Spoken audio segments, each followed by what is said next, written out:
And we are live. Welcome to the RedBlue Pod number 84. How are you, Overlord? I'm doing fine. This is good It's gonna be my news. birthday in a few days, so That's Oh good. yeah. in 3 days. Happy So future birthday, yeah. sir. Happy future birthday. How are you, Gray? I'm doing good, I guess. No longer on my deathbed or near deathbed, so things are looking up. Good times. Yeah, no pneumonia for me. Apparently, it was just a weird X-ray. So good times. Yeah. I'm glad you're doing better. That's amazing to hear. So in your way of recovery, I feel like everyone gets sick physically, like recently. It's sad. But I'm glad you're feeling better. What about you, Cole? How are you today? I'm doing well, so that's good. That's amazing. Oh, we got someone. Hi there. Oh How are yeah. you? Welcome, sir. Thank you. Sorry, I had some some technical issues. That's fine. Things happen. I'm glad you are here. Welcome again among us. Were you able to get in touch with your friend? I was, and he told me that he's kind of busy at the moment, but maybe in the future would work. But like just right now, he just doesn't have the time. Okay. Well, at least you talked to him. That's the point of it. So that's still good. You tried. Um, Anyhow, we will start with the Super Mario Bros. The movie from Oh! this year. Have you seen it, Alex? I've seen it. I've seen all of the movies on the roster. That's great. So I will let Overlord start because I think he was very excited to share his Yeah, thoughts. So it was like one of the. I'd say it's among some of the better movies I saw this year, and probably among the better video game movies but, and it's nice how it's nice how it adapts how it moves and adapts certain things from the games. In fact, they actually did keep the power ups and the weird video game like structure of the Mushroom Kingdom. The blocks, the no, the, oh fun. Also a fun fact. There was how at the start of the movie Mario didn't like mushrooms. Apparently, it was Miyamoto's idea. If I'd be funny. So the original creator suggested a really weird and bold idea.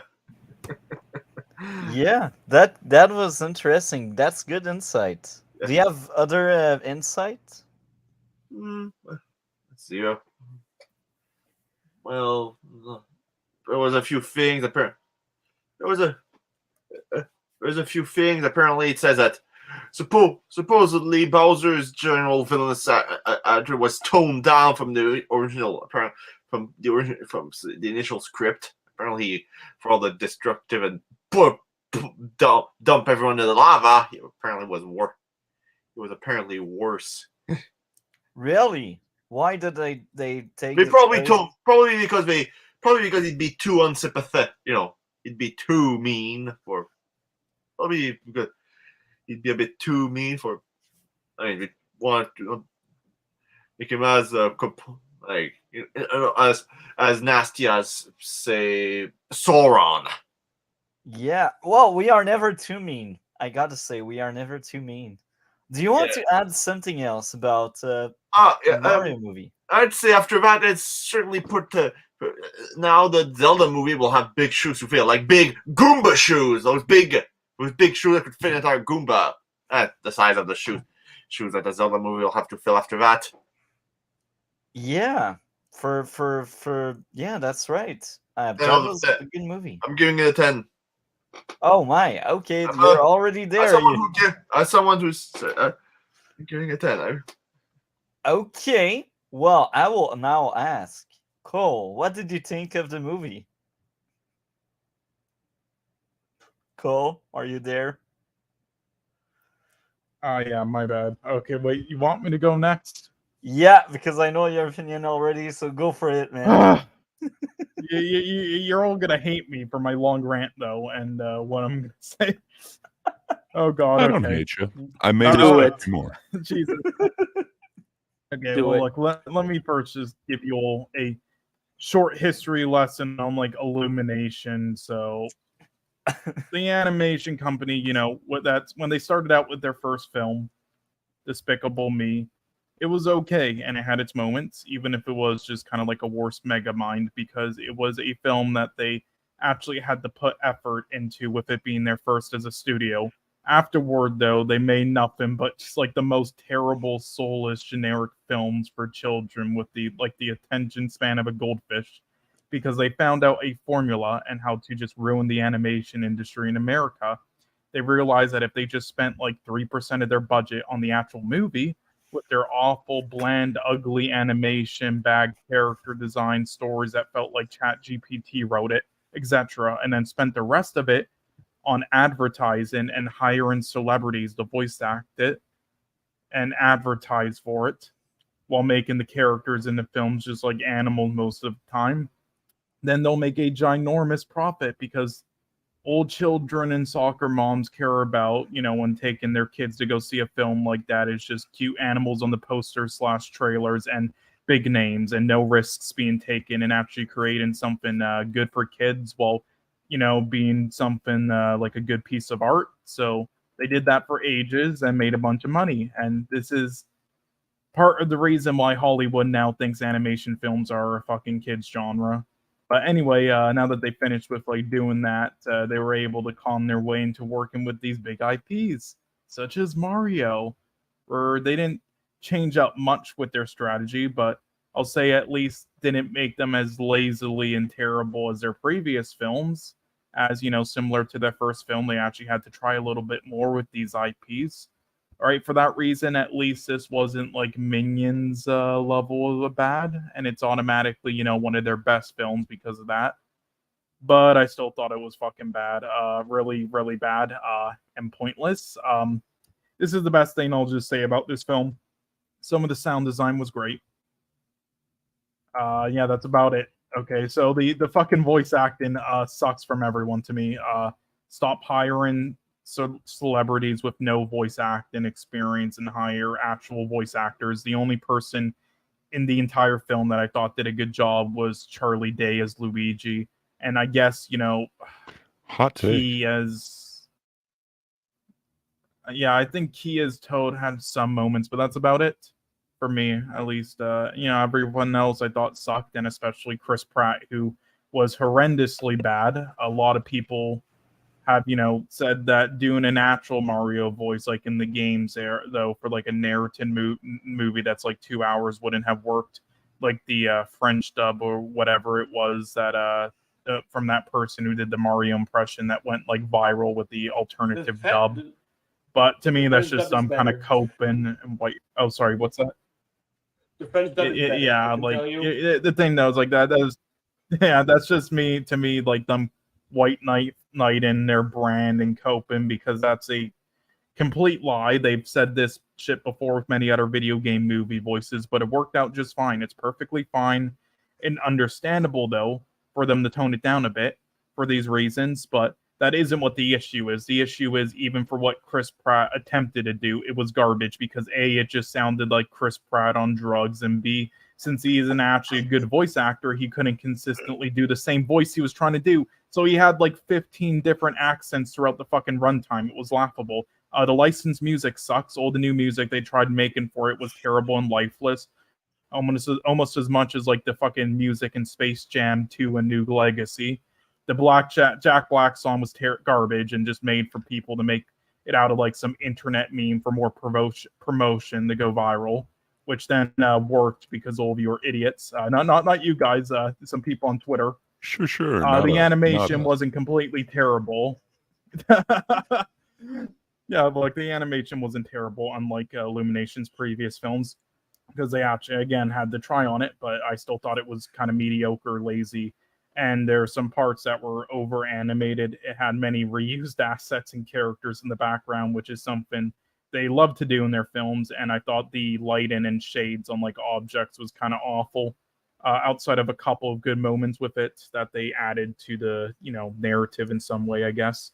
And then outside of like one scene, which added to some sort of arc, all of the references and things they added from the game, such as the fucking Mario Kart scene, were inserted into the film in such a lame way and were just like dropped there abruptly without any thought of how to connect How them else would you properly get with from Donkey everything else. Kong Land to the castle? I mean, you got to take the Rainbow Road. Yeah, you got to take God it, damn. man. I Yeah, would agree on it that. just like, God, it just felt so desperate, them trying to insert them into there for no reason at all, besides just make some Avengers cameo film. It was like the equivalent of watching an Aaron Seltzer and Jason Friedberg film. That's what it felt like. Whoever decided on the scene placements and editing for this must have been the person also responsible for doing so with The Last of Us Part 2. So, no, this was Sony, so no. Sony had a hand in the Mario movie. No, that'd be the Zelda. No. It has to be true, all right? No. If you want to see anything with Sony, wait for Zelda. Oh yeah, that will be hot garbage too. Yeah, but anyway, the story itself though was also, of course, lifeless to me. I also felt like ChatGPT wrote it. I'm willing to bet you're not a fan of the of Nintendo games, are you? I mean, depends on which ones, but here's the thing. I'll explain that. A lot of people have like brought up like it's the story games, the story in the games were also basic, but I have some counterpoints to it. But anyway, everything with Bowser though I thought was just underdeveloped and pointless. They could have removed him, Luigi, and others from the film, and nothing would have changed because everyone in this fucking unfinished, broken, non-existent story was that meaningless. People have said, the stories in the game were also basic, and Bowser was not really in those too much as well. Here's the thing, Bowser might have like barely been in those, but he still had like more of an impact than this, unlike whatever the fuck they were trying here. And the beginning games might have been what? Well, just to add to your point there, it's not actually true because Bowser is actually pretty important in the story of the Paper Mario games and the Mario RPG, and shit that. So Mario Odyssey actually showed up more often in Mario Odyssey. He actually shows up a few more times than the typical. He actually does. He actually sends a full-on dragon at you. I'm glad you brought that up though, both of you, because that was actually going to be my next point. So I'm glad you brought that up, which is that the beginning games might have been extremely basic, but the later game stories with the setups and everything else, and the other genre ones they tried out, like those other mediums they also did it for besides games, etc., weren't basic at all, and they tried different things. So that really isn't a proper excuse, especially when you're making something in a different medium. Well, I'd say maybe it's a close. It start with the basics. Seems like they didn't even do the basics well though. It was just like a nothing cameo film. And if you can't make a movie though without the story being as basic as this was, which you can, then just don't make the movie. They already changed up many things in the movie from the games anyway, such as Peach as a character. So they could have just done that for the movie. You didn't have to make the most basic cliche story in cinematic history just because the 80s video game was the equivalent of Italian plumber chasing monkey with hammer to save that stupid bitch princess. When the first attempt of the Mario movie, that one was the one what you say. Yeah, at least that one tried to do something original. Yeah, and at least that was fun to laugh at. I got no enjoyment out of this. Here's the thing, the real reason they wanted to do it that basic, to play it safe, because Illumination can't write anything intellectual, and knew anyway that its fan base online were just babies who simp for the brand, that were going to call this film good no matter what, because it has a bunch of their favorite characters and references. So the way. Still one of the better movies we had last year. Considering, I mean, I would disagree, but I can understand for big general audience releases, probably would be one of your favorites. The last year, most of what we had were laughably bad. There was a lot of laughably bad stuff. So Yeah, but anyway, God, and Jesus Christ, the way just the fan base online acted towards critics who didn't like it before the film even came Well, out. those critics, those critics clearly never liked the games anyway. So Yeah, so but Well, why should that matter? Because this is a movie. yeah, with a video number game. one, yeah, that shouldn't matter. It's a different medium. But they number were the two, you same don't know critics that. would defend bad. But they were the same critic would defend bad movies. So Like what? Well, like what that's movie? Depends subjective, on and the- you know, Yeah, it Nah, depends on- nah, each critic is different. There might be some bad. they critics, but there's defended good critics. Ant-Man at 3, so they have no tastes. I saw no one Wait, defend that fucking thing. Yeah, a lot of critics hated that. Like again, it's all different critics. It's all Yeah, but subjective. the critics who didn't like Mario were also the same who defended the Ant-Man 3. I mean, Did you I've do seen a lot of did you critics do who an hated Excel both. chart? Did you do an Excel chart to compare them to like write down the names? Yeah. So like you know. Yeah, it's like, you know, I've seen critics who liked both. I've seen, you know, critics who hated both. Like again, it's all different, but the thing that it's very subjective thing, and this is what a lot of people online have kind of done. It's like if critics, you know, overly love a film, then they're like, yes, that the critics know what they're talking about. But then when they don't, and it's just their opinion, but people get pissy over anyway, they're like, don't listen to the critics. It's like it changes all the time with them. It's just like I've seen that online, like so many critics who saw the film early were just like, I really wanted to love it. I, didn't personally get into it. Oh, well. And then everybody just like waves of hate, like, wow, fuck you then. I'm going to like it no matter what. Woohoo. And this, ladies and gentlemen, is what happens when a whole generation grew up watching shows such as Pokemon and playing games such as Mario that were like purely made to get kids to buy stuff and be a brand loyalist without ever realizing they were kind of being brainwashed. God. Admittedly, that generation kind of left the show since there's been since the Pokemon brand has been growing up its tail lately. So yeah, well, yeah, that's another story. That's another story. Long story short, by that point, when I was around, a lot of the products around Pokemon were meant to sell games, but nowadays the games themselves just seem to be advertisement.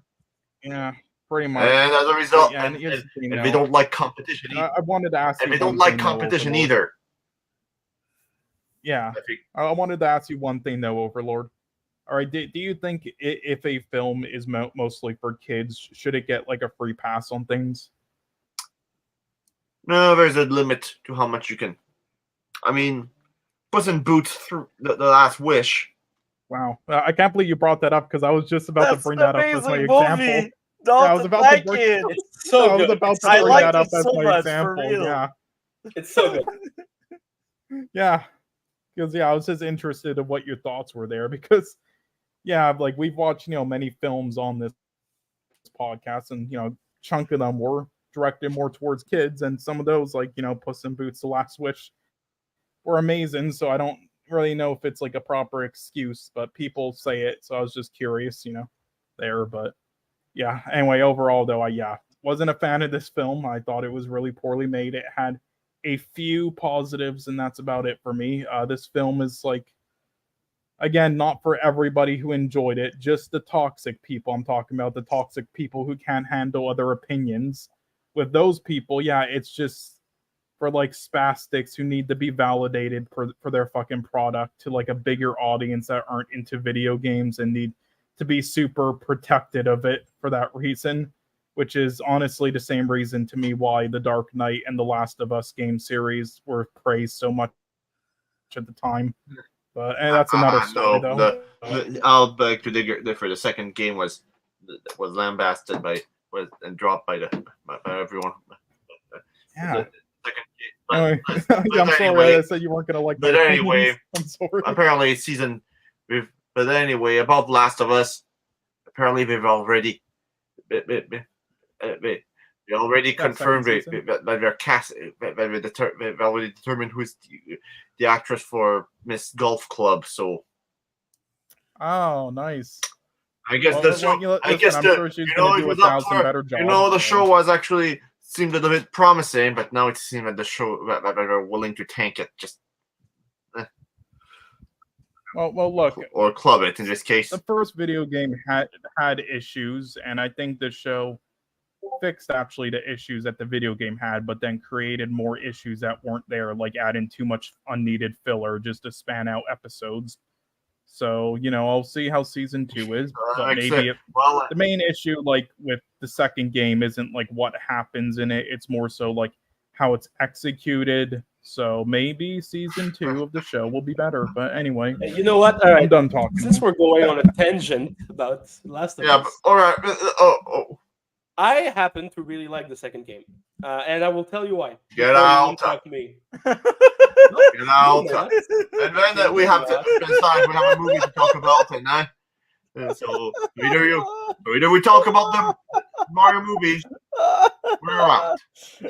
We let Alex talk now. Okay, Thank I'm you. wondering. I want a defender for that game. So Go for yeah, it. I happen to really like it, and I think that a lot of people did not understand what it was about. So a lot of people say this movie is about revenge. It's not. It's not. And there is a component of revenge, the main quest of Ellie. Yeah, the execution though. Yeah. Joel deserved it. He's an asshole. Like even though yeah, he well, deserves it. I'm sorry. You're lucky to say. You should probably hide away from No. the golf club. Let's just say let's just say that any golf club you see could be used against you. Excuse me. I'm just saying with the people who just really did not like Last of Us Part 2 that you did. Yeah. No, Anyway, that sounded like a threat. Anyway. No, that sounded like a threat. No. It's just a warning. Besides, I don't even know where. Okay. You know what? I'm out. I'm not doing this. All right.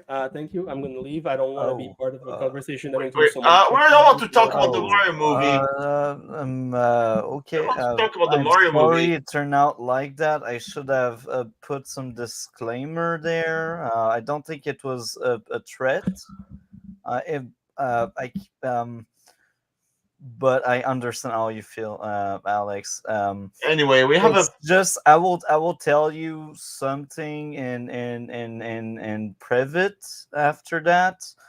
But I don't think he meant it. I don't think that was a threat. That's all I gotta say. So just a warning about the kind of because just a war. I'm just maybe you should stop on that, Overlord. That's not really appropriate. If perceived the way it was perceived, I don't think. Anyway, sorry about that. Anyway, I think you know what? Let's just never talk positively about that game when I'm around again. Well, because here's the thing, right? If you keep besides, there's also other executions such as the bait and switch, making you play, and also the generally broken way that it executes the message. All right, so try to say about the message, but when you think about it, it's like Abby, who went through her revenge, ultimately just ends up riding away happily on a boat, while Ellie, who didn't, ends up alone in a shed. But yeah, so let's just cut that discussion right now. I'm sorry if that's not really cool, but I think we should cut this out right now. Get back to the Mario movie. So if we cut this, Alex, are you staying or you want to leave? I understand if you want to leave. Yeah, but I'm not comfortable with someone who makes threats when I wasn't threatening. I wasn't threatening. I was just making joke. Anyway, it didn't feel like one. Sense of humor, I guess. So maybe read out the DMs I sent you, Alex. That may explain something, but again, that's not really the kind of joke that can be made because people don't always get it that way. But yeah, have you read the DM, Alex? Mhm. Okay. Yeah. So yeah, again, I understand if you want to leave, but if you stay, that's fine as well. Anyway, So what are we doing right we have this now? Mario I'm movie to asking you, discuss, and then I Alex. was gonna leave after that because I haven't seen anything else after that. So you can stay. I'm not gonna All right. make any All right. any scary jokes any further. Yeah. All right. Okay. Sorry about So that. who wants to go next? I'm Uh, very sorry. This went a weird way. Um, I guess I could go. I don't have a ton Yeah. to say, but I've got a very controversial take. This movie does not live up to the '93 Super Mario Brothers. I just loved that one. Oh boy, I then think you it's better keep away from any pipe because who knows when an angry plant might eat you. hey man, there's pipes in this one too. It kind of comes with the territory. Yeah, well, angry But plant. You know what those angry plants might. They might might bite any pipe. You know, if you say I want better, it's any always plant a is gonna problem. eat you. Any pipe is gonna have a plant that'll eat you. Any turtle might toss hammers at you. Yeah, I mean And, the Hammer Brothers were in this one and too, be careful and of the pipe and sucked be you in. careful of ghosts too. And who knows when Shy Guy's gonna appear from anywhere. So. Yeah, I guess they could be in this one as well if you count the skeleton turtles as ghosts. But I don't know. With that one, I really dug it. I thought it would suck based off of like its previous cast, like Bob Hoskins and everything. He doesn't exactly do like a Mario voice or anything like that, but he's very Bob Hoskins. When I saw the kind of stunt casting that they did in this one and kind of every movie like Cole was talking about, I really didn't look forward to it when I heard Chris Pratt and Charlie Day as Mario and Luigi. I really thought it was going to just be horrible, and they're just doing that trend that everyone does where they just throw a bunch of stars into it. But I actually have to disagree a little bit with Cole on a few of the voice actors. So while the voice didn't take me out as much as I thought it would for Chris Pratt and Charlie Day, I don't know. I didn't think that they were like amazing performances. They were somewhat believable, but I don't know. There were some other ones that were really cool, like Kevin Michael Richardson. He's the dude who's done Shredder a whole bunch. He was Kamek, the little whatever helper guy to Bowser. Carrie Payton, the dude from Walking Dead, he did an awesome job as the Penguin King. Even like Sebastian Maniscalco and like John DiMaggio. There were some really fun ones that they kind of added in there that I don't think really took me out of the voice acting as much as I thought it would. And then I had no idea that was Keegan-Michael Key as Toad until like the end. I thought that was pretty awesome. I did not hate his performance. Even Fred Armisen, like he's doing a very kind of over-the-top kind of shtick character as Cranky Kong. But I don't know. I thought it worked. The only two that really took me out were Seth Rogen. He just always plays himself in anything he's in. And I don't know. For some reason, I just don't see Donkey Kong as his voice. That being said, I didn't hate the performance. There were a few, like, I guess I'll go with plot contrivances, I think is Multi's thing. I don't know. I think they were just kind of fan service thrown in there, which fair enough. I mean, if you have an IP like this, like why wouldn't you throw stuff like Rainbow Road into it? I don't think it necessarily had to be done that way. The only way to travel from Donkey Kong Island is, via your Mario Kart on Rainbow Road. I don't know. I didn't hate everything visually, but yeah, it didn't truly resonate with me. I think there were really cool parts of the previous Mario Brothers one that really did kind of take away from canon, and I think they kind of did that in this one as well. But I like how they just kind of threw caution to the wind in the first one. This one, I don't know. I don't necessarily like the changes, like Peach being in Toadstool Kingdom. I don't know. I don't hate it, but yeah, it is kind of inconsistent. They definitely show that Mario keeps trying, but magically he's just good at the end.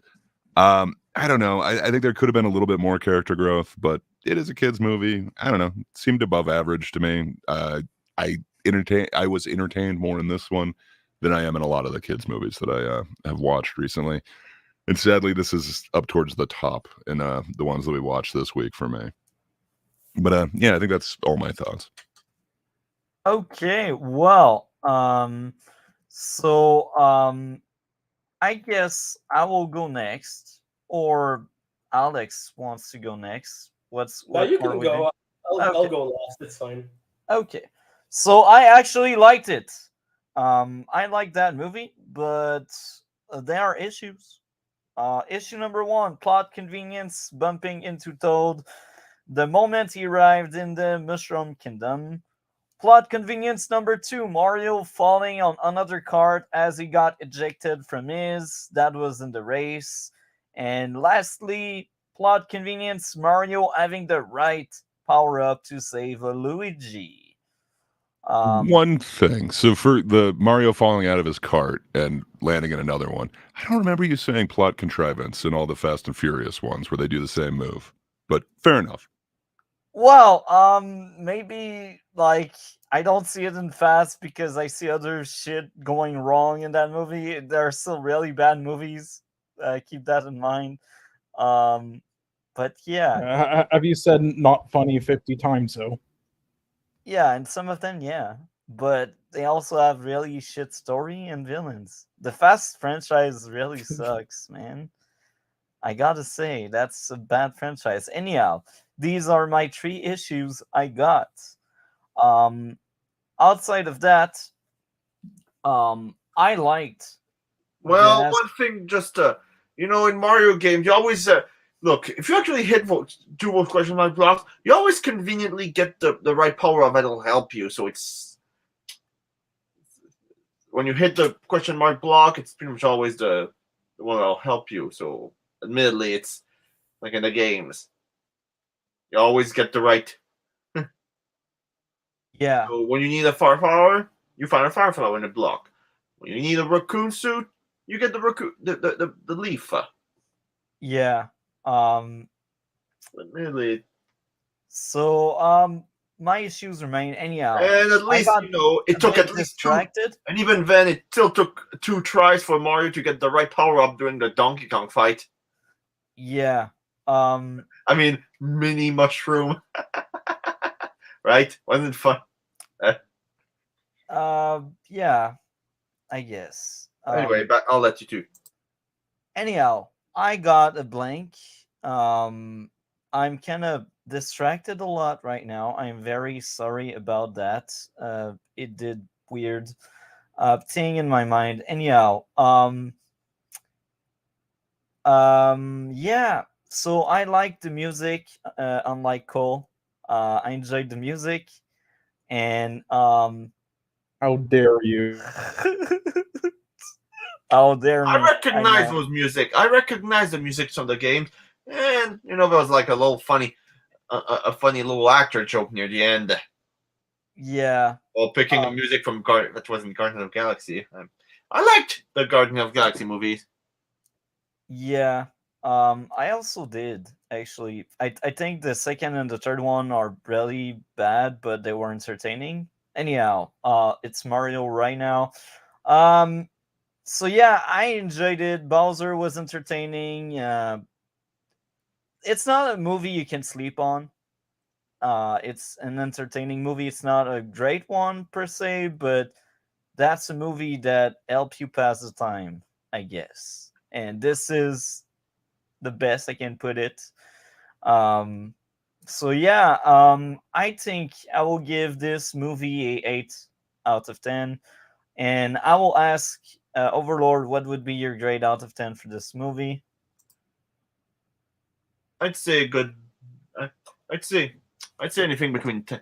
I'd say anything between 10, 9.5, something like that. It's pretty. Some of the better. I'd say it's like 9, 9.5, 10, something like that. So definitely on the better, definitely among the better movies of the year I saw this year. Okay, what about you, Gray? Yeah. I think it was just a little better than average. So for me, it would probably be like a 6.5. Okay, what about you, Alex? I don't know, something like a 4. Like I didn't really talk about it. That's fine. I think it's okay. I don't have that much to say about it anyway. You know, I guess I'm not a target audience. I like the games, but as far as the movie itself goes, it's fine. Oh, I'm Oh, sorry. sorry, I Aspen didn't. McGray now. Yeah, I'm sorry, Alex. I'm so distracted right now. I'm sorry. I'm destabilized. It's like the Oh, weirdest show we had. Um, but yeah. So yeah, do you want to add more, Alex, before Cole add his grade? I mean, listen. I think like I don't think I'm. I think I'm like middle road with this movie. Like I think it's okay. Like, there's some moments I enjoyed. You know, as someone who grew up playing the Mario games, I liked some of the references and Easter eggs they put in there. Which I think is, you know, I think it's entertaining. It's fine for kids. And you know, like they say that, you know, yeah, people are like, oh yeah, the games don't have big stories, so it doesn't matter that this movie doesn't have one. Well, that's the thing. This is not a video game; it's a movie. Movies need to have a story to work. This one does the very bare minimum to be able to exist as a movie. But that being said, there's still some shit that I really liked about it. Like I personally really liked like Bowser. I really like Jack Black as Bowser. I don't like the song. I really don't like the song, but I do like his overall performance. I think he's very entertaining. I think he's having a ton of fun with the role. And for me, it was the best part of the whole thing. You know, and you know, the movie really works like the video game. You know, like it's very much a video game like progression where they go to a new place, which is a new level, like every scene, until you know that climax. And yeah, of course, like everyone said it, Chris Pratt is terrible. He really does not work as Mario. He did try though. I'll tell him that he did try a little bit. So yeah, I think it's okay. Some jokes made me laugh. You know the yeah, it's fine. It's a harmless movie. Like I don't think anyone should hate it as much as Cole did. that was violent. no, I will hate it. And I was saying I don't hate the movie as much as it sounded like. I think it's bad, but I don't think it's as bad as like something like. Yeah, because you know, for entertainment purposes, but I don't think it's as bad realistically as something like what's a good example? Halo TV show. Like, That's name a a perfect garbage example. Yeah. Something like that. But I just hate what it represents for both video game that movies I get. That and I its can fan understand. base, but also because of Illumination.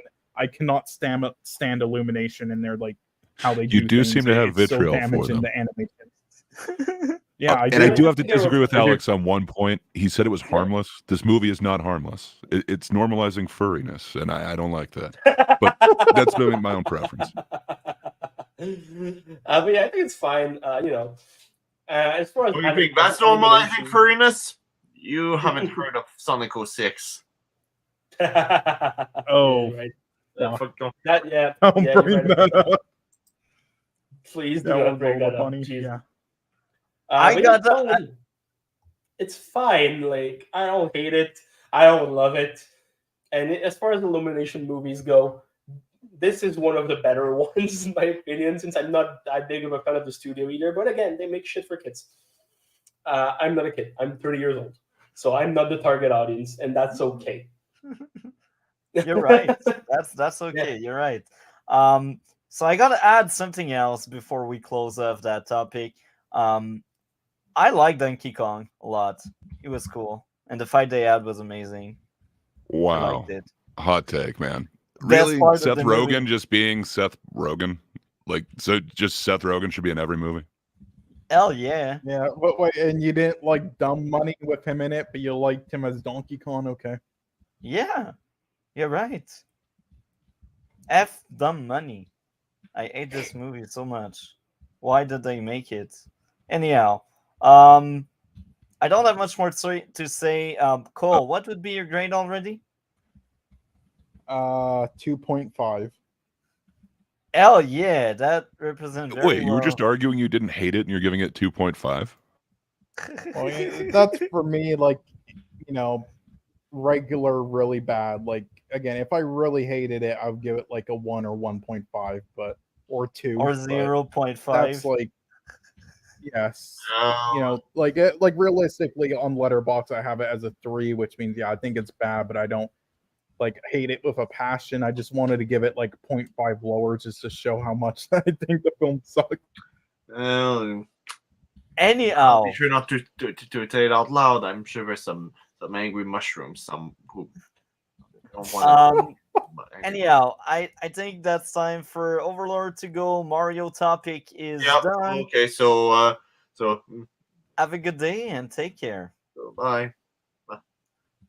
Bye. I'm still destabilized a bit. But there are stuff I will tell him after. That's like the first time it happened like that. Um, so yeah. Next topic. What are we talking about next, guys? It's up to you. Whatever You you kind of want. gave your score on Yeah. 2 of them so far. Not yet. Well, Um, at least your feeling. yeah, Apparently, you my hate 2 of feeling. them with a passion.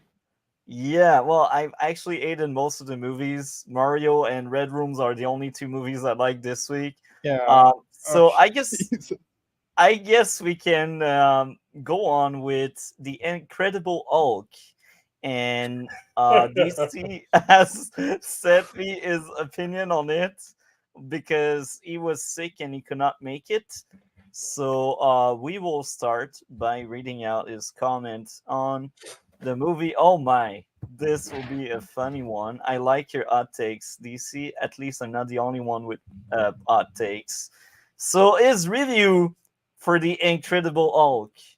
Best MCU movie by far. It captures the Hulk character from the comics as a lone monster. The Damn. Abomination was a great villain, and his inclusion in She-Hulk was just used because they had no other Hulk villain to introduce. The film Tony is also perfect as it's darker and more like Batman 1989 or The Dark Knight. Thunderbolt and Betsy Ross are 2 old characters that had nothing to do after this, which shows how they were lazy about writing the old character later on. The Brazil scene were incredibly intense, especially when they tried having Banner control the Hulk, which is a great idea for the Hulk. Oh my. DC, thank you for being there. I fully disagree with everything you said, but hey, we are not an echo chamber, and we I don't know. disagree. It sounded like your voice saying it. I don't know. I think that could be your opinion. Yeah. Okay. Well, I will let Cole go first on that masterpiece. Oh, okay. Well, I You Jesus you go Christ, first today, man. so yeah, a lot of people, yeah, like a lot of people over the years have tried calling this film like underappreciated. Saying it got a lot of its hate, because it was the one film at the time that they fit with the others in the MCU as was made by a different company, and because of the recast. And they have called it really underappreciated and saying it kind of got the Hulk right that the MCU failed at. And I was hoping to feel the same way after a rewatch, but I didn't really. My favorite thing about the film was its musical score, which I thought was great. Everything else for me was from start to finish, not like terrible, but just mediocre. Not bad, but not good or even like really serviceable. A lot of the intriguing things with the character and the 2 sides of him and the relationship aspect, the complex, character moments and arc of his powers and so on, and dark moments, just it just felt kind of lost in comparison to what they were trying to do here instead, especially with this not really being a true origin story. I mean, it was still there, what they kind of attempted to get across, and with the explanation, Norton's character kind of gives for how it feels when he's the Hulk, which I do like the idea of, and if they explored it more or executed it well, but again, the execution, impact, and tone of it all is just off to me and dull, especially with them prioritizing a lot of action scenes during it, which none of them intrigued me or were entertained at all, or well done, over actually exploring those things more, which they kind of barely did at all to me.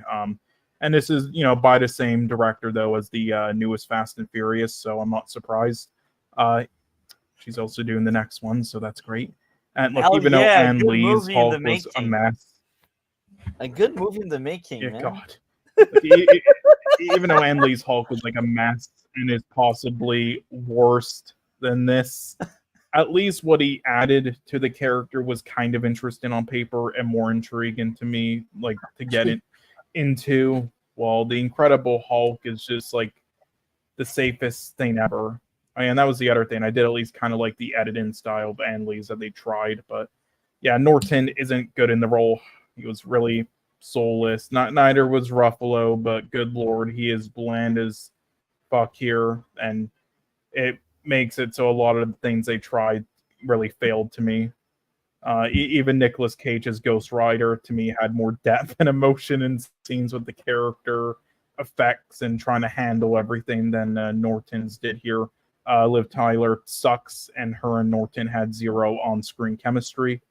Her whispering, yeah, Betty's character just whispering everything was so fucking weird.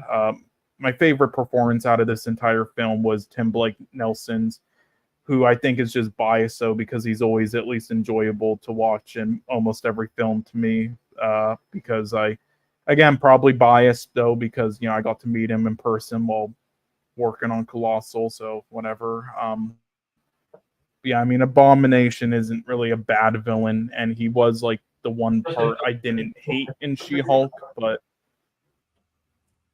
good lord, that final battle is as bad as the final battle in Iron Man to me. And there are many scenes where you can barely even tell what's happening. Yeah, just another banger film by the director of Now You See Me, Clash of the Titans 2010, Transporter 2, and Fast X. Good job. I can't wait for Fast X Part 2. Hell yeah, Fast X Part 2, best movie in 2025. Anyhow, I will let Alex go second on that one. Sure. God. So this is a movie that I liked when the first time I saw it when it came out in 2008. I was, I think, 14, something like that. Not very, very old. And rewatching it now, this is hot garbage. Exactly how I felt, bro. Yeah. So they got a French director, the same guy who directed Fast X, by the way. It's the same director, Louis Leterrier, who is not good at what he does, and it shows very much. The MCU is still very much in its infancy, so it wasn't like the formulaic thing that we know today.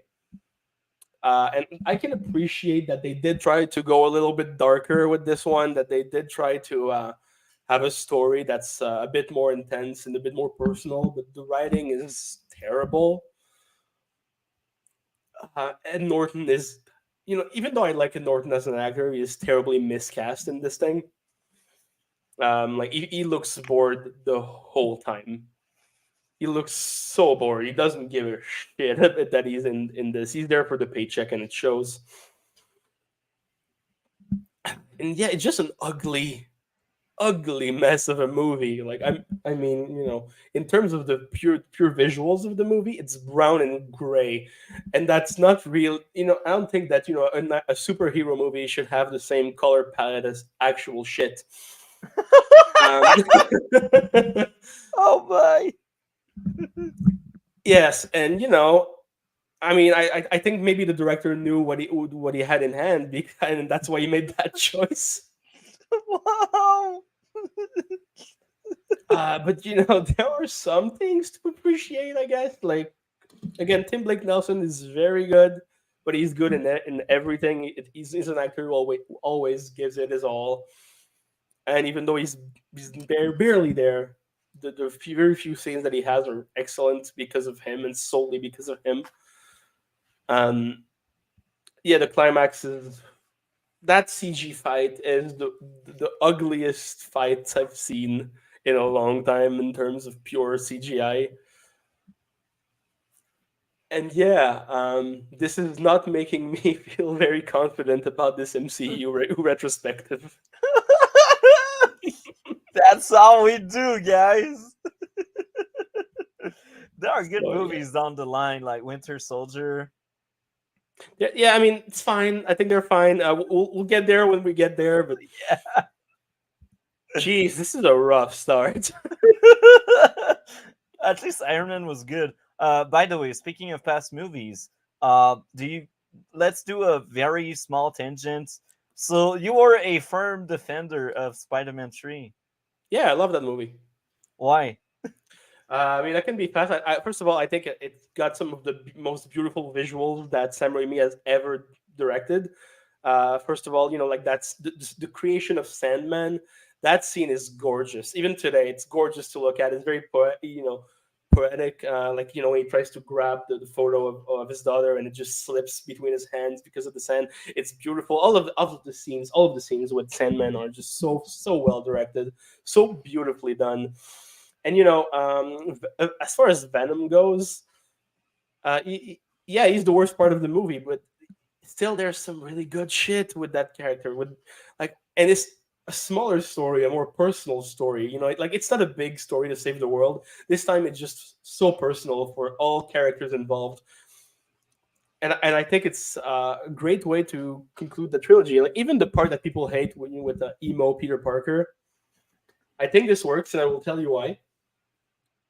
Peter Parker in these movies is a dork, like the biggest dork you can imagine. So of course, in his mind, that is what being cool is like. I think it makes so much sense with the character, and I think it makes so much sense with Sam Raimi's, overall style and type of humor. Like if you go back to the Evil Dead movies, these are cheesy. They are so cheesy in terms of humor. So I think and it's he very didn't much- like them. I didn't like Evil Dead. I hated That's fine. these. I liked the show, okay. but I hated the movies. That's okay. That's fine. But yeah, I think it's very much in his style. I think it fits with his style. Of course, like he didn't understand the character of Venom, which is why he's so weirdly written and acted. Like I don't blame Topher Grace for any of that because he was just doing what he was, given. And since Sam Raimi did not understand the character, it's very hard for him to direct the actor who's going to play it. It was very much the studio imposing the character to Sam Raimi. But yeah, he did what he could. I think what he did with it was kind of cool. And the scenes, the first sequence where Peter gets the black suit, which looks fucking dope, by the way. It's so beautifully done. The way it plays with reflections and building and the storm going on in the city at the same time. So yeah, even though it's far from a perfect movie and the worst of the trilogy, to me, it's still very good, and it has many more qualities than flaws. I can't hear you, Multi. Oh, yeah, you're right. There you My go. bad. You're the only one that had a positive thought on it. We all hated this shit, but that's amazing. We are no longer a echo chamber now. Yeah, I Well, mean, there's a bunch I of totally- elements in there. Like you mentioned the Sandman stuff. I think almost all of us pointed it out that that's beautiful. There's some elements in there. It really sucks that the studio forced the whole Venom thing on him. I think it could have been so much better of a Raimi trilogy without that studio interference. Yeah. one thing else. I think I really like the way they conclude the storyline with God, I forgot his name, with Harry Osborn. Yeah. And that opening action sequence, with when he chases Pete in the alley with him trying to catch the wedding ring. That sequence is amazing. It's one of the best action sequences this trilogy has to offer, and it's a visual metaphor to how Peter constantly struggles to balance his superhero life with his regular life. and that is represented visually through him trying to catch the wedding ring that he's going to give MJ. It is brilliant. And that conclusion, with him actually forgiving Sandman and understanding him, and mutually parting ways as friends, is something that does not happen in these superhero movies, and I think it's very cool that they did it. I think it's very original. And It just sucks they had to like sideline him for half the movie Yeah. to like kind of shoehorn in the whole, like that could have been a really cool movie, and I do kind of wish elements of it were edited out. Yeah, but, me too. yeah. But yeah, of course, the problem is the Venom shit, but the Venom shit is not that big compared to the rest of the great stuff that this movie has to offer. And even the Venom shit, I will defend a little bit, because some of it is super creative and very fun. So yeah, I really like Spider-Man 3. For me, it holds up very well. Yeah, that's good to hear, man. So to go back to the Hulk, do you have anything else you'd like to add to the Incredible Hulk? One thing, I know that Marvel has announced that they're doing a World Hulk TV show. And God, they better not bring back Edward Norton for this, because no one is asking for that. Absolutely no one. DC does, I can bet, I can tell. Like, I like Edward Norton as an actor. I think he's very good in most of the shit that he does, but he's also been known to being the worst person to work with, because he goes behind the backs of directors to add himself more in the movies that he acts in. Like, he will literally Apparently go that was really the case in this one too. Yeah. He would even demand like rewrites on the day. Like he Yeah, so just that he would could say be his in there character more. wouldn't do this. Yeah, he was very demanding, hard to work with apparently. Yeah, which is why most directors don't work with him more than once. If you look at his filmography, but yeah, the Incredible Hulk is hot garbage. It is part of the worst that the MCU has to offer. But it is not the worst. The worst is yet to come for that dumbass franchise. Right? That's it. I'm done with this movie. Okay. Dre, what did you think of that masterpiece? Yeah, it's just so weird that like 1 month before Iron Man came out, so I don't know, in my mind for some reason this was like a couple years before Iron Man. It just seems so forgettable in so many ways. But yeah, to just be like a month later in when it was released back in 2008, that is kind of crazy, especially seeing like some of the CG and everything in this. Looking at what they did with the original Iron Man, like again, we were talking about it last week, but a lot of those were like practical effects and then like very little assistance from CG. They did nothing like that in this one, and just the CG is not up to snuff. I don't know. It seems so off to me. But yeah, there's some really over the top performances. I hate Edward Norton's performance in this. I generally tend to like him, but God, this I don't know. There's something horrible about this one. And apparently, he is a very difficult actor to work with, and he was requiring them to change a lot of the dialogue and stuff. I don't know. It seems very hard to work with that guy, but you'd think like since he got it his way, maybe it would be a better performance, but I don't like the performance in this one. Same kind of thing that Cole was talking about with Liv Tyler. I don't know why she did, whisper so much. It's really weird. Maybe I'm biased for both Tim Roth and Tim Blake Nelson. I think Tim Blake Nelson stands out a lot more. I love that guy and everything, like everybody else has said. But I don't know. Tim Roth didn't annoy me in this one, and some of his performances kind of do. I didn't hate that they brought him back.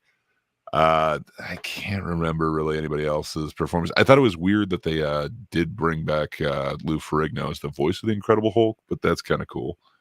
Other than that, there's just so much forgettable in this. I don't know. I completely forgot about Edward Norton just being like pushed from the helicopter and like how horrible that shot looked. Like, I don't know. We've been able to do shots like that before and have come off so more realistic, but I really did not like that. And then Alex was also talking about the color grade and that's how everything's just gray and is kind of like the same tone. I really don't like the way that this looked. Just to think of, Iron Man just 1 month before, it really pops off the screen, and this just everything is just so one tone. Like, I don't know, just seems everything kind of melts into itself. It's not that like over the top comic book movie that I'm kind of expecting now. But yeah, I guess they were kind of still paving their way, because I guess they would have been making this around the same time that Iron Man was also being made, so it wasn't like there was a template or guide for what it should look like. But I don't like the choices that they made in this, and just the CG is not great. But yeah, I don't think they are going to bring him back, but I would be surprised if they do. It'd be interesting to hear if he's going to be as difficult. Sadly, he made me like Mark Ruffalo more than I usually do. I actually kind of dig his Hulk now, especially compared to this one. I forgot so much of this movie. Again, like my main takeaway is just forgettable. I guess I didn't hate William Hurt in this. He's definitely done better performances, but yeah, I don't hate that they kind of carried him over, but left a lot of everybody else. But yeah, utterly forgettable. Yeah, fair point. Fair point. Do you want to add more? Nah, I think that's about it. Okay, my time to take a dump on this movie. First issue, light today was bad. There are scenes you cannot see shit, and I guess that's because of the color choice they did. The acting was bad. Too much past history told instead of show, giving the movie way too many exposition dump. Pacing sucks. A lot of pointless scenes exist to extend the movie length. Characters are forgettable. The main villain is one-dimensional, already seen cliche, and nothing more. I usually give a pass on a lot of bad CGI, but this movie, man, I don't know what they were thinking. The CGI is so horrendous. I feel like a video game would have better graphics, like the old video games, not like the modern one that look good. Like even the old ones that were looking like trash, they were looking better than this movie. So yeah, I will admit when there was action, I liked it, but that movie is just so bad. Like, yeah, the action was entertaining, the music was fine. But that's it. Um, yeah, I don't have much more to say. It's so sad because I really want to defend this movie, but no, it's just a pile of garbage. Anyhow, since I don't have much more to say, I'm wondering if any of you would like to add more on that. I guess not. So, my grade for this masterpiece is a 4 out of 10. Because the action did entertain me. So that's a 4. What about you, Alex? I mean, 2, full on 2. Okay, I'm generous. What about you, Gray? Yeah, I was thinking of 3. I don't really have a reason for it. It was mildly entertaining, but very forgettable. I don't know. Timothy Blake Nelson gets at least 2, so I don't know. What about you, Cole? Give us like a 3. And then the moment of truth. Marvel DC Extinction Wrestler grade is a 10 out of 10. Really? No flaws whatsoever. Perfect. No flaws whatsoever. Huh. I like his take. You know what? I think we were all wrong, and he's the one who's in the right. I think that's what it is. You're right. You're right. Man, we are crazy. He knows the truth. Yes, He knows and the Armin truth. White is also an amazing critic. Remember that? Anyhow, next up would be NYAD. Oh, can I start with this one? Yeah. Yeah, And because I think if you finish before I'm back, Gray or Cole will take over. So I will be right back. yeah, I think I'm the only one who liked it. Probably, yeah. I I really, mean, really I liked didn't it. hate it. It was just average to me, but I don't know. I don't know. I actually really liked it. For me, I don't know. Like, I guess I do like those kind of formulaic sports movies. You know, that's about someone who's gonna, fight against all odds and win in the end and be the best in their field. I don't know. For me, it's just something that I like a lot as far as movie tropes go. And first of all, those two performances, Annette Bening and Jodie Foster, like I don't think anyone can argue that they're bad. I think both of them do excellent job. Like the work that Annette Bening especially did for this character is insane, and I think it really shows on screen. Like she is a very bitter, very very sad, very determined, and very angry person. And I think she manages to balance all of these emotions very very well in her performance. And plus, and so this movie was directed by a duo of directors who do documentaries normally. This is their first fiction film. Usually they do documentaries like they did Free Solo and The Rescue, and both are very good. And this is very much directed like a documentary in a lot of these parts, especially they cut and use a lot of actual archive footage from Diana Nyad's training and her actual life, which is super interesting to me because not a lot of movies do that. And even though, because of course, the camera quality will shift during these moments, and it is a bit jarring. But for me, it's very interesting, especially with how they use it in editing. And I think this movie is very well edited. It's a bit too fast at times, but I think it has very good editing overall.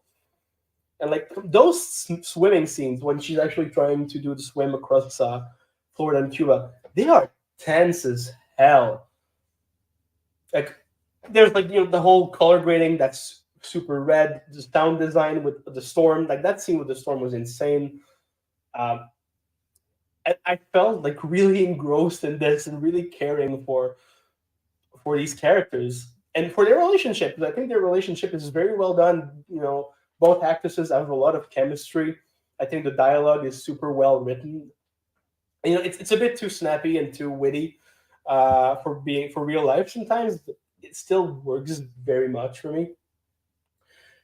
And yeah, like this might be controversial because I do like all of the nominated performances this year at the Oscars for Best Actress.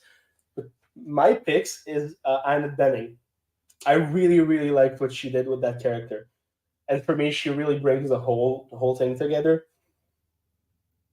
And there's some shit that is bad. Yeah, I do think that the storyline, like the abuse storyline with her former swimming coach, is a bit tacked on and a bit forced to try to gather some sympathy for a person who is very much, very much, and anti-sympathetic. Someone who's kind of an asshole, and they try to do that to gather some sympathy for her.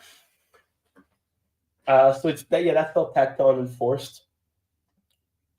But I don't know. Overall, this movie really got to me. It really got me because of the performances, because of those swimming scenes that are very tense and very well paced, in my opinion.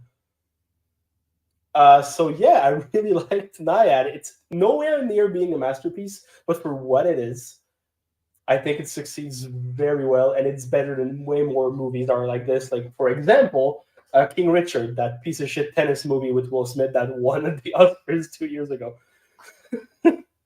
So there you go. That's Yeah, my I'll opinion. never understand why people like that film. It was the cheesiest shit ever. Yeah. So yeah, that's my opinion. I think everyone in this movie did the best that they could. Annette Bening is excellent. So is Jodie Foster. I really like the way it's directed. And I think I know why Multi did not like it. It's because the directors are documentary filmmakers. This is their first fiction movie ever. That's fiction. Okay. Yeah, it's their first fiction movie ever. Even because, and it doesn't really show because it's based on a true story, and they do use a lot of actual documentary footage throughout the movie.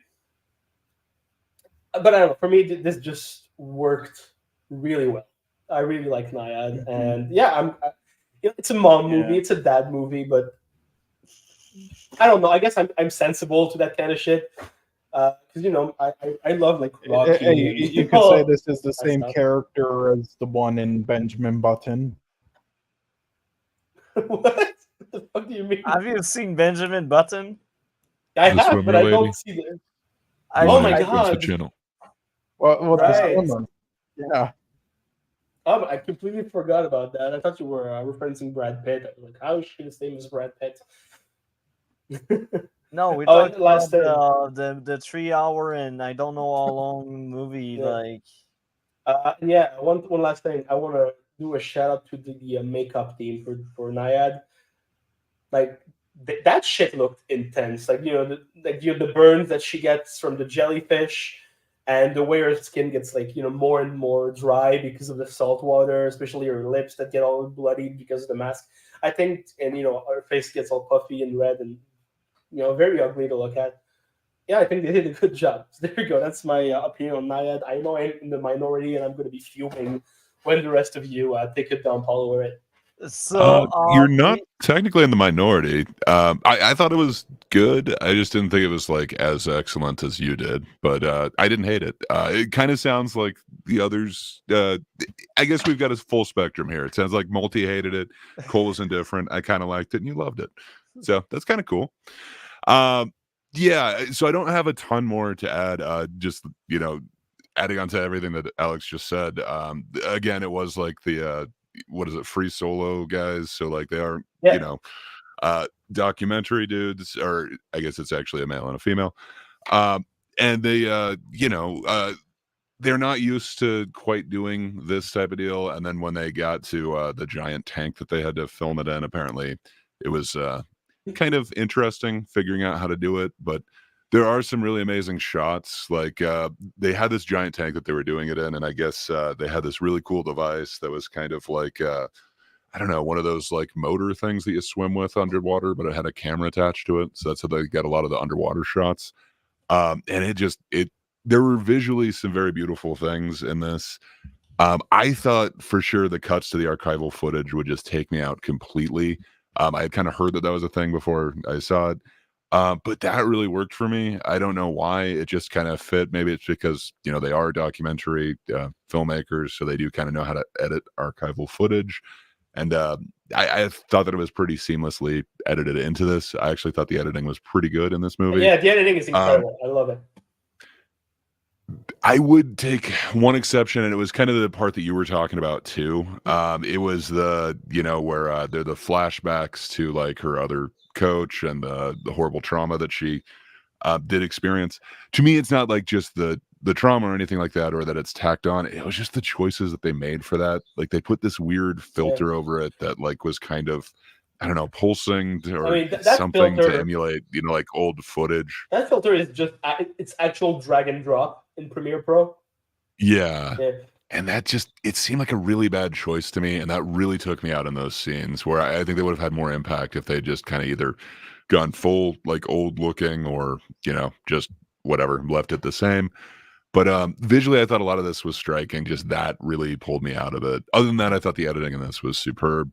The acting was just like amazing. I don't know if they are my performance of the year, but I thought both of them just like melted into the roles. I didn't see Jodie Foster and Annette Bening. I saw these actual characters. So I thought the acting was superb.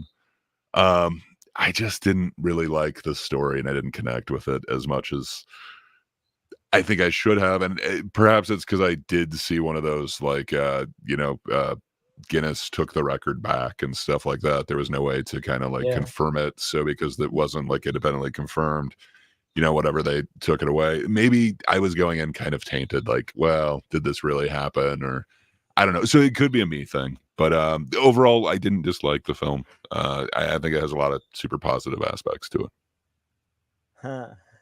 I will sound crazy now. Um, Go ahead. I will start with my side notes. These side notes, I will place it as a reminder. I did not take away points from them because they are side notes. It's just like my experience per se.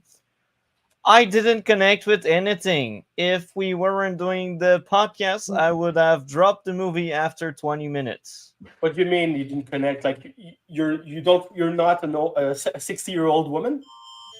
Oh my. I'm not. And there was an emergency shenanigans happening. Sorry about that. Yeah, well, got it too. Anyhow, I didn't connect with anything. Jesus fuck.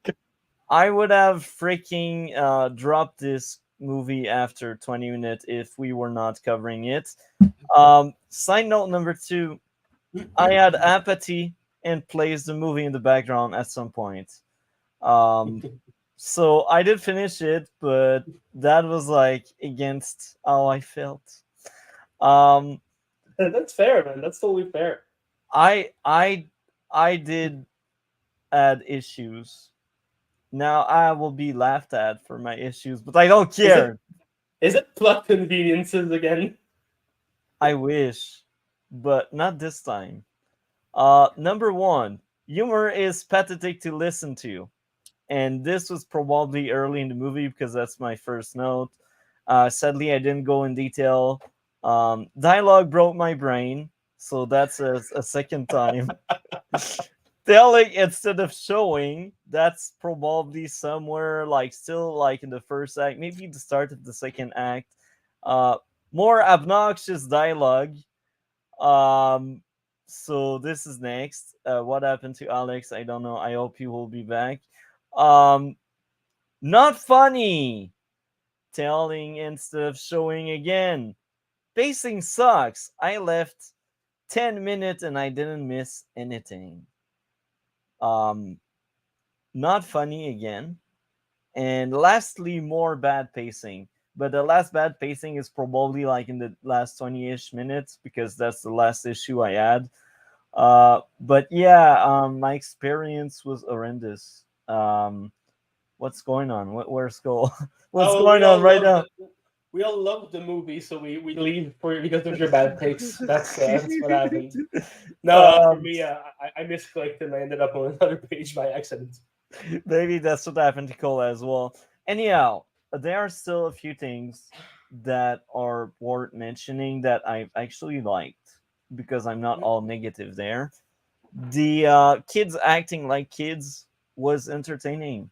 It's not every movies that do that. Sometimes like you have weird kids in movies like Barbie this year, like the kids didn't sound like kids.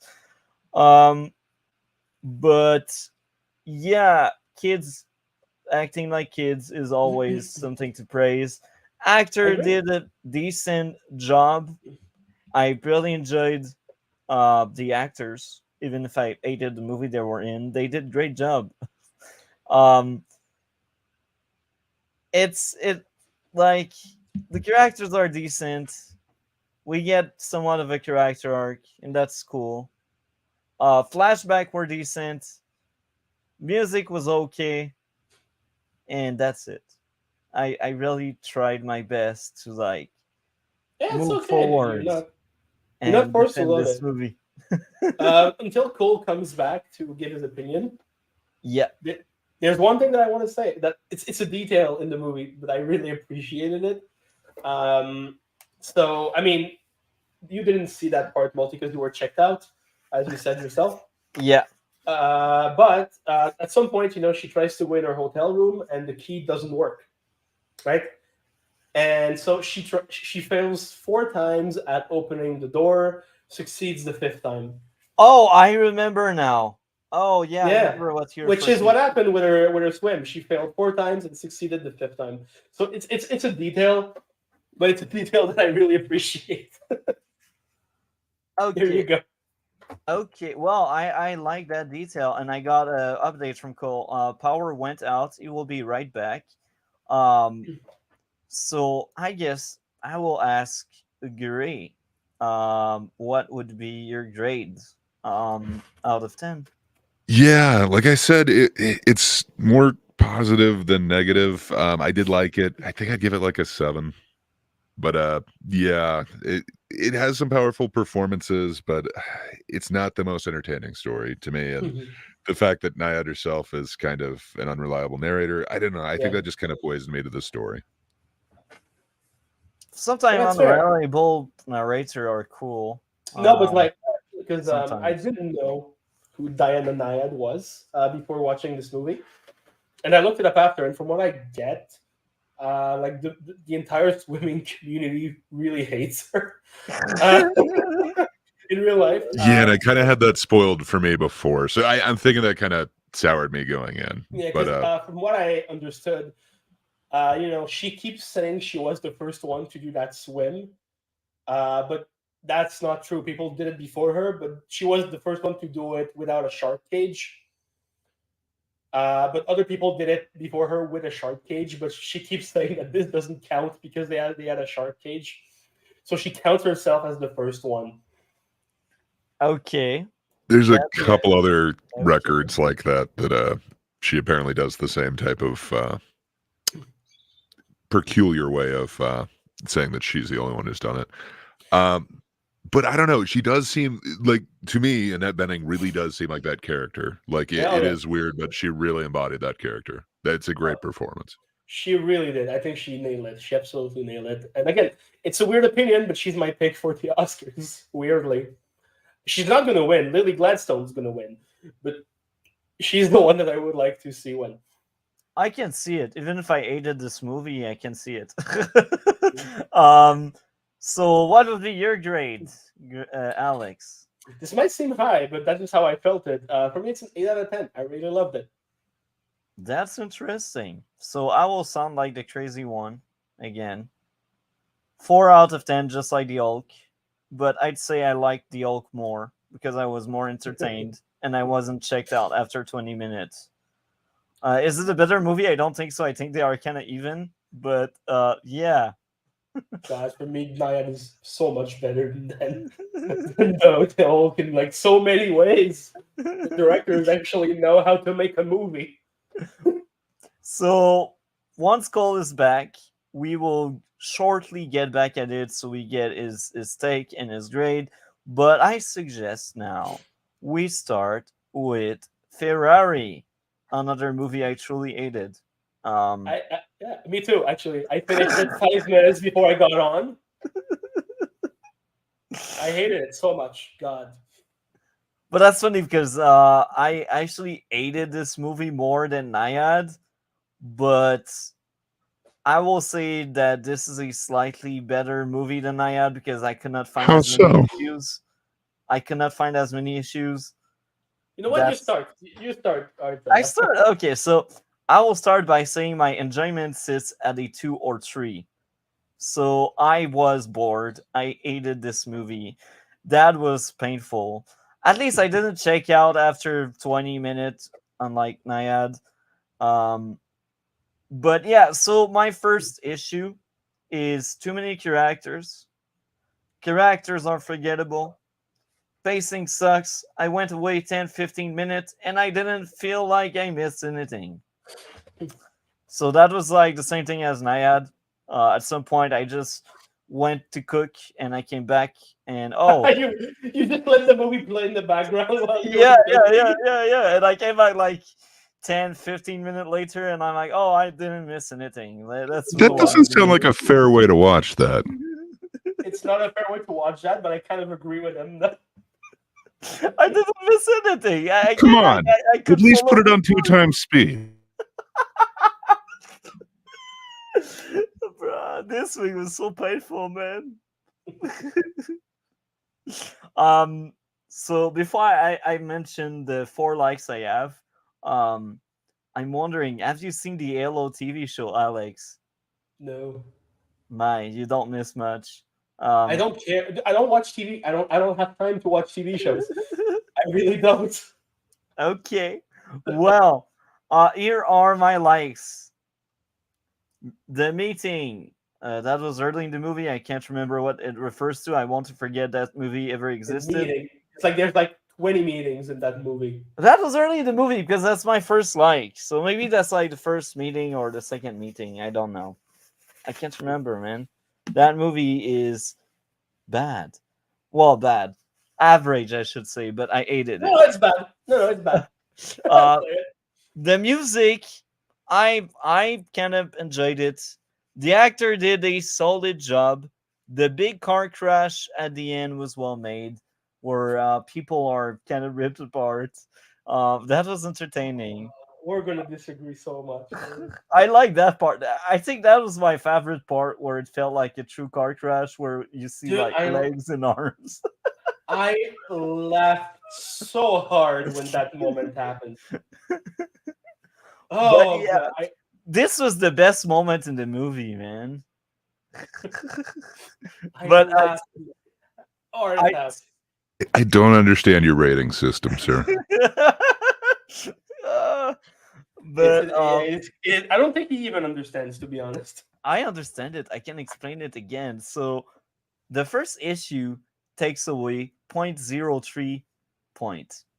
So if I only have one issue, the movie is 9.7. Now, the second issue is 0.2. So Yeah, but this the way you means do it is so weird. Because the way you do it is not like you don't take an actual part of the movie in consideration. You don't be like, okay, the humor is bad, so that's 1 point down. For 0.5, every- 0.5. Yeah. One issue Is it 0.5 0.5. for every not funny? So is it? That's what he Yeah. does. That's what he Yeah. does. Yeah. That's why NYAD is so low, because there are so many moments where I broke my brain. I was like, bruh, no, it doesn't pass. No. Because you know what's going on? If the humor is the only like issue I have, and I only count it once, some movies will be inflated to like 9.7 just because of that. And I don't want this shit. Like, I don't want NYAD to like 9.7 because I don't feel like she deserves 9.7. Well, yeah, but like, I just judge every movie the same way, and sometimes I take away more points when it's like well, it's yeah, like but like, so you'll judge a comedy based on its humor, the same Yeah. way you'll judge an action movie based on its humor. That yeah, doesn't make sense. Not Because funny does. is not funny. hell they're not yeah, the same thing. And not that's funny not a is good not rating funny. Not funny is not comedy- funny. A comedy that's not funny is worse because it's supposed to be funny. An action movie that has jokes that don't land doesn't matter as much. Don't because do a it's not joke the that focus. won't land. Oh, come on. You put a knife through a guy, stab him to a tree, and say, stick around. If that's not your cup of tea, then that's not funny, not funny, not funny. You just lost a whole bunch of points. Hell yeah. Hey, Anyhow, Cole is back. so I was kind of done about Ferrari, so I will let Cole finish off on NYAD. NYAD. Yeah, what did you think of NYAD, Right. bro? Yeah, I just thought it was all right. You know, I like these stories too. I will just say, I just thought this was a bit disappointing of a retelling. Sorry, not well, just telling of this. One of those kind of Netflix award contenders, though, that I think a lot of people tend to overhate and don't give like a fair chance. I will say one another that comes to mind is the Two Popes, which was a film from like 1 Yeah, year that it kind was- of also got 2 acting categories. That was alright. It was an okay movie. Yeah, it was okay. Yeah, no, I thought the film was at least, fairly good, and that there was more under its surface than people realize with the Two Popes. I will say that, even if I don't think it deserved anything. This was a little worse to me. I like the new attempt with things they tried doing, and it's like footage and filmmaking techniques and other stuff, and it's also great seeing great documentary filmmakers who already did a fantastic job telling real stories in that format do this. But didn't really execute it all well for me. I thought the pacing was disappointing. I thought the writing, while just wasn't too great, there were times and it's like writing and story I liked, but other times where it was kind of annoying, similar to Maestro for me. And while I like the new attempts again at like filmmaking wise and everything, there were to me missed opportunities and other points with like how they could have shot things, especially how they could have shown the tone better in it with like the characters, even if like they did a fairly decent job with it at other moments and with the makeup and such. And as for the performances, well, they did a fantastic job at certain points. There were other points that I thought kind of dropped the ball and felt fake feeling to me, and like almost on par with like the performances in Moonstruck and Being the Ricardos. Yeah, it had great shots and techniques used. Yeah, wasted opportunities to do so at other moments, so, and then poor moments with it at other points. Also didn't feel the tension with the characters that they wanted me to. Sadly, the editing and such and other technical aspects, was all right.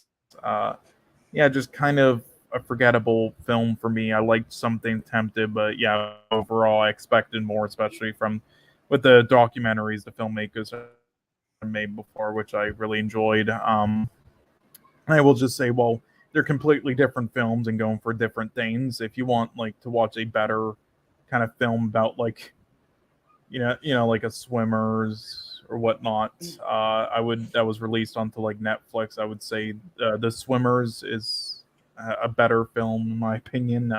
Was about like a pretty interesting true story as well, but yeah, that's all I got to say. And I guess my rating would be like a 5.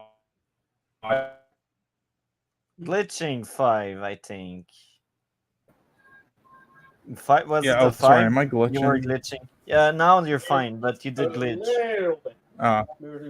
Okay. Yeah. Sorry. 5. Oh, so I'm not that crazy. Okay.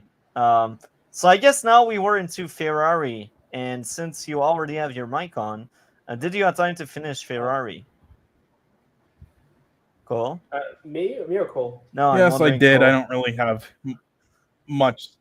Yeah, I don't have much really to say about it at all. So I mean, I'll be pretty fast. Just like I'm usually into Michael Mann's films. I just thought this was, yeah, not the most engaging to me, or yeah, I wasn't too into it. Like I liked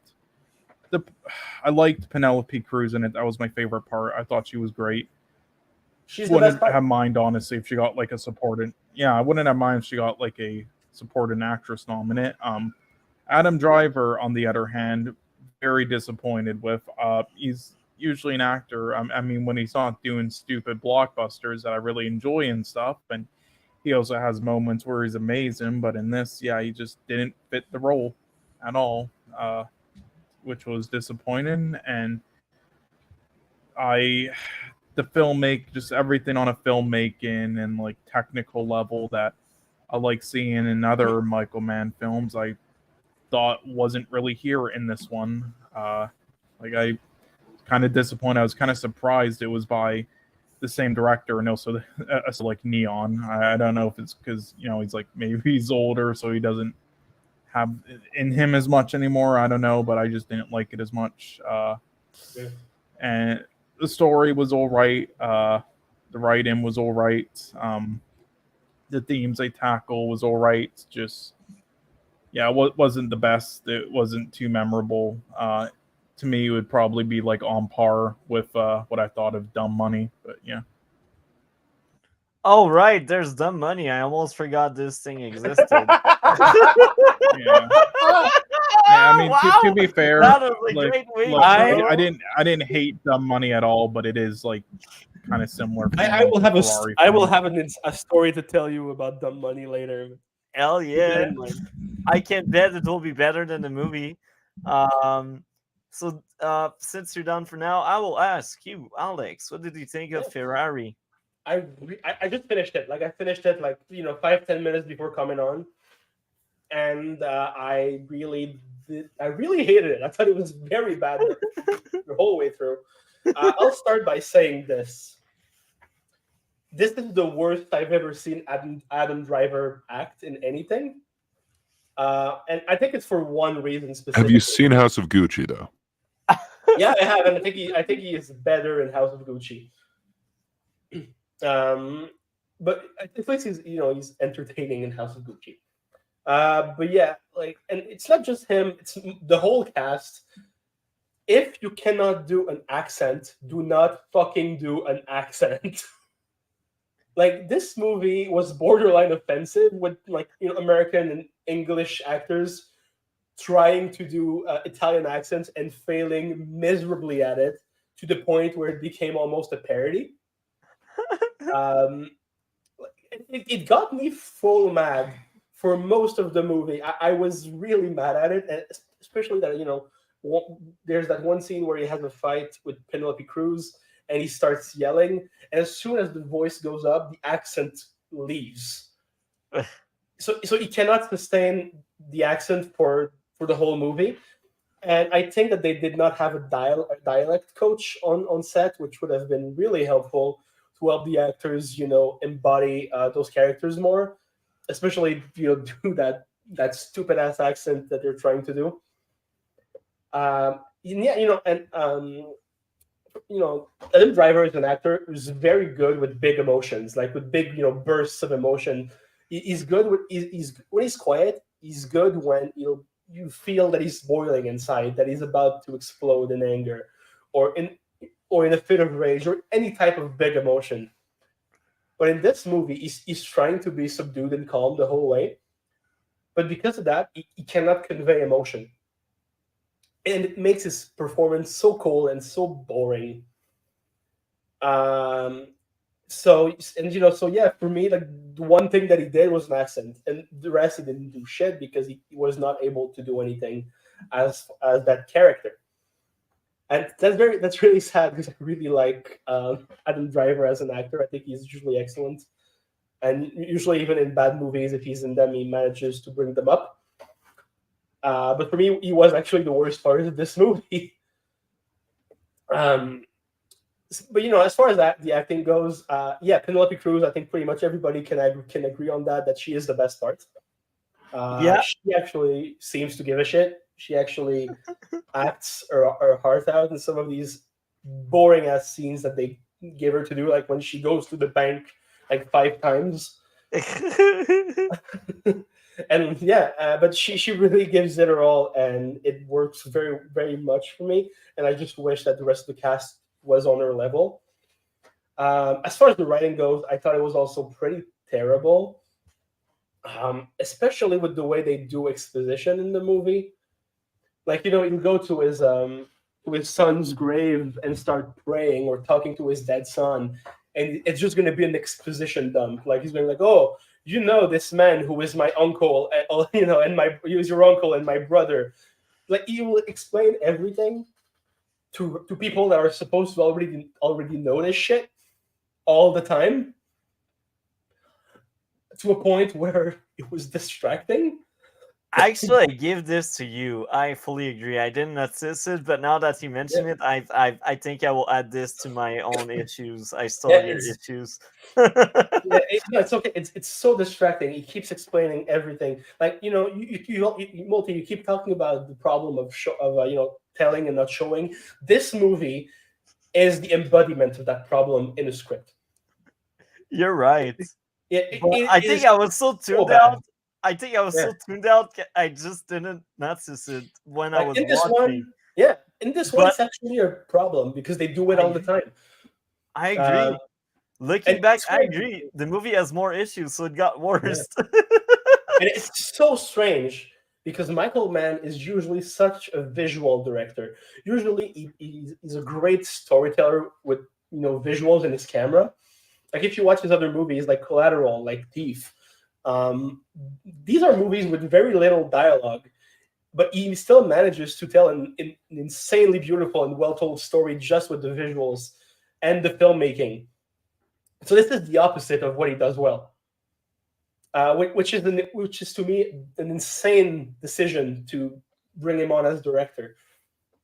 Like, I know he's been trying to make that movie for 30 years. Yes, that is true. This movie has been a passion project for him for 30 fucking years. And the version of the script that we have was written really very long ago. I know that because I looked up the screenwriter, and he died in 2009.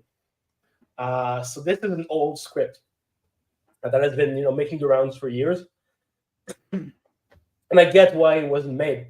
It's a very bad script. Like you don't look the way they how they do the stakes in this movie. Like, Ferrari's character is trying to save his factory from financial collapse, right?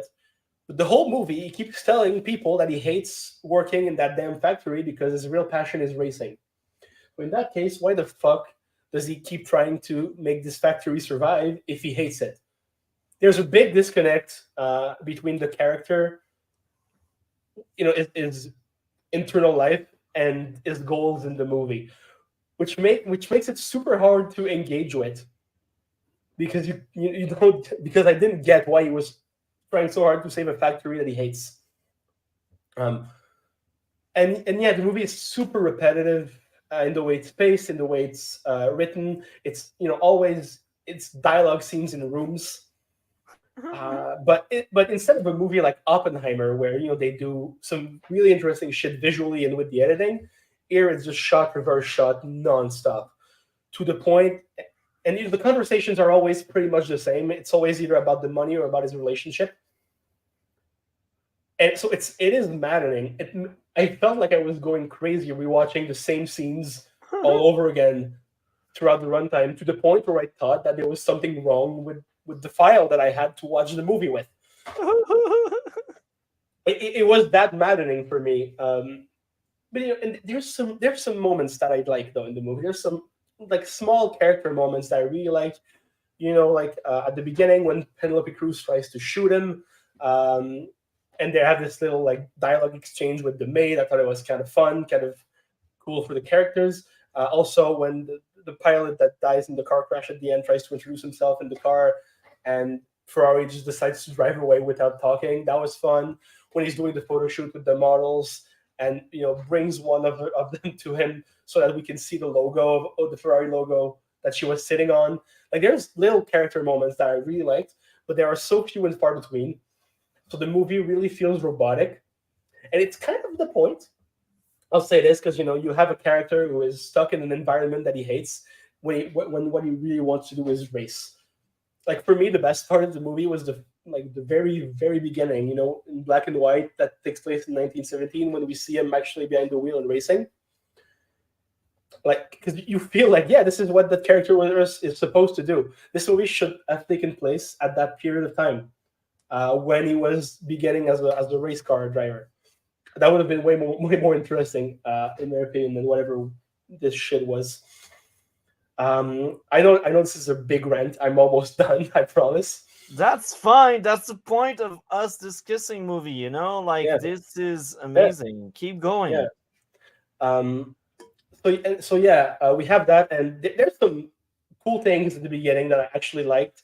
Like, at the beginning, the church scene, when they are praying, and it cuts between the service at the church and one of the pilots trying to beat his own record. And I think the way they do that is pretty smart, because it tells you that for Ferrari, God is not God. It's the race. It's that sport that he loves so much. Like, it's a very smart way to show it just with the editing. But the editing really crumbles as more the movie progresses. Like, there's some awful cuts. Like, at some point, he's outside of the Ferrari garage, and he's talking to a guy in a car, and then another guy comes in the car, and he goes to talk to him. And I think it was supposed to be a long shot, like a long take, but they could not film it. They could not finish it. So they just have this really jarring jump cut in the middle that really wasn't supposed to be there. And there's some other shit, like his relationship that he has, with his wife and with his mistress that he has a kid with. This is supposed to be a metaphor. for the two loves in his life, right? I mean, the main conflict of the movie, which is his wife, which represents like the part of his life that he hates, the company, the enterprise, Ferrari, as a car builder, and his mistress, whom he actually loves, supposed to represent racing, the thing that he likes for real, that he's passionate about. And that could have been such a good thing, a good idea to do, but they fuck it up with the same conversation and really boring directing. I'll finish by talking about the crash scene at the end that Multi actually likes. Well, actually, there's two big crash scenes, right? One at the beginning and that one. First of all, both of them have god awful CG. Like this CGI is garbage. Like the car that flies over doesn't even have a shadow on the ground.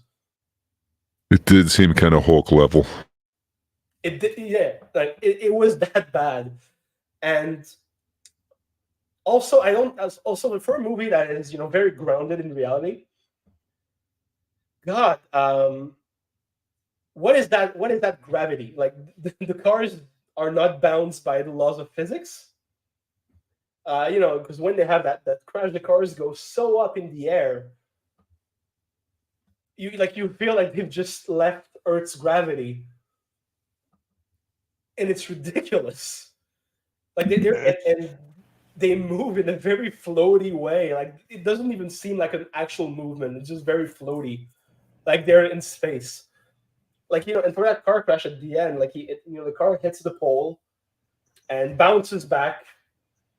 And that pole does not move. Like I don't even think we see a hit. I don't think we see them connect. The pole is the most solid pole in existence because it's made out of wood, and yet it manages to not even bend when a 20,000-ton car hits it in midair. Wow. Yeah, and when it hits those people and kills like 60 people, like first of all, it was so surprising and so shadily done that my reaction was not one of horror, It was like WTF. but one of laughter. I laughed really, really, really fucking hard, like to the point where I had to pause the movie. Wow. Because I didn't believe what I saw. It was so stupid. I had to rewind and rewatch it to make sure I hadn't dreamt it, So it's ridiculous, and overall, this movie is such a disappointment. It's a wet fart. That's what this movie is, because it could have been really good. They changed a few things. Oh, and one last thing. I promise this is the last thing. The color grading is hot garbage, especially in the interior scenes. Like when they they talk in like darker rooms. There's one moment, like the scene before they have a fight. Is it the one where they're fighting? Oh, you're saying it's for it. Yeah, that is hot garbage. So I feel like the movie was supposed to be darker. Like these scenes, like it wasn't supposed to, like the blacks were supposed to be like real black, not like kind of gray. They were supposed to be dark, like like profound blackness.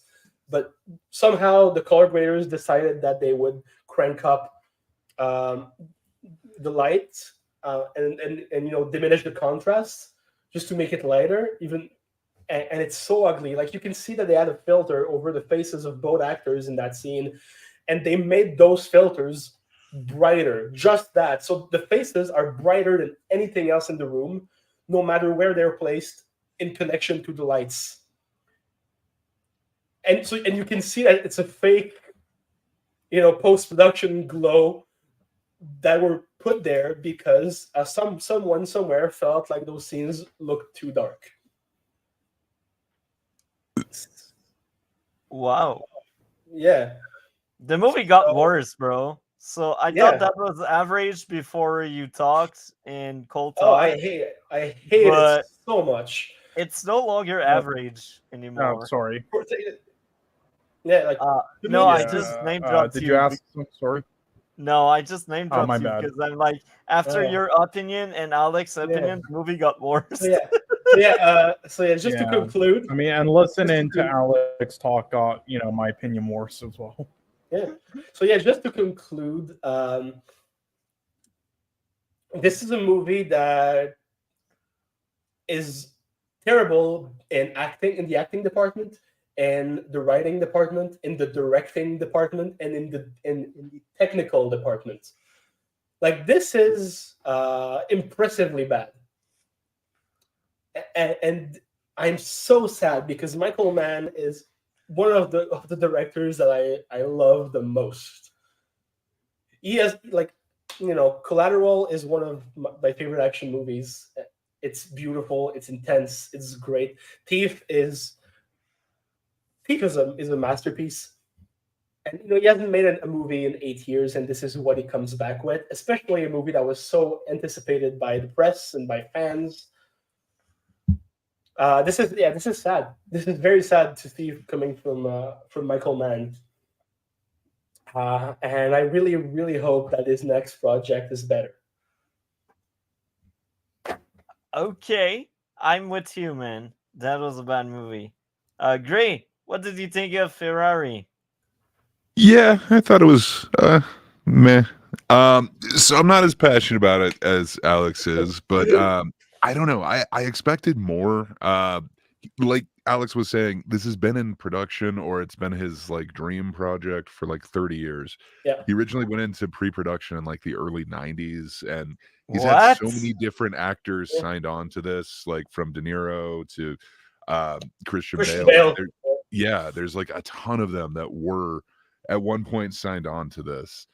And this is the part of Ferrari's life that he chose to make this film about. It's so weird because like there's parts of it that they actually fictionalized.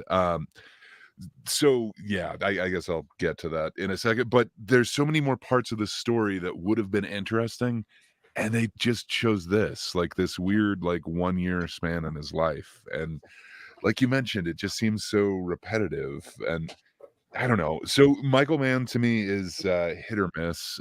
He has some of the most amazing films, and then for me, some of them that are just kind of meh. Like I don't know, Miami Vice is a total like meh one for me, but like Heat is just so amazing, and I don't know. Visually, he can do so much, but in this one, there's just so many odd choices.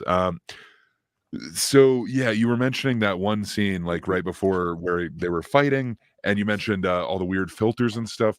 So him and Adam Driver actually do this like Vanity Fair interview thing where they're breaking down that scene, and he is so proud of it that everything is monochromatic and just brown. But then when they like stand up to actually like start standing up to each other, you can see the faces lit from the lamp that's in the room, and it's just so much more direct light.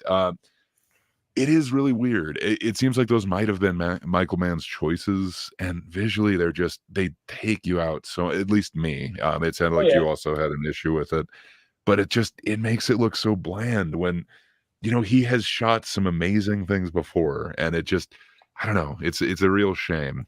Yeah. You've also mentioned the car crashes looking very unrealistic. I could not agree more, and I actually had the same.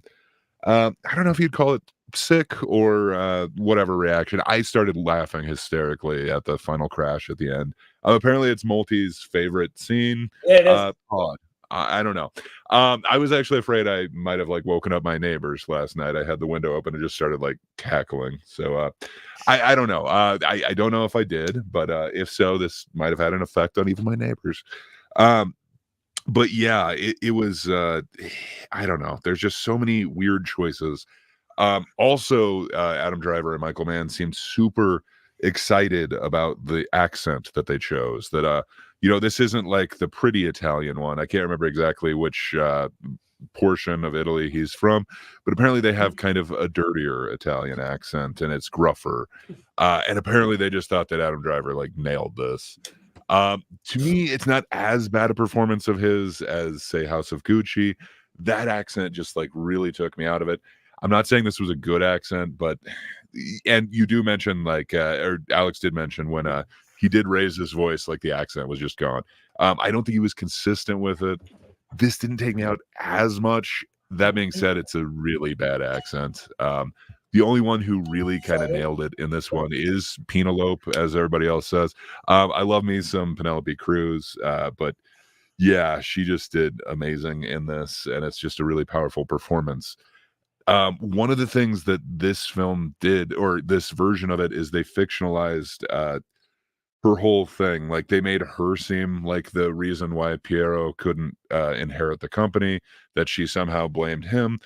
It really wasn't the case. It was Italian law. Apparently, they just couldn't get divorced until like the 70s in Italy. So I don't know. It's just weird they chose to kind of fictionalize that and kind of make her a villain in it, where she, didn't really want to be in the relationship either. So I don't know. It's kind of strange, but that was a choice that they made.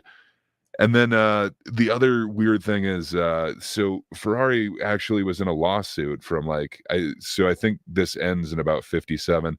From 57, when that final crash happens, on until like 62 or something like that, he was in an actual the police were charging him with manslaughter. He was in an actual legal case about this. There's so many things that you could have done with a story with that, but no. And then just the choice to just end it with I don't know. I can't remember how many minutes of text, but it was like, okay, like you're just going to end this with a whole bunch of writing. I don't know. It just seemed like a weird choice. I don't like many of the choices that were made in this, and that's sad because I usually do like Michael Mann as a director, and I like a lot of the actors that are in this. I just think every part of this was kind of a miss for me. That being said, the cars looked beautiful. I'm not a super car guy or anything like that, but every one of those cars did look amazing, and apparently they really went to painstaking detail to either create or get the actual cars of the time. Some of them they did completely recreate using the exact same methods. So the cars seemed somewhat authentic until they crashed. And then the other thing is they did set design and the actual locations. They actually went to them. They weren't just like CGI locations or anything like that. He took meticulous time to go to the actual location of these races, and then to use period correct set dressing. It could have been so cool, and there was so much put into this. The fact that he was working on it for 30 years.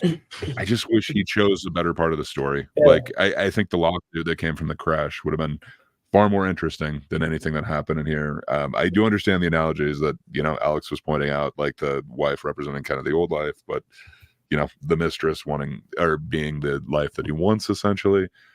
But I don't know. I just think it would be so much more interesting. We're still not in the Ford v Ferrari thing, but I don't know. I think that lawsuit would have been great to cover. I think that would have been so much more interesting. Yeah, this should have been a courtroom drama about that. I agree.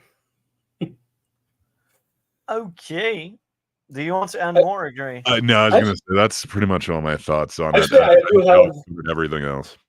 I do have one last thing that I want to add. Just one Yeah. last thing that I remembered. So I figured when I started the movie that the car races were going to be the best part, and I was kind of right, meaning that there at least something's happening. But the big problem is that we know so fucking little about the drivers, who they are, and what car they drive. And since all the fucking cars are red, when they show the cars, racing and passing each other, it's supposed to be exciting and entertaining. I have no idea who anyone is. Come on, the one had the bubble on the back. I don't know who's behind those wheels.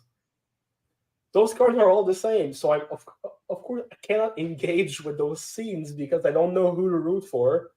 I don't know what I'm supposed to root for, and that just made them even more boring than the rest of the movie. Because at least in the rest of the movie, I know whose character I'm supposed to follow.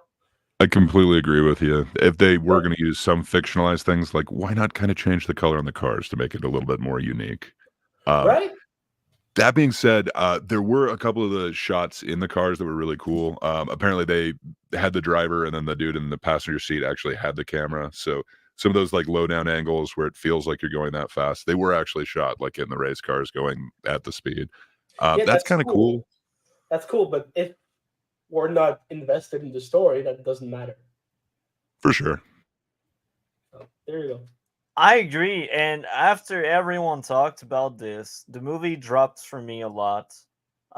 It was average before our discussion. Now it's officially bad. um, so I think after our talk, I will give this movie a 4.5 out of 10. Really near NYAD, but I do prefer this over NYAD. What about you, Alex? What would be your grade out of 10? Well, honestly, I really hate this thing. It's a 1 out of 10 for me. Oh, interesting. Like if I had seen it before making my 2023 list, it would have been near the top of it. Like it would not have passed Rebel Moon. Rebel Moon is still the worst piece of shit I saw in 2023. But it would have been like maybe 2 or 3. So I can't remember what I gave to Rebel Moon, but that was either a 4.5 or a 2.5. If I remember correctly, there's a Too 0.5 high to of it. one. So yeah, Cole, what would be your grade out of 10 for this masterpiece that is Ferrari? Oh God. I'm so sorry. I think there's like a delay on my side, so apologies for that. But anyway, my rating would probably, God, I guess a 5 out of 10, which definitely a lower 5 though than NYAD. But the more that I think about it, honestly, I might try to rewatch it and maybe it'll get lower for me on a rewatch. I don't know. Like the thing that was disappointing about this for me though isn't just because it's a Michael Mann film. It's because when it first got shown at festivals, it had pretty mediocre ratings overall by everybody. So I thought it would be just total mediocrity or even bad when I saw it. But then when it got digital releases or regular theater releases, all the audiences were saying, "Oh no, it's actually pretty good," and then the ratings went up. So I'm like, "Oh, okay." And then I watch it, I'm just like, "What?" So confused. Why? What about your grade? What would be your grade out of 10? I think I'd go 4. For me, it's a little below average, and I'm not gonna remember much of it. The cars look beautiful, and Penelope Cruz, she just had an awesome performance. Yeah, I dig her performance as Laura. To me, that probably gets at least like 3. The cars give it like another point. I don't know. There's some shots in this that are really beautiful. It's not. I think a 1 would be a little bit too low. So I don't know. I'd give it like a 4, but it's a very. I'm never gonna watch it again. 4. If I ever rewatch this shit, I won't. But if I do, I can bet it can only get worse because now I know it's an actual bad movie. And yeah, I'm gonna buy you the Blu-ray for Christmas. don't waste money on that. Don't God. support this movie. Next up would be Dumb Money, the movie I almost forgot we needed to cover. Oh my, that one. Right. I will say that Paul Dano is great in everything he touches and does, but I still hated this movie. So I'll let Cole start. What did you think of Dumb Money? Oh, yeah. This was. So I really, find the the story and everything that happened at the time fascinating, and when I heard they were making this film about it, I'm like, oh, cool. And then I saw the director, and I'm like, sometimes he hits, sometimes he misses. For the most part, though, he mostly makes very, flawed, mixed bag, but kind of solid films for the most part. But yeah, and this was kind of another one of those to me. Yeah, so someone in chat I think recommended this to us, so yeah, I decided to put it on there.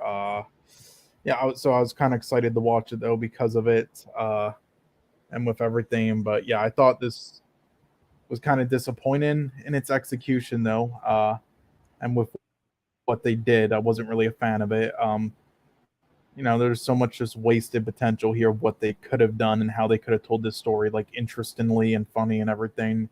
It wasn't bad per se. I did think it was kind of all right as well. The third film that I just thought was kind of all right, but they went for one of the lazier routes to kind of tell and write this story and portray everything in a comedic sense, in my opinion. My favorite parts of the film though, what kept me invested enough to throughout was Paul Dano, and I love seeing him in just like roles like this instead of roles like the Fablemans. Yeah, I always enjoys roles like this. Everything else though is just kind of fairly mid, and a combination of kind of entertaining scenes and bland scenes as well.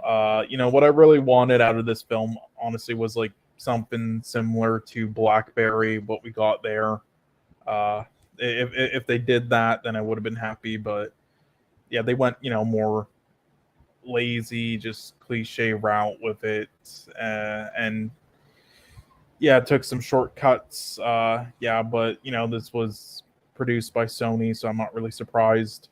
Blackberry was it better, was man. entertaining in a lot of moments too. Blackberry was better, Yeah. man. Yeah, Why yeah, do it you was compare it was kind both? it was, of course, but yeah, it was fairly Yeah, entertaining. BlackBerry is excellent. It's excellent, of- BlackBerry. Yeah, just it wasn't the worst thing ever, but yeah, I'd rather rewatch Blackberry over this. I'm never going to see it again, but it's okay. Again, this is the third okay. I guess Cole is done. I don't know what happened with Cole, but maybe he's No, done. no, I'm done. I'm sorry. Okay. So do you want to go next, Alex? I do. First of all, I want to tell you the story that I have in regards to this movie. So I saw this in theaters day one with a friend of mine, and there is a reason. Well, first of all, I like Greg Gillespie, the director. He made Itonia, which is a movie that I really, really love. And he also made Pam and Tommy, which is an excellent TV show about, Pamela Anderson and the whole story that happened with her sex tape back in the early 2000s. That was that. But the reason that I actually saw it day one in theaters, it is because I have a friend who actually became super rich because of that thing. The real life thing that happened. Oh, that's cool. He's a super tech savvy dude. He got right on top of it when it happened, and overnight he went from having $400 in his bank account to having $1 million in his bank account. What? Yeah. Wow. And so I went to see this with him. But yeah, he doesn't have it anymore because he didn't know how to manage it. So he went to live in a part of Africa for like a year, just by himself, just to see just to travel a little bit. And he mismanaged it, and after like a year and a half, he didn't have anything left. But yeah, so this story adds something. Sorry to interrupt, but I did just want to add, one thing though, just like in terms of that, just to him, but also just like everybody in general in life, I will just say, like, it sucks sometimes, if you don't have much money, or sometimes you might lose it. But I will just say, if you really just like think about it, like the living situation you're in right now, if you were just like a millionaire or something, not much would honestly change. Like you might have like a bigger house, but it would just mostly be like empty space. You wouldn't even do anything with it. Everything that you still do today, you would do as a millionaire. So because of that, it's not something you should really like think about or anything as like, what if, because got it all here.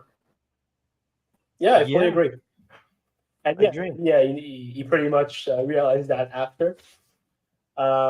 He's fine, by the way. He got back to his regular job, and he's good. He's living a good life. But yeah, so that's why me and him we went to see this movie as soon as it came out. And as far as the movie itself goes, I'm not a fan. I didn't like it for a few reasons. So first of all, this was trying really, really hard to be the comedic version of The Social Network. And it failed. Yeah, it failed.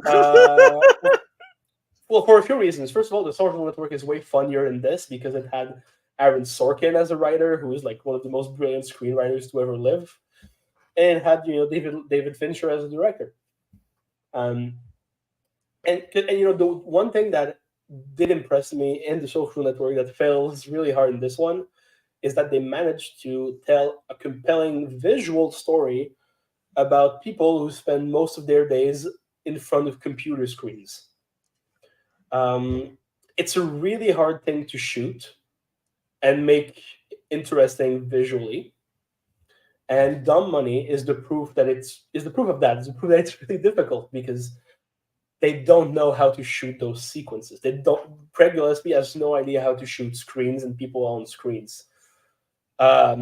So most of the time, you're just left with a shot that's kind of like what I have going on right now. Someone looking at their screen or their phone like this, and sometimes you just get a reverse shot of what's on the screen. It's not interesting visually at all. It's not dynamic. It's just kind of dull and very uninteresting. And it's weird because I was engaged in the very beginning. You know, I like the opening scene. You know, with Seth Rogen and Nick Offerman calling each other and being like really panicked because of what's happened. And I think that overall, their casting, both of them, it is a problem because they're actors that are both very, very likable. Like Seth Rogen and Nick Offerman, most people really like them. So you cast them as these multi-millionaires are technically the villains in this story. That are supposed to be, pieces of shit, but they are more likable and more entertaining than the main characters. That is a problem. I wanted to. I was watching the movie, and as much as I do love Paul Dano and anything he's in, I just wanted to go back to Nick Offerman and Seth Rogen because they're the most interesting actors and the most entertaining actors in this. And I should not want that. I should not be wanting to follow the bad guys in this story.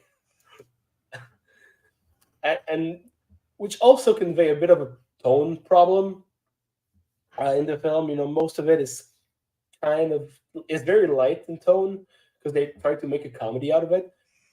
But this situation was really difficult at some point. Like the guy who created the app, to buy on the stock, that guy was those guys were criminals. They were actual fraudsters that got indicted and had really big trouble with the law because of what they did. Like when they stopped people from buying stock because they would lose them money. That move is extremely, extremely illegal. Did they went in jail in the end in real life? No, they didn't because they're super rich guys, and that's kind of what the story's about. That hey, the rich will always get away with anything, but poor people like like you and me and like Paul Dano's character, they always draw their short end of the stick because of their situation, no matter the injustice, and that's a cool theme, a cool idea to have for a film. Especially one that's really about like people fucking the system to gain advantage over it. But it's done in such a way that you don't really see the message. It doesn't really make a point. It just shows you some events in a comedic way, and then the movie ends. And to me, it's very disappointing, especially coming from Craig Gillespie, who usually has a very interesting point of view on the stories that he tells. But in this one, I feel like he either did not fully understand the story that he told, or did not have a point of view about it. Which in that case, don't direct the movie. Give it to someone else. Like I feel like Adam McKay would have had tons of fun with this. So it's very sad to see. But the movie has some moments that I enjoyed. Like I like the trial at the end. The over Zoom when they have him come and testify. Because that's when he can really say his piece. When before he was kind of confined to his computer room and his cat themed YouTube channel. Yeah, which I approve of. I love cats. I hate cats. I prefer cats. dogs. Dogs are amazing. Yeah. But I'm super allergic to dogs. So anyway, but anyway, it's not the point. So yeah, I feel like it's a movie that could have been great. Could have had a lot to say about the way that these systems work, or in this case, don't work. But instead, it just ended up being a kind of a bland comedy that tried really hard to be the social network. But failed miserably at it. And even though it had a lot of talent behind it, like Paul Dano and all of these actors. So yeah, overall, this movie is again, like Ferrari. This is a missed opportunity, and it should have and could have been done better. I agree. So I guess Grace next. What did you think of Dumb Sure. Money? Well, pretty much just be echoing everything that Alex said. I couldn't agree with it more. Yeah, like it really does seem like they were trying to do a version of the Social Network, but add like memes into it, and it I mean, feels like he failed. Sorry, go right ahead. yeah, the book is the book it's based on. It's called The Anti-Social Network. That tells you a lot. Yeah, and I bet that's how they kind of marketed this or sold it. Like that's what we're gonna do. And it really looks like they tried to. It's sad because, yeah, like you mentioned, Craig Gillespie has done some good ones before, like I, Tonya. Kind of the same deal, like it is a somewhat comedic take on a true life event. I feel like, maybe this could have been on par with it, but just a lot of the criticisms that Alex said, I'm not connecting with any one of the characters. It just feels like these events happen and they're kind of cutting between them.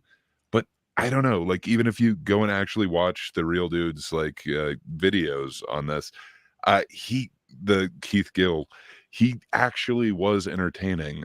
Sadly, with Paul Dano in there, I'm not that engaged with it. Like it really does suck. It is exactly what Alex was saying, like the Seth Rogans and the, now Nick I'm Offerman. blanking on his name. Yeah, thank you, Offerman.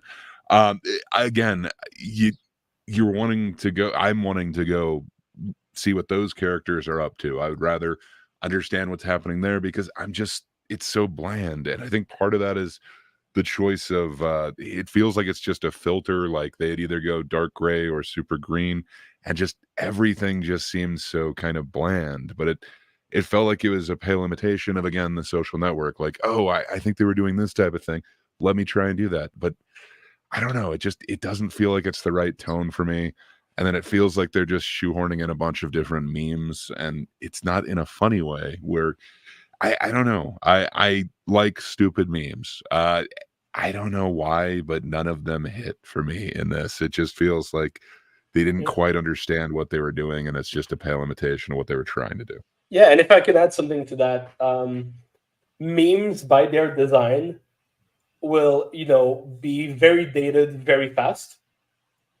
And so when you put memes as the main comedic resort in a movie that takes place even just like 2 or 3 years ago, and that your main humor is based on those memes from that time, that humor will be done. It will be expired because that's just how the internet works.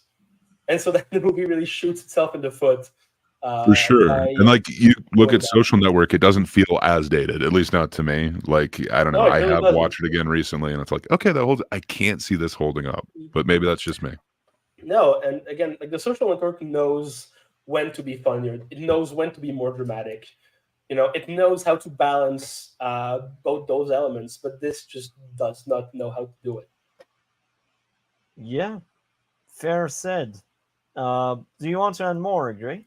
No, I think Alex nailed it with all of his. I'd just be repeating it. But yeah, I feel like very similar experience with it. I'm sorry, I don't take other people's argument. No, it's That's all good, man. fine. That means you're not crazy. That's I what do it have a lot of means. things to say about the movies. That's today, so- fine. That's fine. That's the point of it, That's amazing. So my turn, I guess. Number one, the music got in the way of some of the dialogue early in the movie. That was my first issue. My second issue, the dance scene tried hard to be funny when it wasn't. I actually cannot remember what I refer to, but maybe someone does on the panel. Which dance scene was really cringe and bad. I guess everyone I forgot. don't remember. That's telling. Next up would be humor just doesn't land. Next up would be car scene tried to be funny, but it wasn't. Dialogue was bad since everyone sounded the same when they talked. I didn't feel like we had actual characters. So that leads to the next issue. Characters were kind of forgettable. Um, but yeah, bad movie. I will echo what guys have said. I liked Paul Dano. That's like the only actor that kind of made sense. But again, the movie was really bad and painful. And I was like, who made this in 2023? Really? I'm wondering. Um, but that's funny because I was entertained sometimes by the message. And yeah, I don't have much more to say. I sound boring. The girlfriend was enjoyable, but again, um, that movie was bad. I don't have much more to say. 5.5 out of 10 for me. What about you, Alex? Yeah, for me, it's gonna be 4 because again, I think that there's some ideas in there that are fun. That the performances are good overall, and I did laugh at some of the parts that were not coming from memes. But yeah, overall, it's just not a very good film. Okay, what about you, Cole? What would be your grade out of 10? God. Uh, give it a 5.5, and it feels weird that I'm giving this a higher score than the other two, but You know what's weird? We gave the same score, but my 5 is lower than yours. um, Gray, what would be the grade you would give to this masterpiece? I'd go 5. It wasn't horrible. It wasn't that great. To me, it's pretty forgettable, but it kept my attention. I wasn't like staring at the clock or anything like that. So I don't know. It seemed kind of average. I was hoping for more. I think I'd go 5, and it kind of pains me that I'm near your score, Multi. uh, so now that's the weird part of the stream where we got two different topics where more than just Cole and I have seen, but these are different. So basically, Alex hasn't seen Halo, and Gray wasn't able to finish Red Rooms.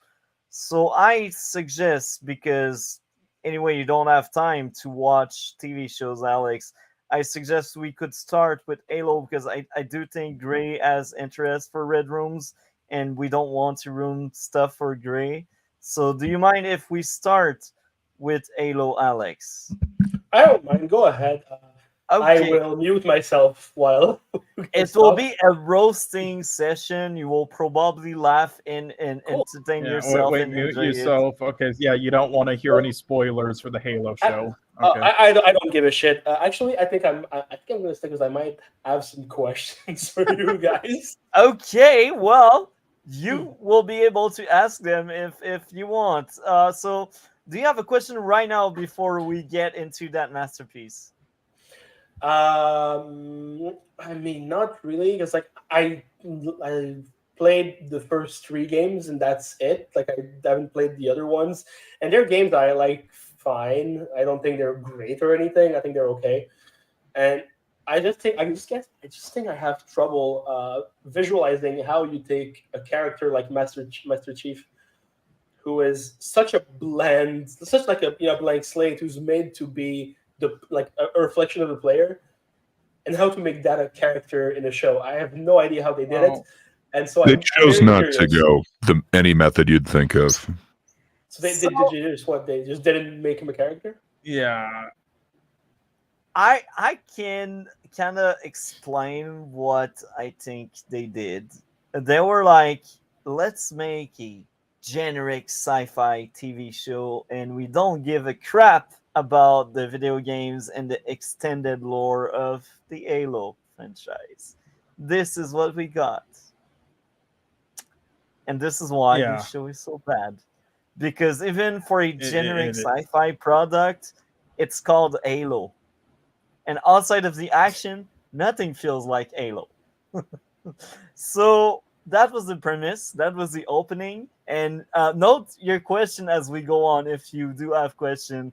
And we will have time after the Halo segment for your question. I mean, I assume that they at least used the character designs, like the aliens and the armor of Master Chief and like stuff like that, right? That's the only department they kind of did fine, not amazing. Even then, not really, because it kind of goes into my point, when I get to go. But yeah, let's just.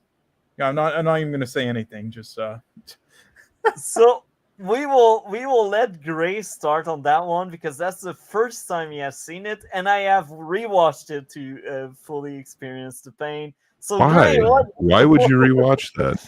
Because I wanted a fair critique. So you see, 2 years ago when it came out, I was on the dark place I already mentioned. I was really into anti-woke content, and I feel like my critique was kind of tainted by it. And now I have a much more fair and valid critique toward the show than what I had like 2 years ago. So that's part of the reason. And the other part is season 2 is coming, and I really want to see if it's really better or worse, and why. So that's why I decided to put myself into that pain again, to like really experience it at 100%. So Gray, I will let you start on that experience. So I watched all of it in like the last 2 days, and I don't remember much of it, sadly. It is not good. I went into it open-minded. I heard, they're not sticking with the story from the games, and fair enough. I only know so much of the story. Like I was familiar with like the first 3 or 4, and then I kind of dropped off for a while. So I don't know if they've like changed the lore since then. I'm not super deep into that, but I heard, okay, it's not going to follow that. But I mean, clearly they've got to have a Master Chief character. I'm sure they're going to have a Cortana. Like, let's see how this goes. It is not what I would have expected. It is an interesting choice that they did. He has the name Master Chief, so I guess he's in there. It is just interesting. So I heard kind of go into it open-minded and just think of it as like a sci-fi project. I tried to do that, and I think I tried to do that also with what is the Rebel Moon. I get a lot of the same type of vibes with this. Like it feels so poorly thought out. I don't know. I really don't like the character development on like any of the characters. Hardly any of them are likable. I don't know. I just have so much of an issue with. I don't know what I'm supposed to like about this, but I'm not seeing anything that's even entertaining, except for there's like maybe 3 fight scenes or something like that where it is somewhat entertaining, and it kind of feels like Halo. But other than that, and I guess certain people are called Spartans and have some armor, but other than that, it doesn't feel like it's the same world. And if it's a sci-fi, it doesn't feel like they're doing much world building and actually like making something that seems legitimate, that seems real. I don't know. For me, it's a miss on like every single level. I really hate every one of the characters, and it sucks because with that world, there's so much going on, and there's so much that you really could kind of delve into. There would be some interesting stories, and then that would lead to some action. But I feel like I got something completely different here, and I don't know who this is for, but yeah. Also, the visuals, just everything seems dark intentionally. It doesn't seem like it's lit well. I think that's to cover a lot of the CG, to make it a little bit more palatable, but it just feels like there's a haze on like almost every single scene, and I can only think that they're using that to cover something up, but maybe I'm wrong. Uh, I don't know. Just no part of this connects on any level, and it sucks. I really think that sci-fi is an amazing genre. I think there's so much that you could do with it. There's so much potential. To me, this is just wasted on like every front, and it sucks. I don't want to necessarily blame the actors. It feels like it's just the writing to me.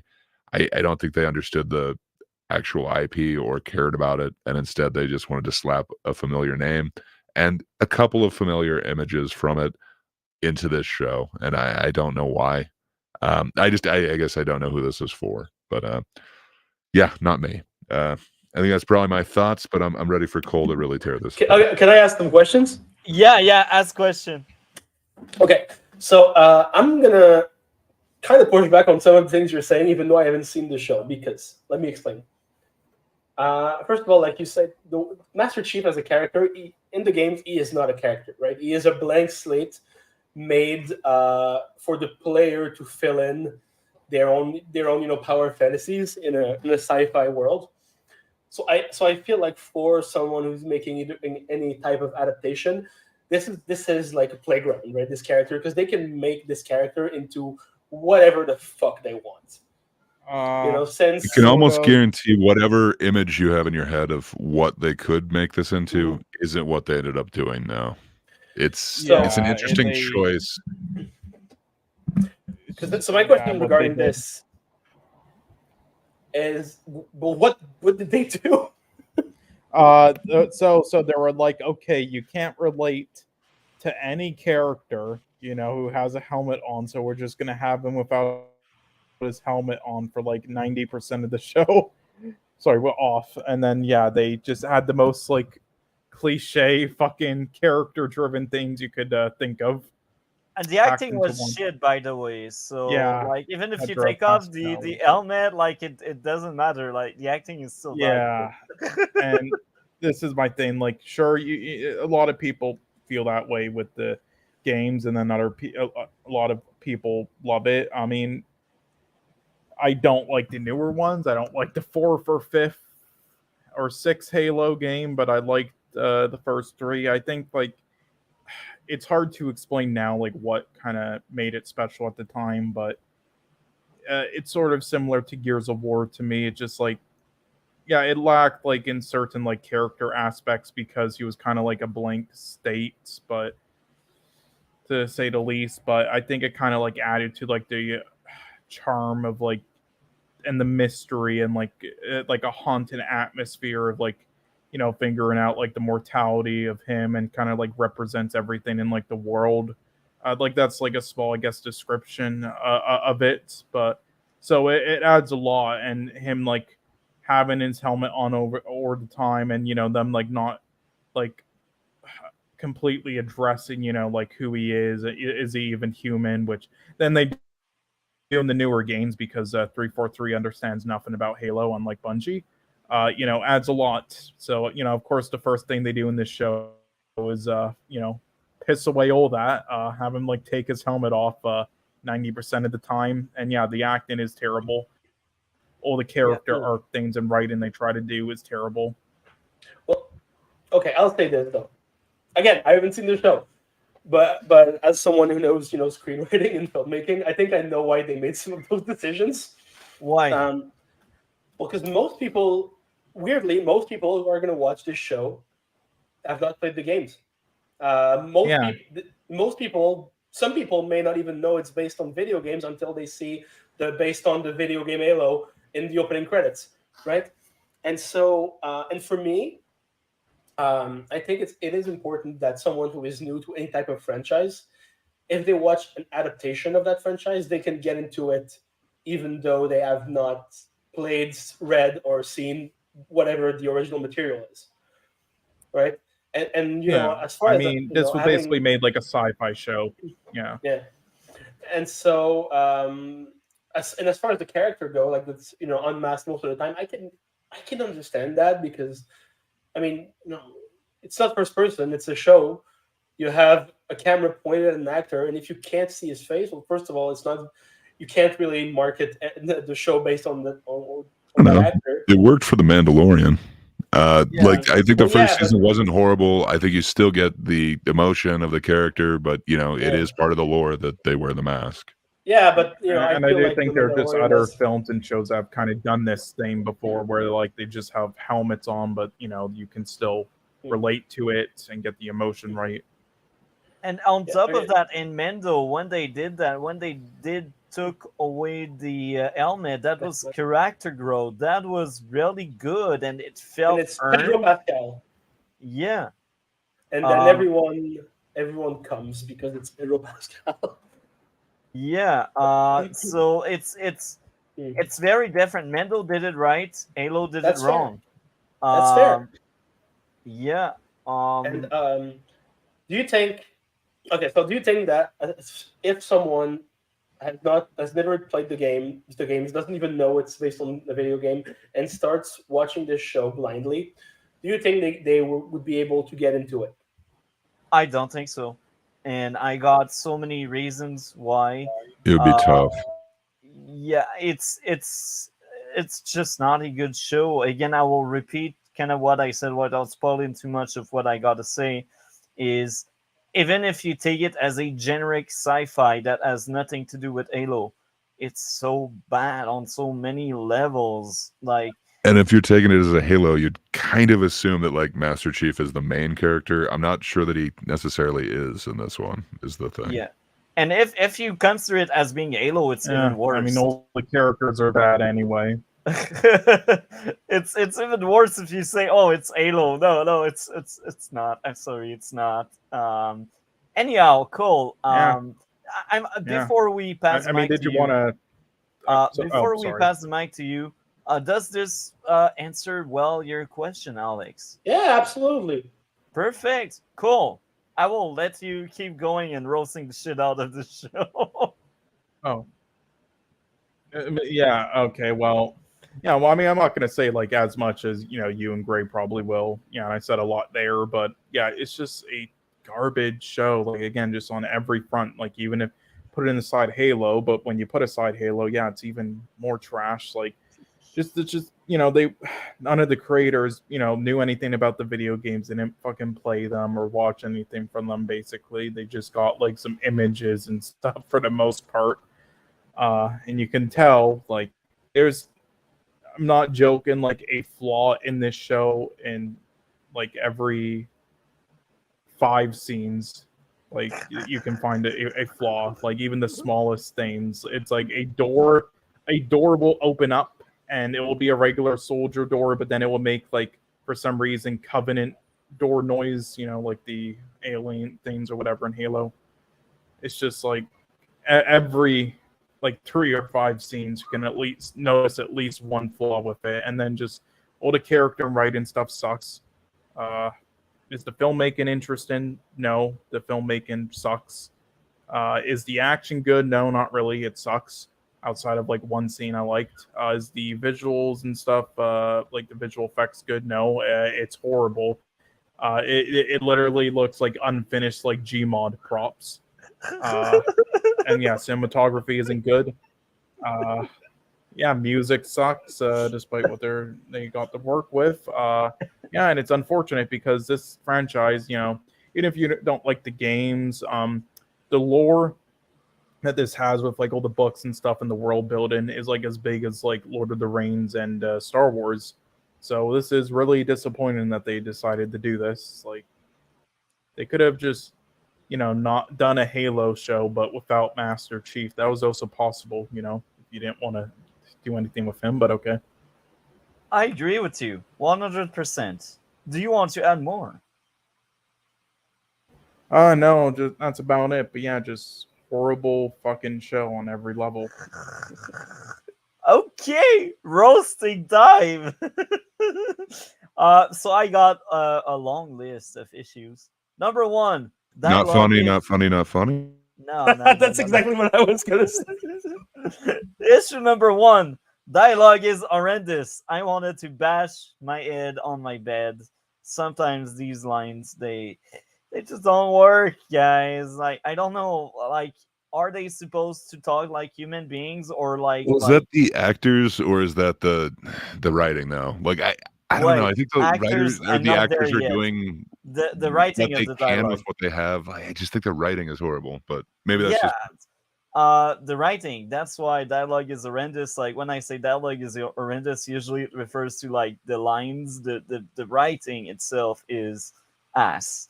Um, so next up would be pacing is painfully bad. It was 9 episode show that could have told the same story within 6 or 7 episodes.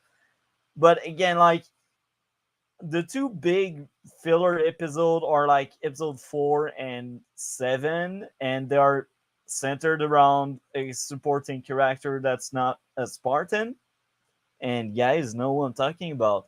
Go on, the the person that ate UNSC, and they tried so hard to give her a character arc, but she has none. She aided the UNSC when the show picked up, and she aided the UNSC when the show ended. Amazing. We spent so much time with her, and she doesn't grow. So yeah, that leads to my issue number 3. Kwan's storyline dragged down the show a lot since she didn't get much growth. She started the season aiding UNSC. She ends the season still aiding UNSC. Next up would be they tell a lot instead of showing. It feels like we got so many freaking exposition dump. It's like they didn't add money to shoot scenes, so they were like, "Oh, we will make you talk about that. Let's save some money." Yeah. Next up would be plot armor on characters surviving crazy stuff.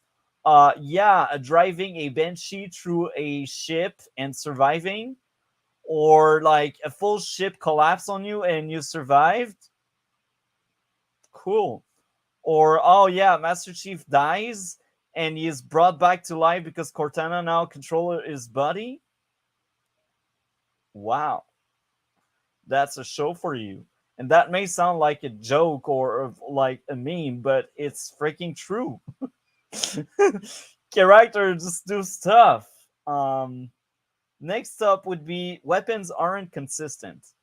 So in the first episode, we got like the people, the humans. They are handling that big turrets, and when they shoot the Covenant, they don't deal damage. They don't even damage their shield, and they just empty entire mags. And then like 2 minutes later, a Spartan shows up. He takes the same turret, and he is able to end some of the Covenant lives with the same weapon. Okay, what happened there? Did you like consult each other telling these Gatling gun don't work? Or did you just thought, oh, the Spartan used it, so now it should like delete them? I'm really wondering, for real. Ooh, that smells like a deleted scene. Yeah. Yeah. But that's true. That's official. They kept it, bro. Even if it's hard to believe, they kept it. No, I mean, it seems like they deleted some scene that would have explained it.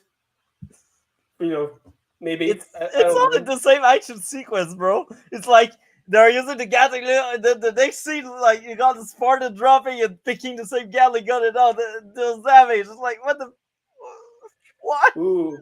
So basically, it's bad for Halo fans because it shits on the lore, and it's bad for non-Halo fans because it's a mess of a show that is Yeah. not engaging to watch. Cool.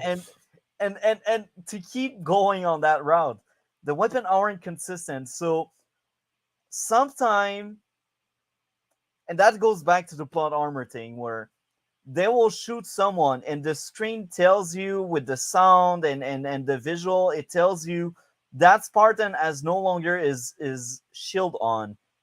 He is shieldless. And he takes bullets and they don't die or something. So what's the point of having these shields if you will survive anyway taking these bullets?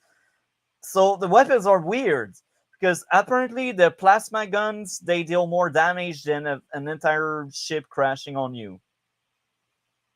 Okay, I will suspend disbelief for you. So now that goes back to what Dre mentioned earlier. That's my next issue. The acting and direction are both shit. And guys know me, I don't point out that often. You know, when I mention it, it's because it's really bad. It's bad. They just cannot emote. I don't know if it's the writer that are like, oh yeah, you cannot emote. We need to have these generic emotions so people can insert their own emotion through it. I mean, that sounds like a directing problem to me. Because the way you're describing it, it seems like a show that was made very fast for not a lot of money, so they could probably not redo takes and try again, or even do rehearsals before. So to me, it sounds like the actors were either not directed or directed very little. And it's funny because you said it's rushed. I did some research when I was roasting the shit out of the show when it came out, and if I remember correctly, it took years. I can't remember how long exactly it took them to make this show, but it was an idea for like I'd say a good 4 or 5 years down the Well, line. a lot of that can be just pre-production, except especially for a show that is a big sci-fi show, because you need to find the budget, have designs. It can take a while just for pre-production. I don't know how long the actual shoot was, but it could have been rushed. I don't know. I wasn't there, man. and I and again, I also think maybe the actors are also to blame. You make good and fair points. I think it's part of the reason why it failed, but I also think the actors were kind of bad. I haven't seen them in other stuff, so maybe it's all because of the director or something. But I don't think they have chops. I don't see it if they do. Not in this show. Um, like when you have a moment that's meant to be sad because of the music, you look at the character like, is the character really sad? It's like I don't think so. Well, they're kind of damaged characters. I don't know if they're supposed to emote quite normally, but still, not a great performance. I'd say like maybe the best actress. I said actress would be the Kai character, the girl Spartan that took off her palette as well. I think maybe she is the only one in the show with somewhat of chops or something. Her acting was slightly better, even if it was weird. Like I think it's the way you said it. It's meant to be weird because she just took out that palette and now she lives all of these new emotions to her. So maybe she's the only one that really has chops. But yeah, Cortana, one like she has one liner that are effective, but acting wise, she doesn't really act, and that's fine because she's artificial intelligence. But by the end, she is meant to evolve and be beyond that. So that's why I guess she'll be better in season two. I hope. Um, so yeah, next up would be character do things only to make the story work, making the story itself very contrived.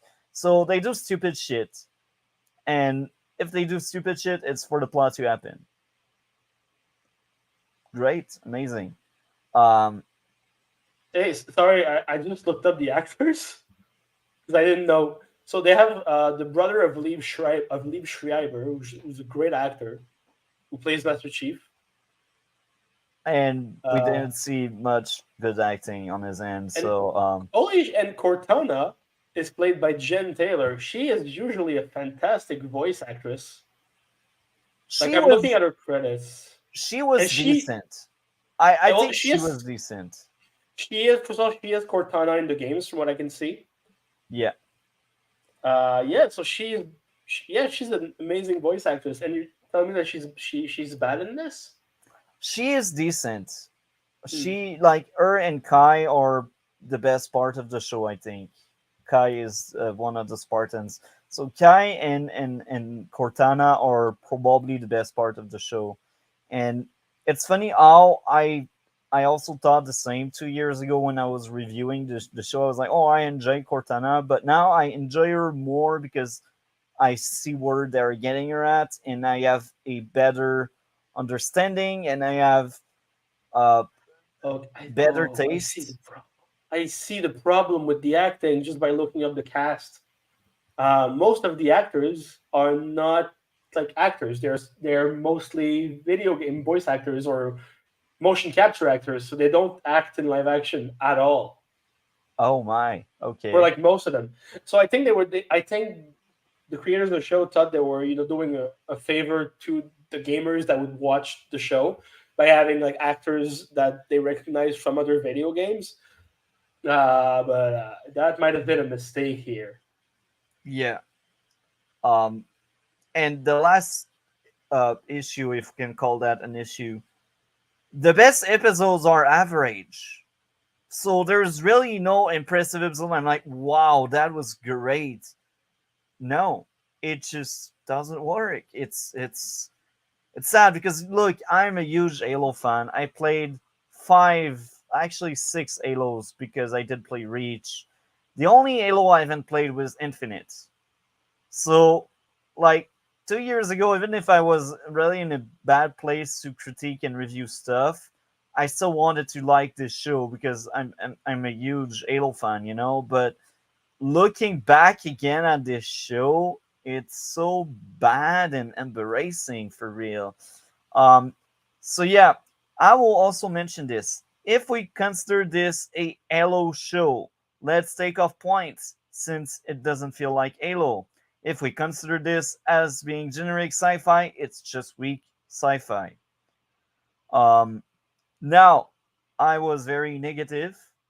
I will give some props where props are due, and I think this part was more missing on what I did 2 years ago. But I will admit something. Cortana and Master Chief are the only two characters that got actual growth. Cortana and Master Chief were entertaining. The action was great. When there was action, the action felt like Halo. So these are like the things I admit.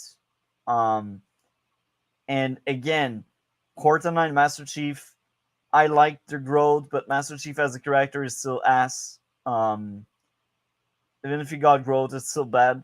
It's sad. Um, anyhow, um, I will ask Cole. Maybe he noted something about it. I don't think Dre did because he's not really used to reviewing shows with us. But Cole, did you mark down and noted your top three and worst three episodes? I forgot to do it for the show. Fuck. Oh, that's fine. So I guess I will go on with my top three and worst three episodes. So my worst three with episode one, I gave episode one a 3 out of 10. That's the worst episode this season. And my issues, I think it's worth mentioning because some people are like, oh, but that's one of the episodes with action, so how can you hate it so much? Well, inconsistent aiming. The villains are shown to one-shot most of their targets, other times it's 2 shots, yet Quan survived due to plot armor. The way Quan fell should have at least injured her, but no. She kept running even if she like crashed and rolled like many meters and like any normal person would have at least injured one of her feet or legs. I don't know. Like the way she fell was really harmful for a normal human without any armor. And this is what she was in the show. She was a normal human. Um, Next up would be character do stupid shit for the plot. A Spartan appears. The guy stopped worrying about the alien. He shoots the Spartan because he hates UNSC. It's like, brah, these aliens just wiped out your village, and instead of shooting at them, you shoot at the Spartans that came to rescue you. It's like, what? They wanted to tell you how much they hated the Spartan, but it just feels stupid. How can someone see the Spartan more of a threat than an alien that just blew up your village? Can someone defend this? I don't think so. Yeah, look, even if I could defend it, I don't want to. Yes, it is because fascism. Not for Yeah, real. hell yeah. I don't know, man. I don't know. Next up would be bad CGI with the gun. Remember the pistol he grabs? We could tell it's a freaking carton. It's in carton. You know, like it's not really a gun. It's like plastic. It's like it's like wood. Yeah. And you could tell that with a lot of weapons. Like again, it literally looks like Gmod props that are on the ground in that game. That's what it looks like. Next up would be can't aim. Weapon aren't consistent. The turret didn't damage the alien when held by human, but it did damage the alien when held by Spartans. So wartime, the people want to cut the funding from the strongest military asset they got. So there was an argument in episode 1, oh yeah, your Spartan are shown to be effective, but yet we want to cut your funding. It's like, what the fuck? The show even tells you that these Spartan, they can solve the war. Like, these alien, they destroyed an entire village of like 100 person and like many military people, and nobody could stop them.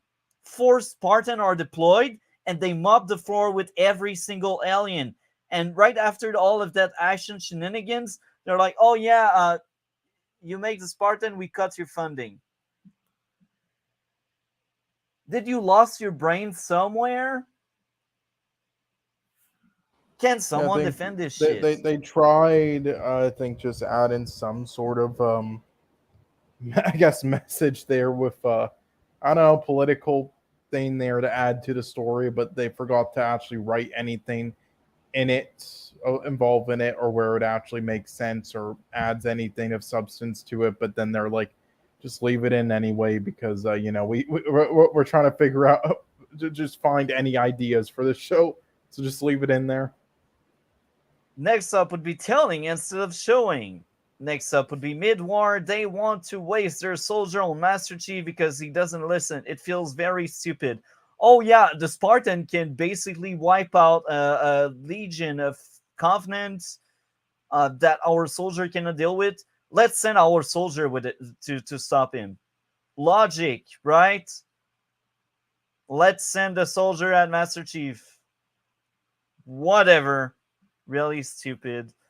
So Quan points a gun at John, and his reflex is to remove his helmet. Right, it's really stupid. Like, if she wants to kill you now that you took off your helmet, she can. Really stupid shit for the plot to happen.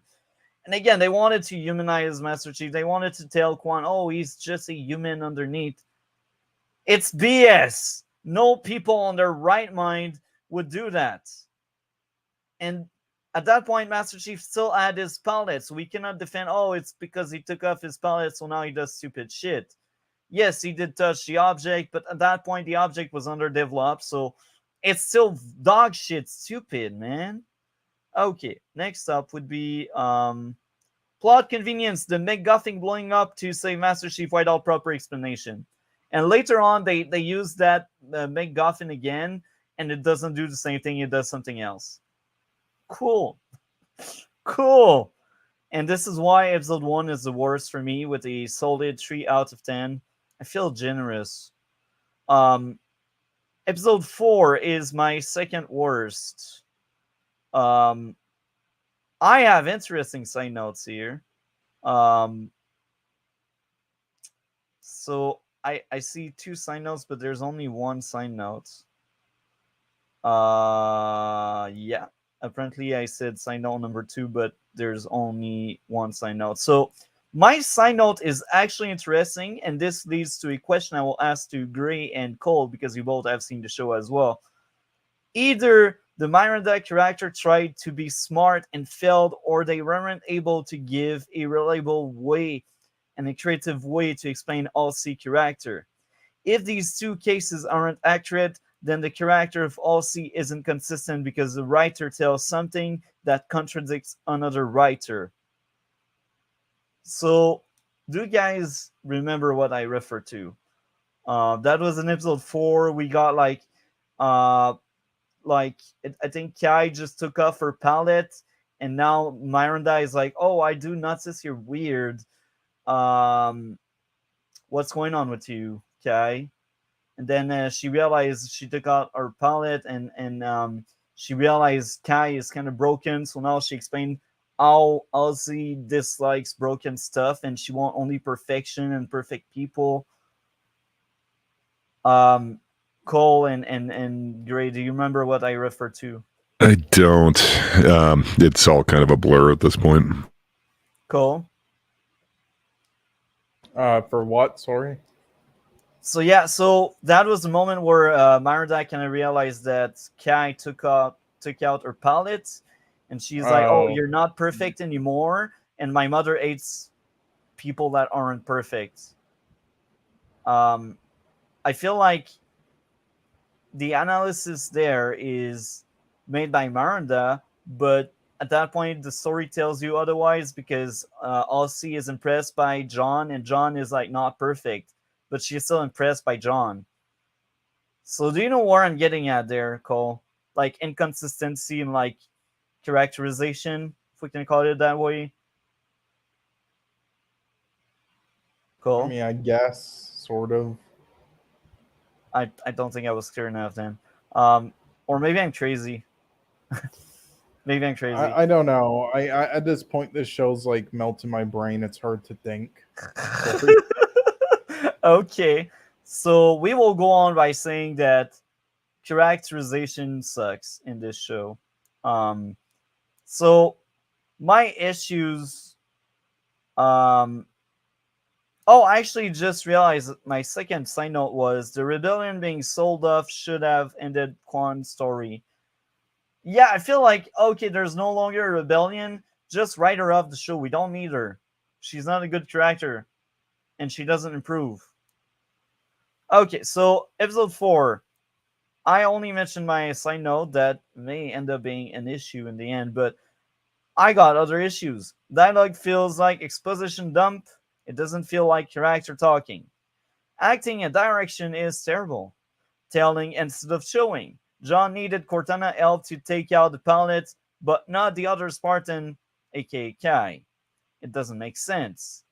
The side storyline with Quan being disconnected from Master Chief's story makes it filler and irrelevant. Humor doesn't land. Telling instead of showing, can't aim. Everything about LZ is told and not really shown because they show you otherwise. So like I feel like LZ is a mess and they didn't know how to like depict her in the show. So they depicted a version of her that's impressed by change, and they depict another version of her that's like, oh yeah, I want perfection. Okay, whatever. Um, my third worst episode was episode 7, and that was the quant centric episode number 2. Oh my, where are you? Um, First issue. People making the show never experienced a sandstorm. You can't see shit. You're there, therefore you wouldn't go into with a speeding car. I really felt like that was stupid. Oh, there's a sandstorm. Instead of just waiting, I will just go at it and get lost. Right? Really stupid. Maybe I nitpick too much, but I still thought that moment was really stupid. Next up would be filler episode since it didn't connect to the Halo or the Covenant. Telling instead of showing, the acting and direction is bad. The daughter father moment was bad because both characters were bad, so the scene failed to create the emotion they wanted to provide. The humor doesn't land. It doesn't make sense that Soren cared for the girl after she attacked him. One dimensional villain. Oh, yeah, the UNSC bad guy. Why are we having a UNSC bad guy in a Halo TV show? Maybe that could be an interesting storyline where UNSC is divided in two, and you got like that bad party and like the other party. Maybe that could be interesting. But here it feels just like crap. It's like, oh yeah, we got these Covenants, but we need a human villain as well. No, we don't need that human villain. The Covenant are more than enough. It's freaking Halo. It's not Star Wars. Nothing against Star Wars. It's just that I feel like they wanted to emulate some of the stuff they did with Star Wars. Anyhow, this episode was a 4.5 out of 10. Slightly better than the other two. It still doesn't tell much. It was bad. My top 3 episode, with episode 5 probably one of the favorite everyone has because of the big action piece in the end. But again, well, they're still stupid in it. So this episode had a few issues. A rock breaking metal doesn't make sense. Yes, someone broke the handcuff in metal with a rock. How does it make sense? Can someone defend this shit? Gray, I Cole. mean, rocks are heavy sometimes. Okay. Like, let's say a Spartan did it. Super strength actually did the thing. But why would you need that rock if you got super strength anyhow? But no, that was freaking Quan, the goddamn trash character they really wanted you to care for. She doesn't have super strength, and yet they make her break metal with rocks. Amazing. Um, Next up would be plot armor on Chief. No shield. He crashed into a plane and he blows it up, but he survives. WTF? Like, you think I'm joking, right, Alex? Do you think I'm joking? It was ain't true. Like, the screen tells you he no longer has a shield. He is dying. Anything can delete him. But yet he drives a Banshee around and he crashed it into a bigger ship because flashy stuff rules.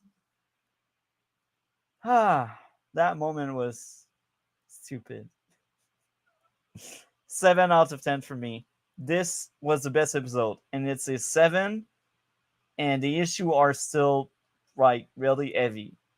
Sorry, for a second, I thought you were like shitting on the show for half an hour, and at the end you're like, anyway, this show is an 8 out of 10.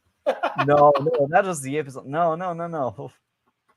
For a second, I thought I was. This episode. The best episode in this season is a 7 for me. Well, you really sold the show for me. I think I'm gonna watch it. No. Oh, really?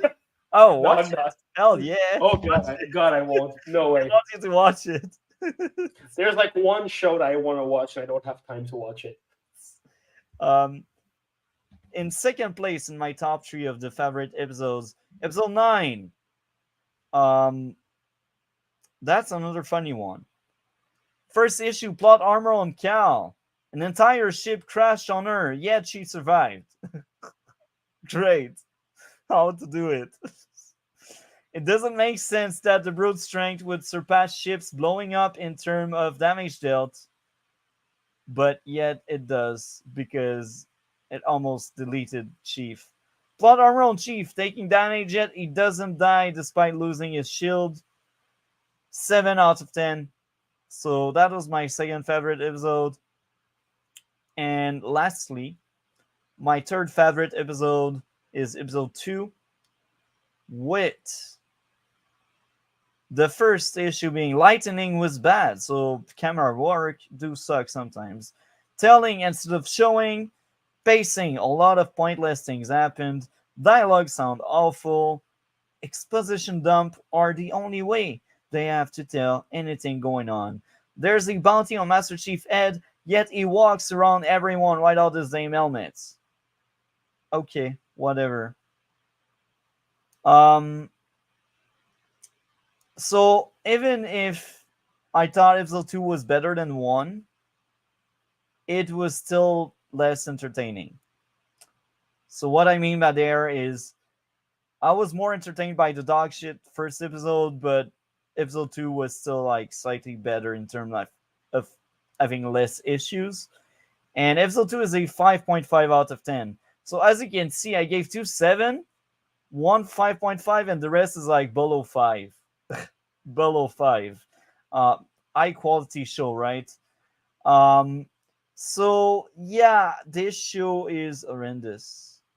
I don't have much more to say. Gray, do you have something you'd like to add? No, just I regret watching it, but yeah, ready? not looking forward to season 2. Yeah, we cover it weekly, guys. Do you think every week you can only watch one episode, Alex? No. It's I like don't have 40 time. minutes. Okay. I tell you, I don't have time, dude. I'm busy. Okay. So I guess it will be Gray, myself, and Cole that will roast the shit out of season 2 when it comes out. Yeah, you know what? It's gonna be fun. I'm gonna love it when you do it. Except if they do improve, and if it's better, then we will be honest about it because I'm honest, and I think Gray is also very honest, and the same goes for Cole. No, I can accept bribes. That, so this is an open message for Paramount, who made the show. If they want a good review from this podcast, I'm just saying, I'm open to giving a good review. We'll see. they can send money at this PayPal address. Then suddenly Gray has more money. Oh, yeah, that was a good show. So I do not do this, but if someone else wants to do it, okay, that's fine. That's do you, I will do me. Anyhow, so it's the time. I wish Cole was there, but He's coming. He's coming back. yeah, he's coming back. So Cole, Dre, what would be your grade out of 10 for this masterpiece? That's a tough one. I think based off of entertainment value and the fact that I liked 3 battles, I'd probably give it like 3 stars. It's not worth watching. It is definitely below average, but it's got a little bit of entertainment in there. So 3 stars. Is it a 6 or 3 out of 10? That's 3 out of 10. Okay. I feel you, man. So my score. So I got 2 different score. Score number 1, if you consider this show to be a Halo TV show, if you're like, I like Halo and it must be Halo, this is a 3.5. But if you consider this show as a generic sci-fi you don't give a crap about, it's a 4. So what I mean by there is this show is not meant for Halo fan. It's meant for whoever didn't play the game or don't really care about the lore and story. Anyhow, once Cole is back, we will ask him what would be his grade. But in the meantime, Gray, what do you have going on your end of the internet? Not a ton that I can announce right now. There's a couple things that may or may not happen this week, so looking forward to those. But always check out that Darn Kidda's channel on Thursdays for the thinkers. Wait, sorry, what is your channel? 'Cause you keep saying it and I never catch it. It's just Gray Poupe. So it's the my name. I have like a streaming channel. That's the second one, Toupe. But yeah. Yeah, I should have a video where we're kind of going over a whole bunch of the criticism of Dave Chappelle's latest special. I think that's going to happen tomorrow. And then I should be having an AI art debate, I think Thursday. But you, sir, just turned yourself a subscriber. Yeah, well, awesome. Well, yeah, other than that, I'm not sure exactly when everything's happening. And Darn Kite is basically a content creator that makes a lot of streams. One of them is the Tinker, as Gray mentioned it. It's on Thursdays. So if you I will actually send it to you. Yeah, send it to me because I mean I'm looking at your channel right now, and this seems actually really interesting. And I do love your thumbnails. Yeah, and I usually get criticism on those. Thank you. So yeah, Darn Kitty, basically what happened, I met Gray. Well, I was aware of him before I really met him because he was covering content creator I was knowing. But then like I had Darn Kitty, she's a content creator, and I had her on for a Barbie stream we did like back in September. And after that stream, she was like, "Oh, you know what? Are you interested to come to my show?" So I was like, "Oh yeah, sure. That could be fun." So I went on her show, and then we had a talk. I can't remember what was the talk, but it's always very fun to have these talk. And then Gray was there, and we had a very interesting exchange. She was like, "Gray, you know what? If you want, we can do stuff together." I thought you were very interesting. So then, right after my appearance on Darn Kitty channel, Gray came on his first RedBlue, and then the second one, and then we created the other podcast, and that's all it happened. So now you know the extended lore. That is cool. That is a nice story. Yes, I like that. And to put on my camera there, apparently my button was right there. But yeah, nice. And yeah, you're amazing, Gray. I'm always glad having you on, and it's always fun to talk about stuff. Tomorrow we will only cover a video on Window to Our Mind. If you're still up for it. For sure. Which video I don't know yet. You will choose. because it's always more fun when others choose. And yeah, that's amazing, Andre. Have a great one. Take care, and we will All talk right. Take later. care, my friend. Always awesome talking to you guys. See you guys. Okay, Yes, we so should call. red rooms. Uh, one of us can start, you or me. Um, I'll do it. I mean, I'd like to wait for Cole. I don't know do, if we do can talk you about something else. do you want to ask question about the Halo TV show, the wonders of it? I mean, it sounds like such a brilliant show. I'm sure it's like. So okay, That so sounds good. I've never been a huge Halo fan. Again, I've played the first three, but like I've never done the multiplayer because I didn't care about it. I just did the campaigns and that was it.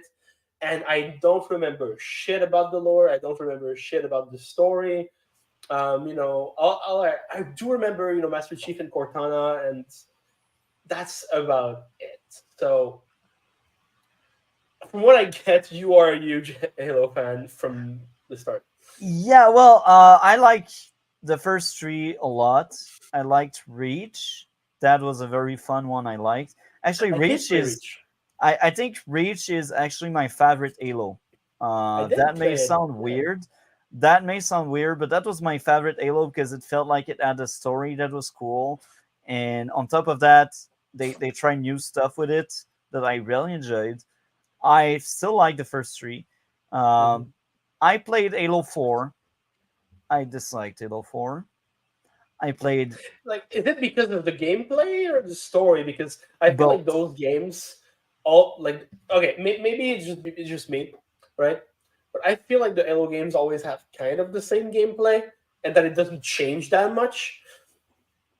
The first three, you're right. The first three Halo had Mhm. somewhat the same gameplay. All they did is like changing the levels, changing the guns, and the damage they would deal. And this is why I like so much Reach because they did something new. They tried new stuff. The gameplay was still similar, but they added like um, armor under the shield. So basically, you would have your shield that Mhm. always reload, and you would have the armor underneath it. And the armor Right. underneath it, some of it can reload, but to a limit. So if you're like in the blue part, which is like three square on each side, I believe, you can always refill it naturally. But the moment you drop under that, you will need like a med kit to like Mhm. replenish your armor and stuff. And that was a cool dynamic. They also added like gimmicks like power ups, and they were Mhm. fun. The new power ups were fun. That's why I like Reach so much. Then what happened with Halo 4 is they took all of the weapons from the Reach and the other three. They all matched it all together, and they added new weapons. The new weapons were kind of cool, but then the thing is, like the first Halo is really about like the story feels generic. It's been a long time I haven't played it. I remember Reach much more and 2 and 3. So I'd say Halo 1 was forgettable on the story aspect, but the game itself was very fun. Mhm. Um, the second one had peak story. We had like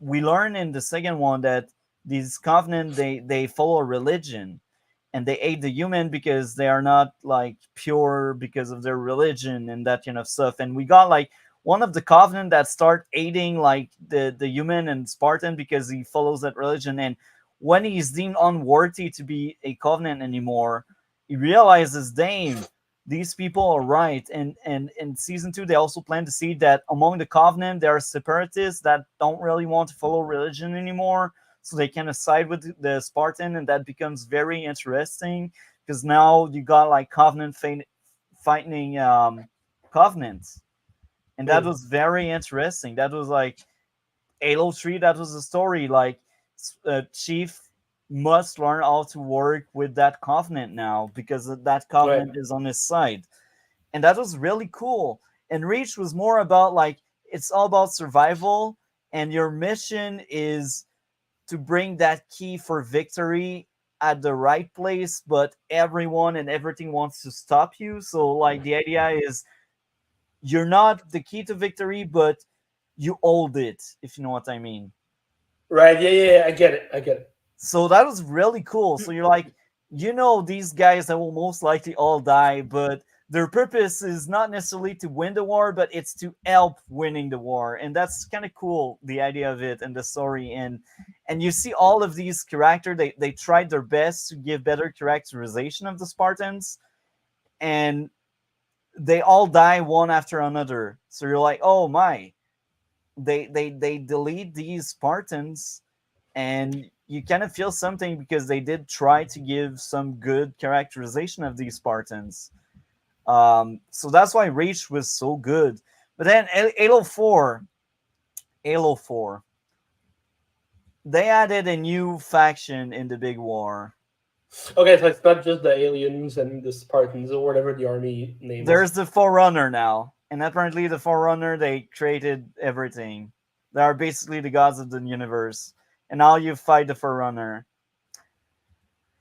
Yeah, and what they really changed gameplay wise, now you can run without any power ups, so now it's part of the gameplay, and I'm kind of fine with it. That's kind of cool because it was weird that you are a super soldier that cannot really run. So I was fine with that part. Then they added lots of different power ups in that game.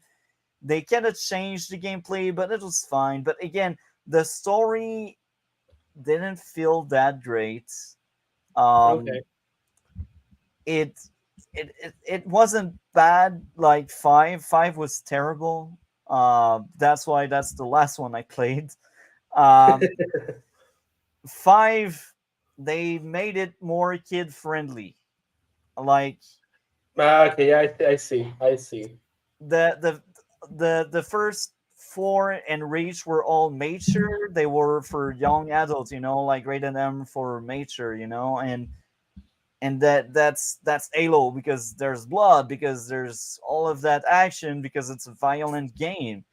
And then what they did in 5, they're like, oh, let's try to bring some new money. Let's make it teen for teenagers. Okay, like Right. maybe the idea is fine, but then when you realize there's no corpse anymore because it's a rating teen, okay. When you realize that, oh yeah, it's not as gore, it doesn't feel like what it used to feel like Halo. They really toned down the violence so it has a rating teen. You're like, okay, maybe the story has something to offer, right? No, now it's a very generic sci-fi thing where, oh, humans are bad, let's eradicate them. Isn't it like parts of what the Covenant tried to do on a more interesting way in all of the other Halo game? Yes. This is fascinating because I have no idea. Like I don't know all that lore at all. So this is super fascinating to me.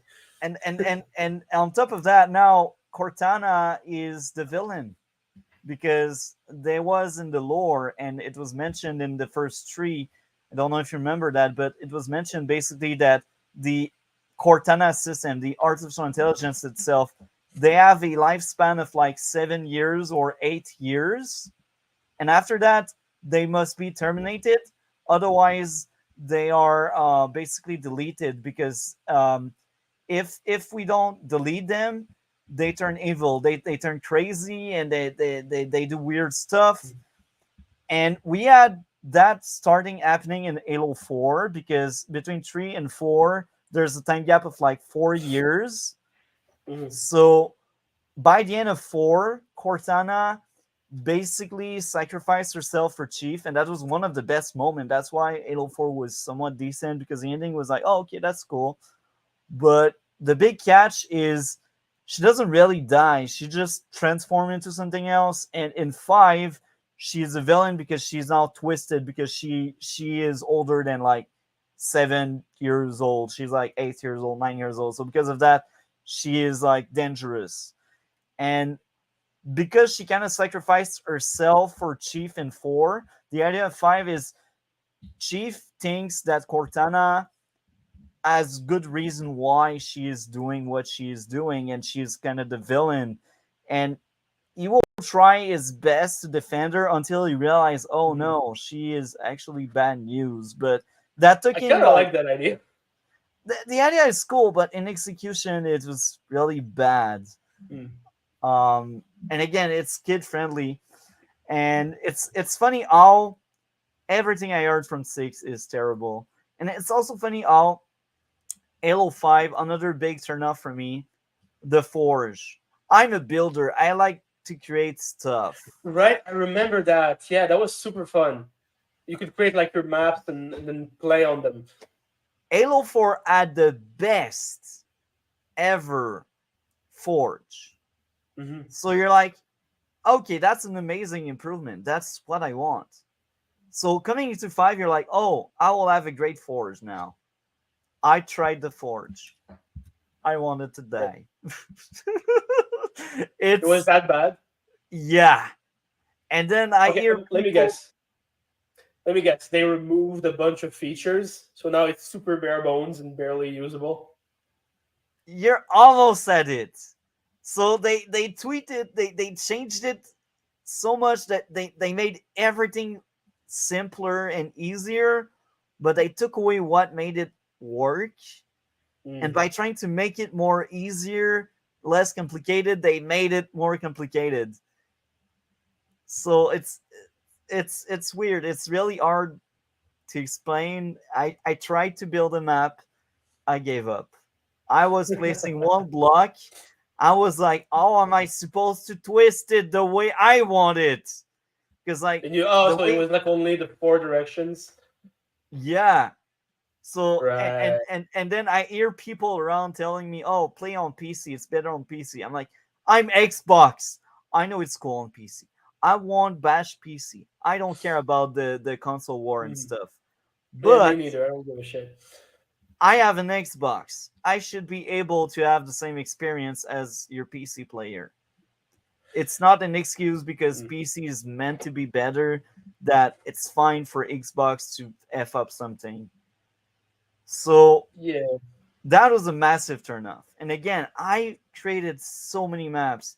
Like Halo Reach was my first favorite Forge. Then Halo 4 happened, it became 4, but Reach built upon what they had with the first 3 and they made it better. And then Halo 4 Mhm. made it even better. And I also have the Master Chief Collection and they made it even better. So you see, Halo 5 just did it wrong. They just effed up really hard. And I heard that Halo 6, they didn't really care about the story. They did an open world. So I'm like, Halo open world? What? Why? It was always Mm. levels. And I'm fine with changing, but I hate that trend of like open world. Everything must be open world. I I'm agree. tired. Yes. I'm so tired of that. So when you grab my franchise I liked for 4 games with Reach and the original 3, and then you're telling me, oh, now we try something new, we try another open world. I'm like, why? I mean, listen. Hey, I feel you because that's how I feel about the Zelda games. I really, really don't like these new Zelda games. Why? Like, I get it, you want to try something else, but you could make it semi in your level. You can make different paths in your level. Yeah. That's already more interesting than open world itself. So I was Yeah, like, I get okay, it. that's really bad. And the multiplayer experience, the best multiplayer was Halo 4. On this, I gotta give it to Mm. 343. It was the best experience. Cool. It's like I don't really play online. Like I'm mostly a solo player. I like story driven games and shit. And like every time I tried going like multiplayer gaming, I always ended up like being in the most toxic communities ever with people calling me names all the time. I hated it so much. So I decided, hey, you know what? Nah, I'm good. Like I used to play Rainbow Six Siege a lot with one of my friends. Yeah, But then, he got married, had a kid, so now he can't really play anymore. yeah.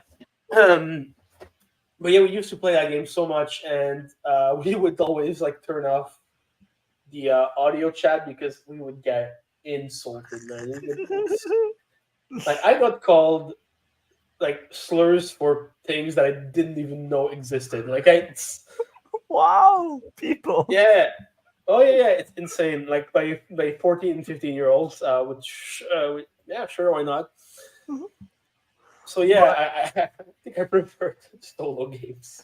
it like if you haven't played Reach, I highly recommend. I I liked did play. Reach. I Oh, you did played play it? it, and yeah, Okay. I forgot about it until you brought it up. But yeah, I did play it. I remember really liking it because, oh, yeah, the darker tone. It felt like a bit more intense in terms of the story. A bit, yeah, I liked it. I remember thinking it was too short. Yeah, I agree on that. At least as far as the campaign goes. Like again, I didn't do the multiplayer, but I remember thinking the campaign was too short. I agree. Yeah. So I will admit something to defend Halo 5, even if I thought that was a bad game. They did try something new with Halo 5, and now you would have like it was made for you to buy it with your friends. So each squad has like 4 player, and each player has like different weapons. So when you would play co-op, the interesting aspect is like, oh yeah, you're with your friends, you all grab one of the characters, Mhm. and you end up with these sets of weapons, and sometimes they have power-ups. So that was an interesting take. I liked it. That can be cool. Yeah. Like okay, so there's a lot of games that I want to play, and then I learned that they need to be online always to be able to play them, and they're only multiplayer, and that even for the campaign, and that pisses me off so much.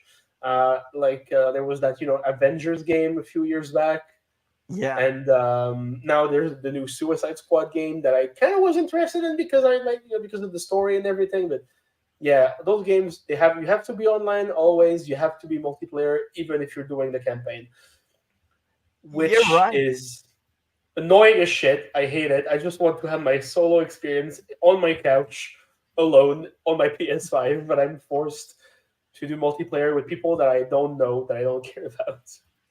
I feel you 100%. I also like a lot single player experience. Um, Yeah, I mean, it's I'm one of the only ones who liked Last of Us 2 a lot, and I get threats for it apparently. but yeah, again, um, that was a weird moment. My apology. It's like the first time It's all that good, man. that It's all happens. good. Uh, It happens. Look, I didn't know that dude. It's all good. Uh, but now you know more. yeah, now I know more. I'm good. I hope Very he's sorry. fine. I hope he's Anyhow, fine. yeah. Yeah. So yeah, the all of these live service. You see, I used to play Rainbow Six Siege. I used to like it when it came out. It Yeah. lasted a year and a half, 2 years maybe, and I dropped the game. I was like, I want a story. I want like something else. Just Yeah. playing with other players. It's cool to increase your skills and stuff, but it's not that amazing anymore. And now that I stream gaming again, maybe eventually I will get back at Rainbow Six. I don't know because that game is so heavy on the Xbox, but maybe I don't know. Yeah. I mean, Uh, I think like wait, let me go look up the last time I played on my Steam account because that one I play on PC. I'm mostly a console gamer, but like that one felt like it needed a PC PC, yeah. for that one. So yeah, I'm gonna open my Steam and see. It's been years. I'm kind of sad about it too, because yeah, I mean, like me and yeah, one of my best friends, we like played every day for a while. Like it was our thing. We would end our days, and at the end of the day, we would get on the PC on Steam, and we would have tons of fun playing the game with the shittiest community ever created. You haven't seen the Splinter Cell community. It's crazy because I'm used Splinter Splinter Cell. Cell Yeah. Have you played community. Splinter Cell? Huh? Yeah, I love Splinter Cell. I mean, I really like these games. Yeah, I love all of them. It's my favorite games. My favorite franchise among all. Yeah, that's Uh, cool, man. and the community there is, oh Really for Splinter Cell. Yes. So I know most of these people because I played a Why? lot of Blacklist. I will explain you. So I played a lot of Blacklist. That's like it's not my Yeah. favorite Splinter Cell. My favorite is Double Agent. I know it's a very hot take. Nobody likes Double Agent except me. But Double Agent Hey, is no, my no, I favorite. like it a lot. I get it. Oh, we I are get it. I on like the it a only lot. two on our island. We are the only two on our island, I can tell you. But yeah, when it comes to online community, I was part of Double Agent a brief period of time because um like the skill level was too high because the game was a 2008 game and no 2006 it's a 2006 game and I started playing around 2018 2019 so like all of the players are really top notch amazing and stuff and they want everyone to play until there's a full lobby. When there's a full lobby, Yeah, they will kick out the weakest in the bunch because they're like, "Oh, we only want high caliber," and you're like, you will fill the blank if like there's a blank if you know what I mean. So it's like yeah, it's like I can get the feeling that you're very competitive, but that game died years ago. Like it's really hard to find gamer and games and stuff. yeah, So why would you treat the small amount of people like that? And on top of that, yeah. like I get it. it's blacklist community is even worse. I will say it's a different realm. It's another community than Double Agent, but Double Agent on top of that, like it's a game where every character only has 4 lives, and there's only one spawn for the spies. And if you don't set up the rule to not spawn kill, they will spawn kill you. So some of the game will last 3 minutes. Very fun. You spawn, you die. You spawn, you Oh die. God, So that this gives is you an so annoying. idea. You're like, okay, so I will play with like the only advantage Double Agent has over Blacklist is you can play alone against boats.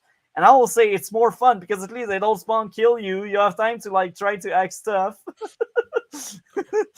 Yeah, I mean, I remember I didn't play Blacklist, but I did play Conviction, and I remember really liking it. You know, like it was, you know, just different enough to be interesting, and you know, I don't know, I really liked it. I remember replaying it a bunch too, at least for the campaign. You know, Yeah, I hated Conviction to be honest. that's fair. it's That's fair. the story itself is great. It's my favorite story with Double Agent, but the gameplay just doesn't speak to me because it's not a stealth game anymore. It's a action game. Yeah, yeah, but the way they did it for me was really Yeah, fun. Like you know, I remember that you could like tag your enemies and prepare like a bunch of multi shots like this, that was which you cool. know, Yeah, yeah, like so it was not as much of a stealth game as it used to be, but for me yeah, the change really worked and it was tons of fun. Like I played this game a lot, and I really wish they would bring back this franchise. But I don't know. I think it's dead for now. yeah. So something came up on Cole's end. I just realized. But to Yeah, I don't think close it's off coming back. that, Right? yeah, he just told me that something came up. So we will reschedule, but we can still speak about the red rooms. But just before that, we will end that small tangent on Splinter Cell community. So Blacklist. That was one of the first few games where I knew when it was coming out because I was so excited about it that I Yeah. bought it on day one, hour one of the store opening. So I played that game. I started with the solo. I finished the solo. I finished the co-op, and then I God decided damn. to do the multiplayer. And I Yeah. like this is actually my favorite multiplayer of all game I've played. Like it so much. That's why I still play it time by time. I will do stream it sometimes. I did many Nice. streams back in January. I do have friends that play, and when I play with them, that's amazing. But then when I play with the bigger community, most of them are asinine. Most of them are toxic. So when the game came out, 2013, I was quite young. I was a teenager. I had my issues, and I was a really sore loser. And that's 2013, right? 11 years Yeah. ago. Yeah. I was a quitter. I will be honest. I was a quitter. Yeah, fine. I was also a really good player, but I was quitting a lot. Hmm. And people hated me so much because I was quitting a lot and I was good. So when you talk to some people, they're like, "Oh, you were trash." But then you talk to someone else, they think you're good. So like they don't tell you the truth in your face. They speak on your back. Like um they or I should say is Mhm. like you're good. They know you're good, but they will tell you you're trash Yeah. to make you feel bad. Do you know what I mean? Yeah, yeah, absolutely. And this is really toxic. And Oh yeah. and like time passes for like 2013, 2014, 15 I started changing because I was on a different place, different space. I changed in 2015, right? Um and they still to this day tell, "Oh yeah, you're a quitter."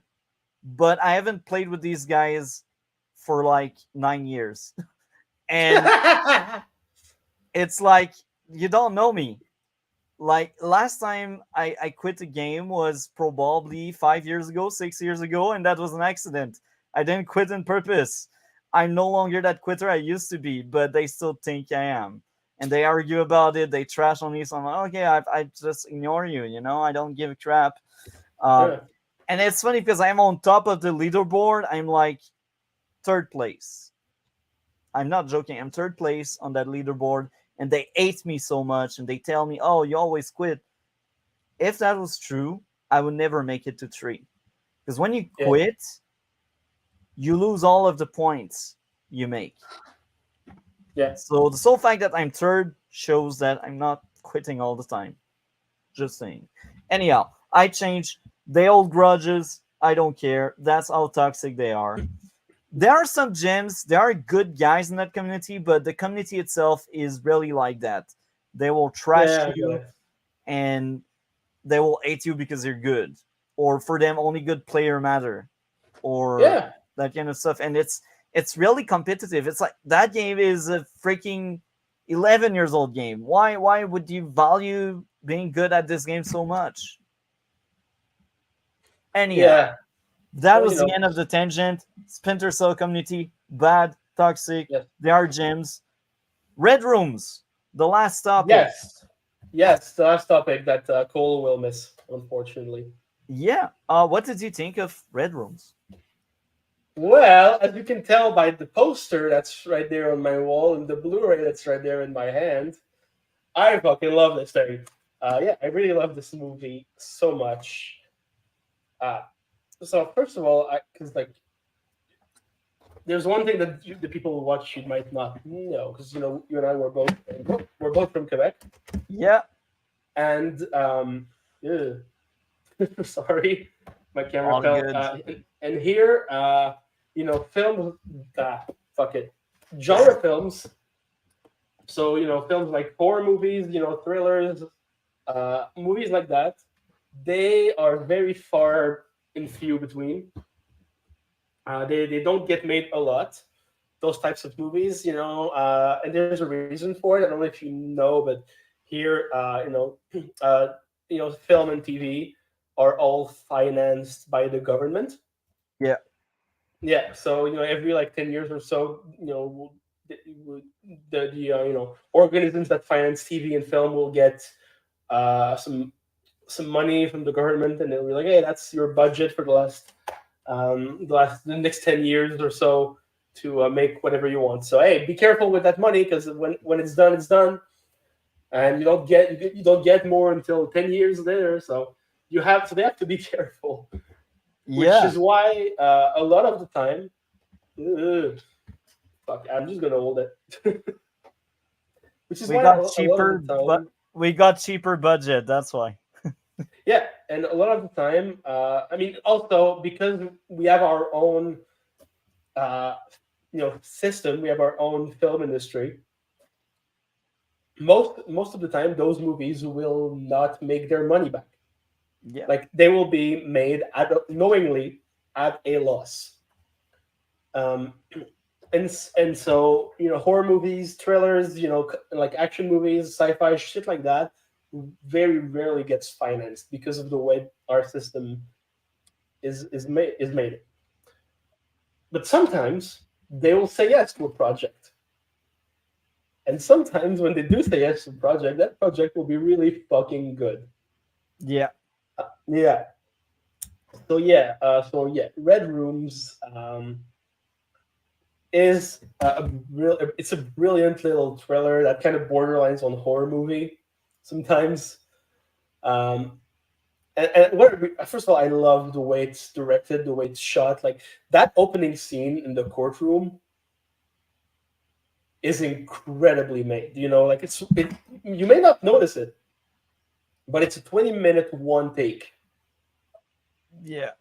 Where they just have opening arguments for both parties of the court, and it's one take. The camera keeps moving. It's so precise and so well made. And that's where I think the movie is really interesting, because what that scene ends on a very slow close-up towards our main character, who is sitting not in the courtroom, but in the audience of the courtroom. She is watching the trial. She's not part of it. Yeah. And that's a bit of they kind of break your expectations on that. And I think that's very interesting. Because you think, okay, you're going to follow someone in this trials, either one of the lawyers or whatever. But no, you follow someone that's on the outside of it. And from then on, the question the movie asks is, why is she there? Because for the people who may watch this who have not seen the movie, it's a movie about the trial of a serial killer who murdered 3 children, 3 girls, live on the dark web in Red Rooms. And so it's this guy's trial. And so the movie will follow 2 characters who are obsessed with this guy, like to an unhealthy degree. Yeah. That's true. Yeah, very unhealthy. And I want to first of all say how much the 2 actresses, Juliette Gariépy and Laura Babin, they're so good at their job in this. And both of them are really different in the way they will act. So, the main character, played by Juliette Gariépy, she's a very cold person. And she barely talks. She talks, but she doesn't really emote. She's mostly very cold, which is, I guess, part of her job, since she is a model and a sort of hacker / professional poker player on the side. And the brilliant thing about this performance, we talked about how Adam Driver sucked in Ferrari because he's not able to emote with subtle emotions. Yeah. She is the opposite. She can convey so much stuff, so much feeling in just a look or a little change in her expression. It's very subtle, but as the audience, you really feel it. Yeah. And she is the real mystery of the movie, because she is obsessed with this killer. And and the mystery of the movie is not, oh, did he do it? It's, why is she so obsessed with him? Because the other girl, we know why she's obsessed with him. We know right away. She's kind of bubbly, and she thinks that he was arrested as a patsy by mistake, that he's not really guilty, and she's kind of in love with him, even though they got the creepiest guy ever to play him. Who never has a line, by the way. The killer never has a line, and I think the actor's performance is brilliant, just in his looks and the way he carries his own body in the scenes that he's in. So yeah, that's the mystery. Why is she like this? And so it's a movie that's really going to be about the the phenomenon of the serial killer groupies, and it's going to tackle also the true crime world. And I don't know about you. I love true crime podcasts and documentaries. I think it's super interesting. I think it's fascinating. So this movie was right up my alley from the start. Yeah. Yeah, and this movie, and the movie will use so much brilliant tactics to fuck with the audience. Like as I said, there's the opening shot that's brilliant to make you think that it's going to be about the trial when it's not. And so there's like, how do I explain this? Some scenes. This movie is never gory. It never shows you anything, but it is still so fucking disturbing because of what it implies. Yeah. Yeah, and so remember the scene in the movie where they're about to show the two videos in the courtroom, and so everybody has to go out, and you see like one of the people, I think it's the mom of one of the victims, come out like crying, and one of the other guy comes and pukes in a basket. Yeah. So if you didn't know, that moment is taken from an actual case, like from an actual. It's in a documentary. Really? It's an actual documentary That's about based real. on a true story? It's not based on a true story, but the director took some moments from real cases. Wow. Because he watched like a lot of true crime, like the way he told people, and I can tell this because I know him, and so he told he told me this and a bunch of other people. The way he wrote this movie, it was during the pandemic. He was in lockdown, and he was having a pretty intense depressive period. So what he would do he would sit in his bed, listen to black metal, and read about serial killers for months. That's what he would do. That's very healthy. Oh yeah, no, it's not healthy. I mean, it's a very dark film. It's a very dark film. But I like that process. I wish the guy can make it. Yeah. And so he made this movie about the groupies of serial killers and see how it tried to explain why they act like they do. And a thing that I really like about this movie is that it doesn't hold the audience's hand. Like it talks about crypto, about the dark web, about the Tor browser, all the real things. But you never have an exposition scene where they explain what it is for the audience's sake. And I think that is very cool because what it tells me is that the director doesn't think that the audience is stupid. Yeah. Like he's like, hey, if they don't know, they can look it up for themselves after. Yeah. I agree with that. That's well made. Like that they don't create exposition that doesn't matter, or they make it flow naturally. Like a lot of the ideas and concepts they want to share through dialogue, it's not exposition dump, unlike the Halo TV show. So I'll let you keep going on. Yeah. All right. But no, it's all good, man. We're just two, so you can interrupt whenever you want. I don't mind. Add to what I'm saying. God, stupid camera.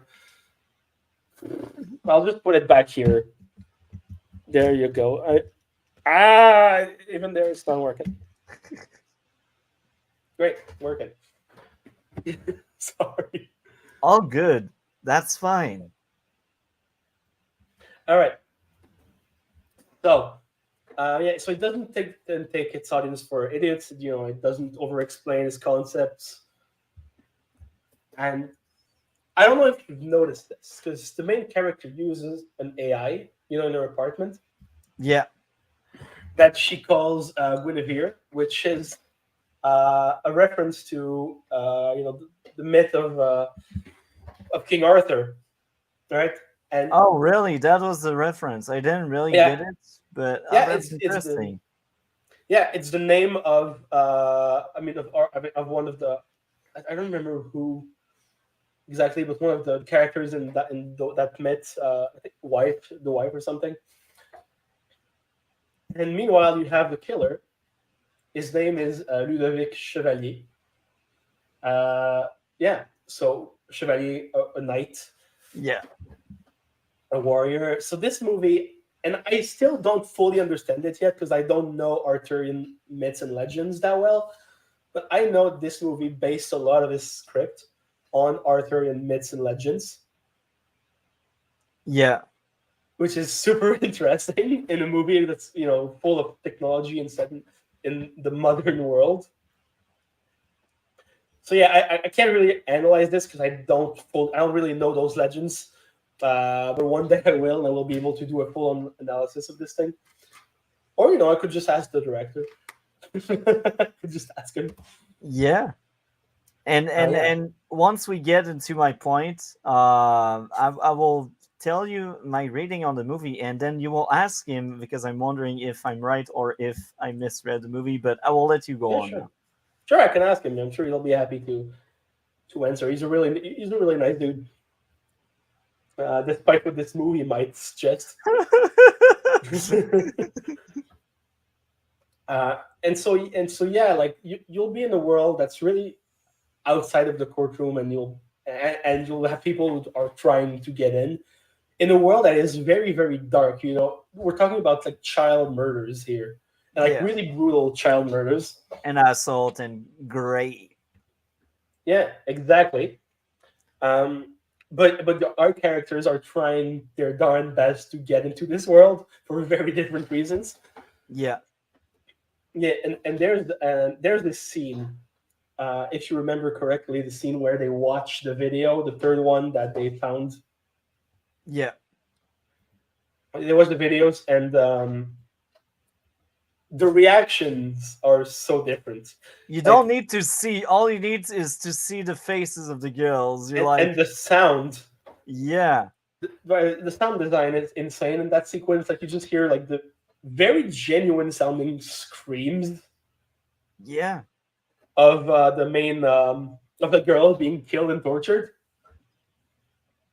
And I think and you see their reactions, and one of the girls after that just wants to leave. She is now convinced that the guy is guilty, and she leaves. She leaves the movie while the other one keeps going, and that's like somewhere near the middle of the movie, and you're like, okay, why is she still going? Because she's seen those horrible murder videos. She's in court at the courtroom every day. What is her deal? Yeah. And the movie sorts of gives you an answer with the last scene, but it's never fully confirmed why she's doing this. I think it's kind of brilliant because like you see her, like she's ruining her health, her mental health, especially doing this. And by the way, this movie has one of the most intense and scariest looks I've seen in a movie from a character. Like you know exactly what I'm talking about. Yeah. Yeah. The look in the courtroom when she's trying to catch get the attention of the killer. That's very memorable. Yeah, that stare is locked in my mind forever. And I'm sorry, I'm all over the place with this. But I think I do have maybe an idea of why you went with Arthurian myths and legends for like a lot of the things in the movie. Because red rooms in internet lore, these rooms on dark web that you pay for and allow you to look to watch like torture and murder live. Yeah. Well, they have never been proven real. They're a myth. They're a legend. They're a legend of the internet. Okay. So I think it makes sense that you would have a structure that is very similar to the way you would tell like a myth or a legend. Like if this movie was reduced to a Reddit post, people would think it was real, Yeah. right? Because the it was more well made. It was well Yeah. written. Yeah. It felt like an actual trial. Yeah, exactly. I mean, I know that it was a set, like they built it as a set, like they fully rebuilt the courtroom for those scenes. Because you can't really shoot in a real courtroom because they have shit to do in there. Real murders, real trials. Yeah. Yes, and the acting is incredible from everyone. Really, all the actors are are great, except for one. There's one actor I didn't fully believe, and that's the mom of one of the victims. You know, the one who's like more vocal and talks to the media. I thought the performance was it's a bit insincere. I don't really know how to describe it, but for me it felt fake. It felt like acting, contrary to everyone else. Yeah. You know, yeah. Mhm. And yeah, so it's a tough movie to analyze because it has so much going on. And usually I'm very, eloquent with the way I speak about movies. I know where I'm going. I know how to analyze it. This one, even though I absolutely love it, I've seen it like 3 times now. I'm Oh, still not really? sure. I'm still not sure. That's that's interesting. But all I know is that it's a fucking incredibly effective thriller that makes me really uncomfortable every time I watch it. That has incredible performances. And yeah, I don't know. It's one of my favorite recent films. I mean, again, I bought the Blu-ray. I have a poster of it on my wall. Um, and yeah, if you like kind of dark, edgy, fucked up thrillers, this one is going to be for you. And it's one of the best examples of what we can do here in Quebec as filmmakers. It's a fluke. I will be honest. It's a fluke. I don't think so. I think we had really good ones last year. I'm a big defender of Quebec cinema. But yeah, that's me. I'll suggest some for you to watch at some point. They don't have subtitles. You'll be okay. I hope so. Uh, uh, but yeah, anyway, I'm a huge fan of this movie. And I know it's one that I'm going to go back to multiple times to rewatch it and try to understand a bit more.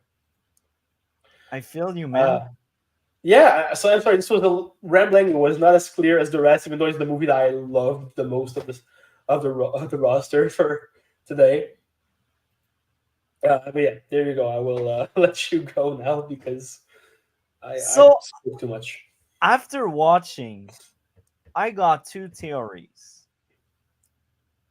Number one, the the other girl, the big fan girl, um, she is actually the main character, but she has dissociative personality. So she basically split herself in two, and Huh. that's part of herself that wants the guy to be like innocent, but then she watched the video to basically convince herself that no, he's guilty. So that's the idea, and this is why they are so different, because like it's always there's always a weird feeling with how different both characters are. Like You're right. one character is rich, the other isn't. One character is based on fact, the other isn't. One Yeah. character believes in the justice system, the other believes in facts. So that's why I'm like, maybe that's like some kind of split personality case where you cannot really rely on what these two characters are. They Okay, are more so like two opposition ideas, or two ideas in opposition, I should say. can I interrupt a bit here? Yeah. Okay, so what you're doing right now is basically it's something in screenwriting, right? It doesn't mean that the character has split personality. It's just that, especially with duos in screenwriting, the characters need to be there for a reason, right? In the script, they can't just be there just to be there. They need to be there for a reason. Yeah. Which is so my interpretation of the movie and of the main characters, motivations. I think that she just wanted to find some sort of proof that he was either guilty or not, just to help the victims, right? Yeah. Which is why at the end, she gives the third video to the family of of that victim, and so the two girls, they're like the two sides of her personality. So one part of her wants this guy to be guilty and to send him to jail. Yeah. The other one wants him to be innocent, and she wants to prove that this isn't the guy who did it, because otherwise you're sending an innocent man to jail. Which is why at the beginning of the movie you have this long dialogue scene that's like the two sides of the trial. So you have the prosecution and the defense. Again, they are the two sides of the same coin. One of them defends him, and the other one is convinced of his guilt. Yeah. Right? Yeah. And so defense, prosecution, Kellyanne, and the main character and the other girl. And that's basically that's basically what their relationship is going to be for the whole movie. They're going to be opposed views on what this guy did. Yeah. Okay. So I do agree with what you said. So I kind of figured that one out. But again, I maybe there's a split personality case, because there's theory number 2. Even if like you're right, like parts of her wants to believe that he's innocent, and they don't want an innocent in jail, and facts are proving him kind of like, even if it's weak proof, it's proof nonetheless. Yeah. So my second theory is the main character wanted to be one of these victims, and this is why she kind of is kind of acting weird, where she shows up in the courtroom dressed up and with the makeup and stuff at the courtroom, because she wanted to be one of the victims really badly. I really thought of that too, but I don't think it's correct because of the ending. Because in the ending, again, she will give the hard drive to the family of the third victim, whose video was not found. Yeah. Which basically proves that the guy who's accused is guilty, right? So, in my opinion, the reason that she dressed up like that girl and went to the courtroom dressed as one of the victims was to to see proof, like in the way we'll look at her, just to see how we will react. And the way he reacted proved to her in her mind that he is guilty. Yeah. Right. So, which is why I don't think she wanted to be one of the victims. I think that she just wanted to have that proof. Like she wanted to be certain that he did it. Yeah. That's my interpretation of that. I think you make really good points, but again, I think there's still something odd. Like, they also have, like, in the middle of the movie, they have that phone call with the model person, and the model is like, we no longer, the agent is like, we no longer support what you're doing, and like, then you get a call, then you met someone, then you see them, and she was kind of shocked that she was no longer like parts of that. So my guess there is, again, that's the second personality she may have that met the person, and that kind of realized like, oh yeah, you're fired or something. Do you know where I'm getting at? That's why she had no recollection of what happened, because maybe the other side of her was in charge. No, I think she had recollection, but she just kind of was surprised to be dropped because of that. To me, it says like, hey, her need to know was bigger than her career, And it's interesting because her career, again, she's a model, and so her job is to pose in front of a camera. But contrary to the victims of the videos, she's doing it willingly. Yeah. Right? And that's very interesting to me. It's a very interesting parallel. Yeah. But again, I do think both characters were really entertaining. I thought that was a rock solid movie. The actors did their job. It was a thriller that really caught my attention from start to finish.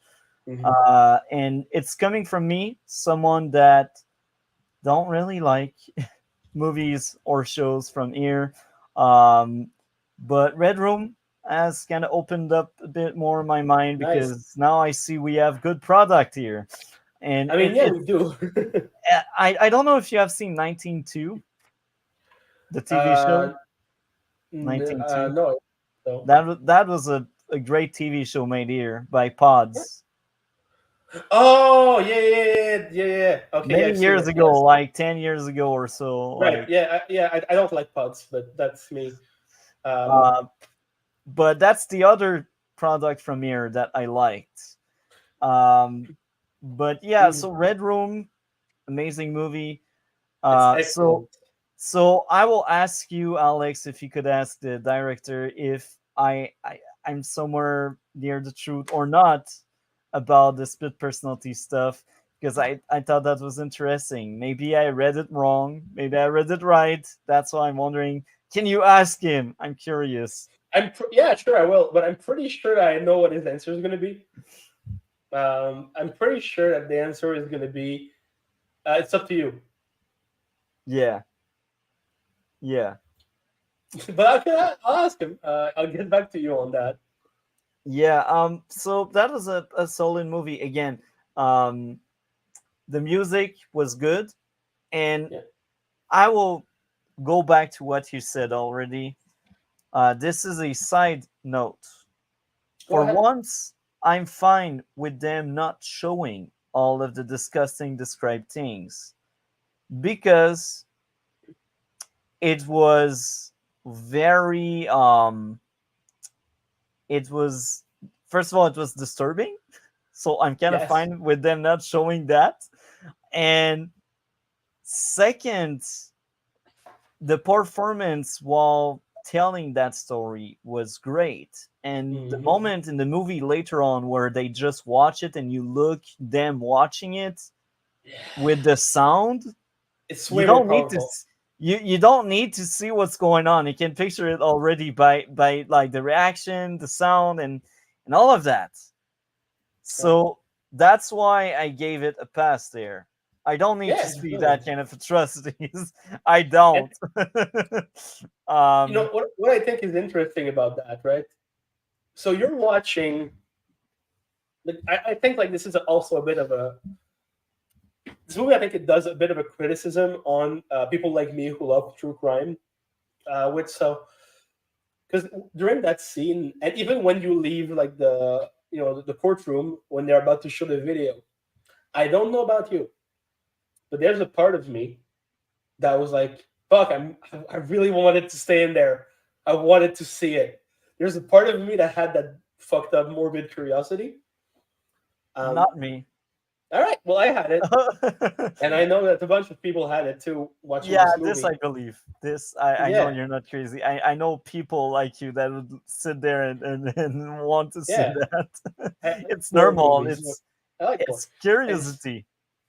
yeah, it's curiosity, and so I think the movie and the movie so will always have like a screen right somewhere.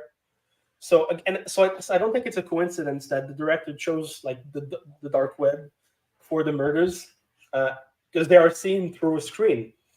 When they're watching the videos, they're watching them through a screen, either on screens in the courtroom, on Kellyanne's personal computer in her own apartment, and like even like if you notice like near the end when she's beginning to be paranoid and she like looks down her window and sees like a weird van with two dudes who look up.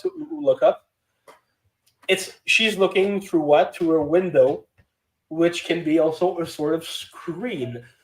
So I think that the director is kind of criticizing the audience's desire for gore and for violence.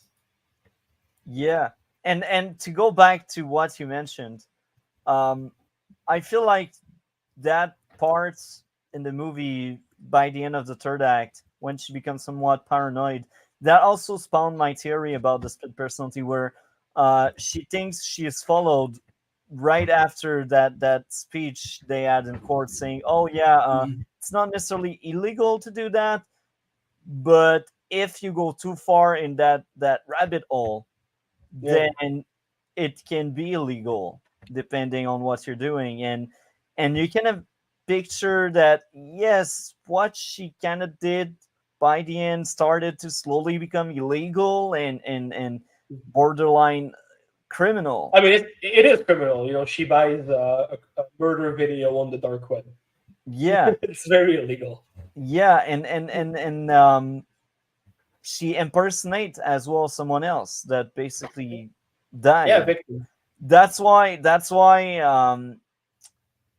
I thought that main character is a more complex character, because she seems all well and put together, but when you really take a look to her actions after the trial, you're like, oh, that's a messed up person. Yeah, okay, She's she's unstable for sure. she is even more messed up than the other one, because the other one kind of got growed by realizing, oh, maybe I was wrong.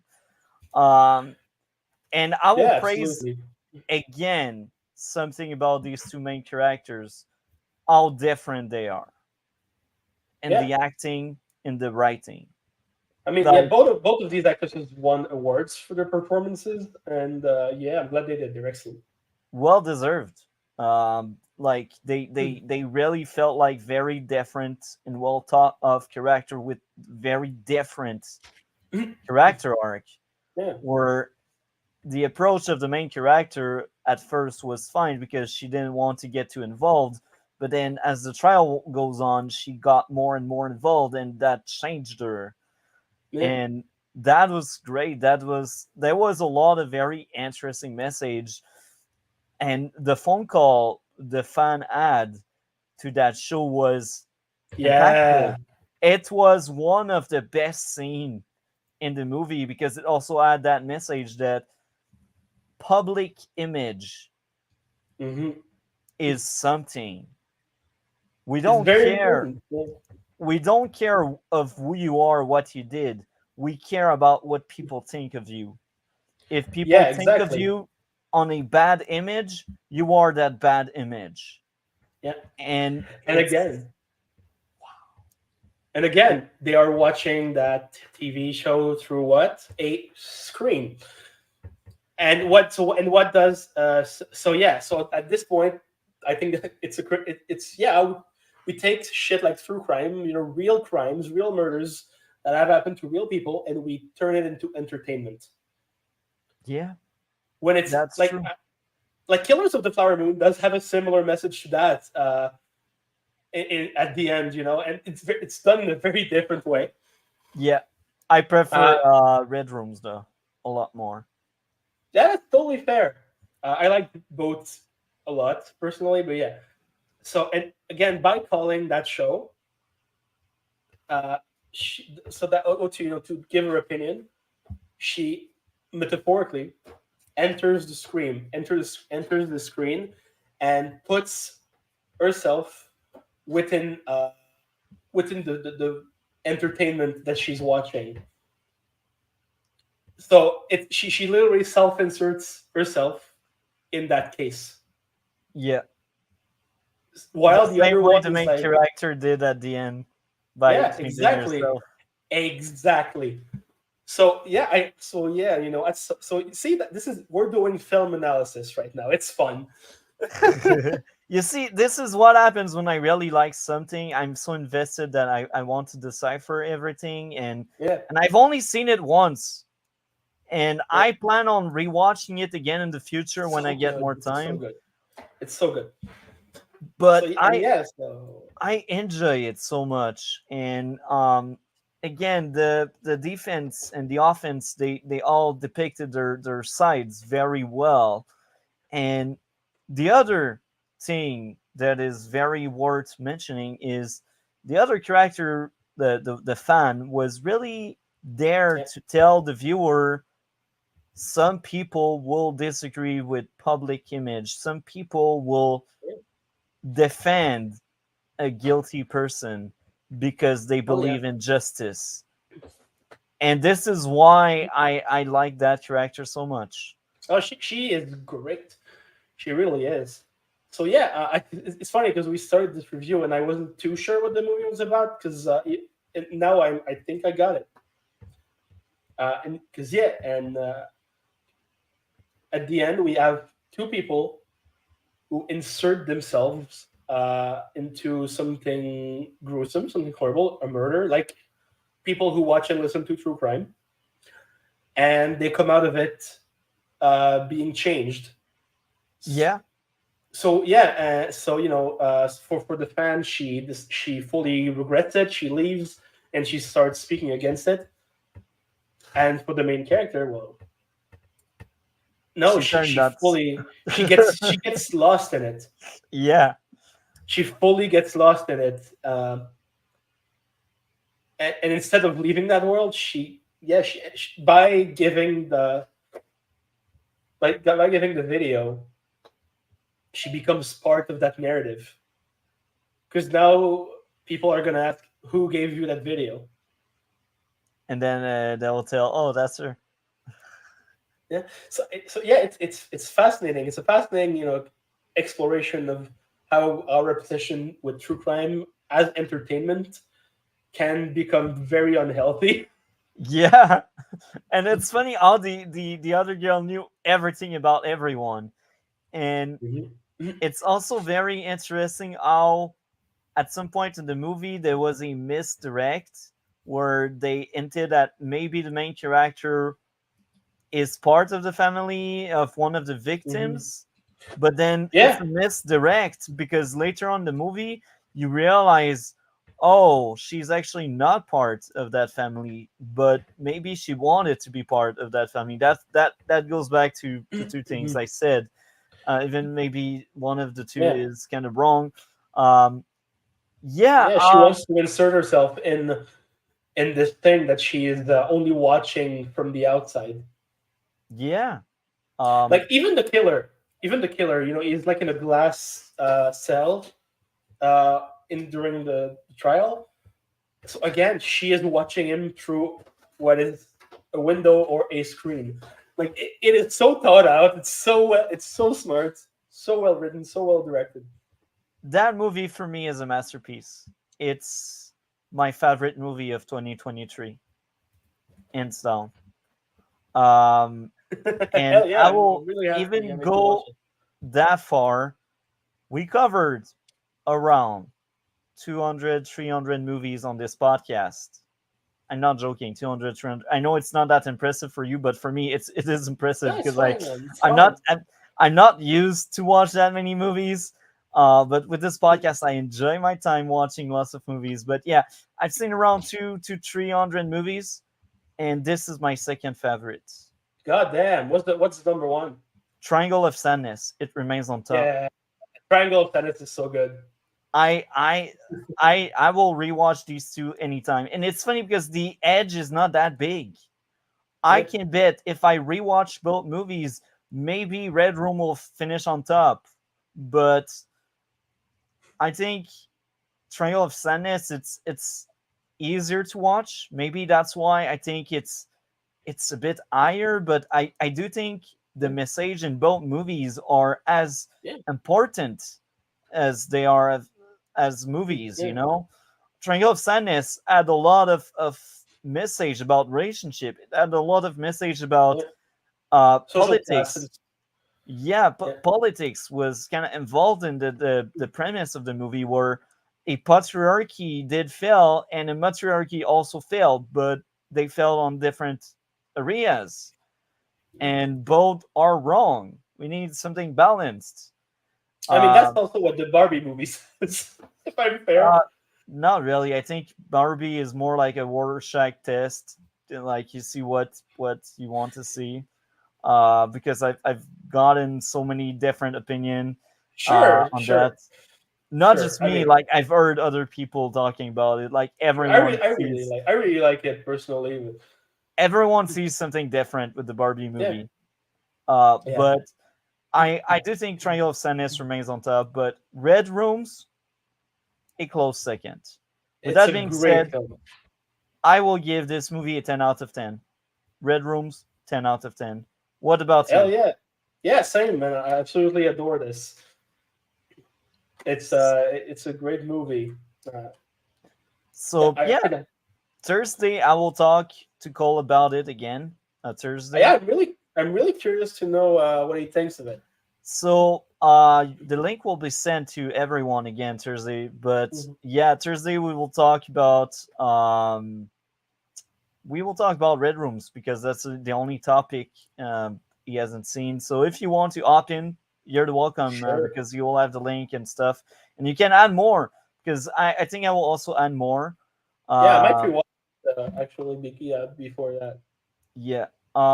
So that was a great movie. I'm glad you Uh, recommended it. hey, I'm Good happy you job. liked it. Maybe you'll like some other stuff that I recommend that you don't usually watch, We will see. like the documentaries that I told you about. They're really good. Yeah. So, what do you have going on your part of the internet? Any change? Any new stuff? No, man, I'm just doing my thing. I'm working on my projects. And it's that simple. Like I'm not really active online except on my personal social media. I don't have a YouTube channel. I don't have anything. I'm just a guy who likes movies and who tries to make them his career in a way or another. Perfect. Well, I think this is the perfect spot. We had an amazing movie with Red Rooms. And a That bunch of bad balance out. ones. Yeah, exactly. And this marks the end.